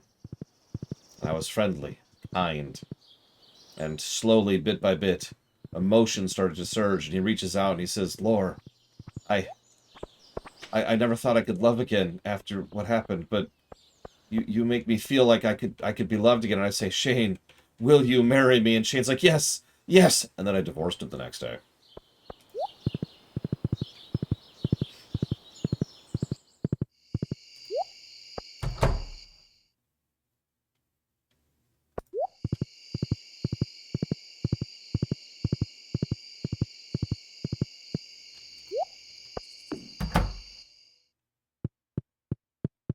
Penny, why are you still standing in the corner?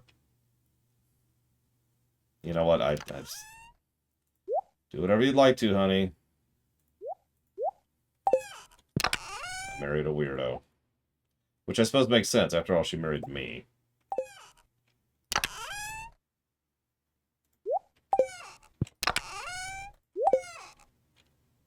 Penny, Penny. Penny!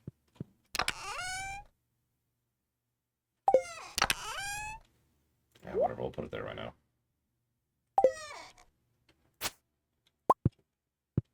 That shouldn't even be here. What is this?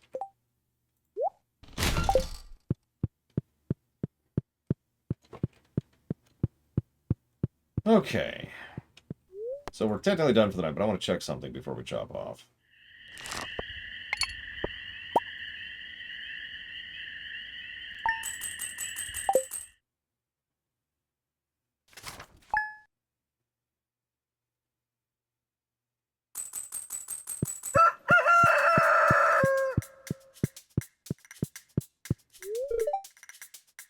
The humidity feels great on the skin. Says you! God, I freaking hate humidity. Whoa! Okay. Yep, that's definitely safe. And if we're being honest, that's something I do in real life, so that's whatever. Not quite that high, but still.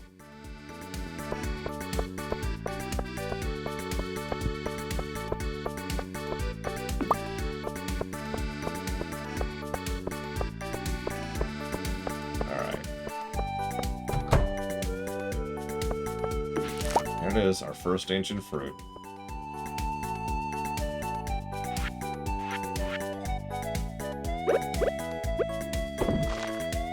See how many seeds we get. Any bets?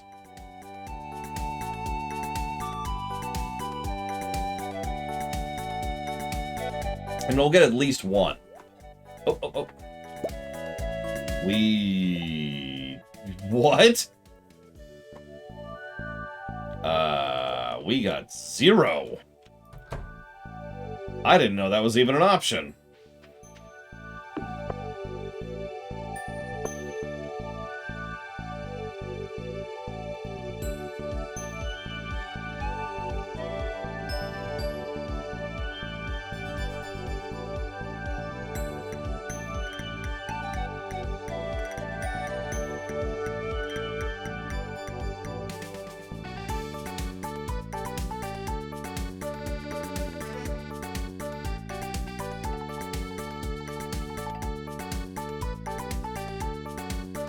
There is a 1.99% chance, 1 in 50 chance, of getting mixed seeds instead of the seeds you actually want.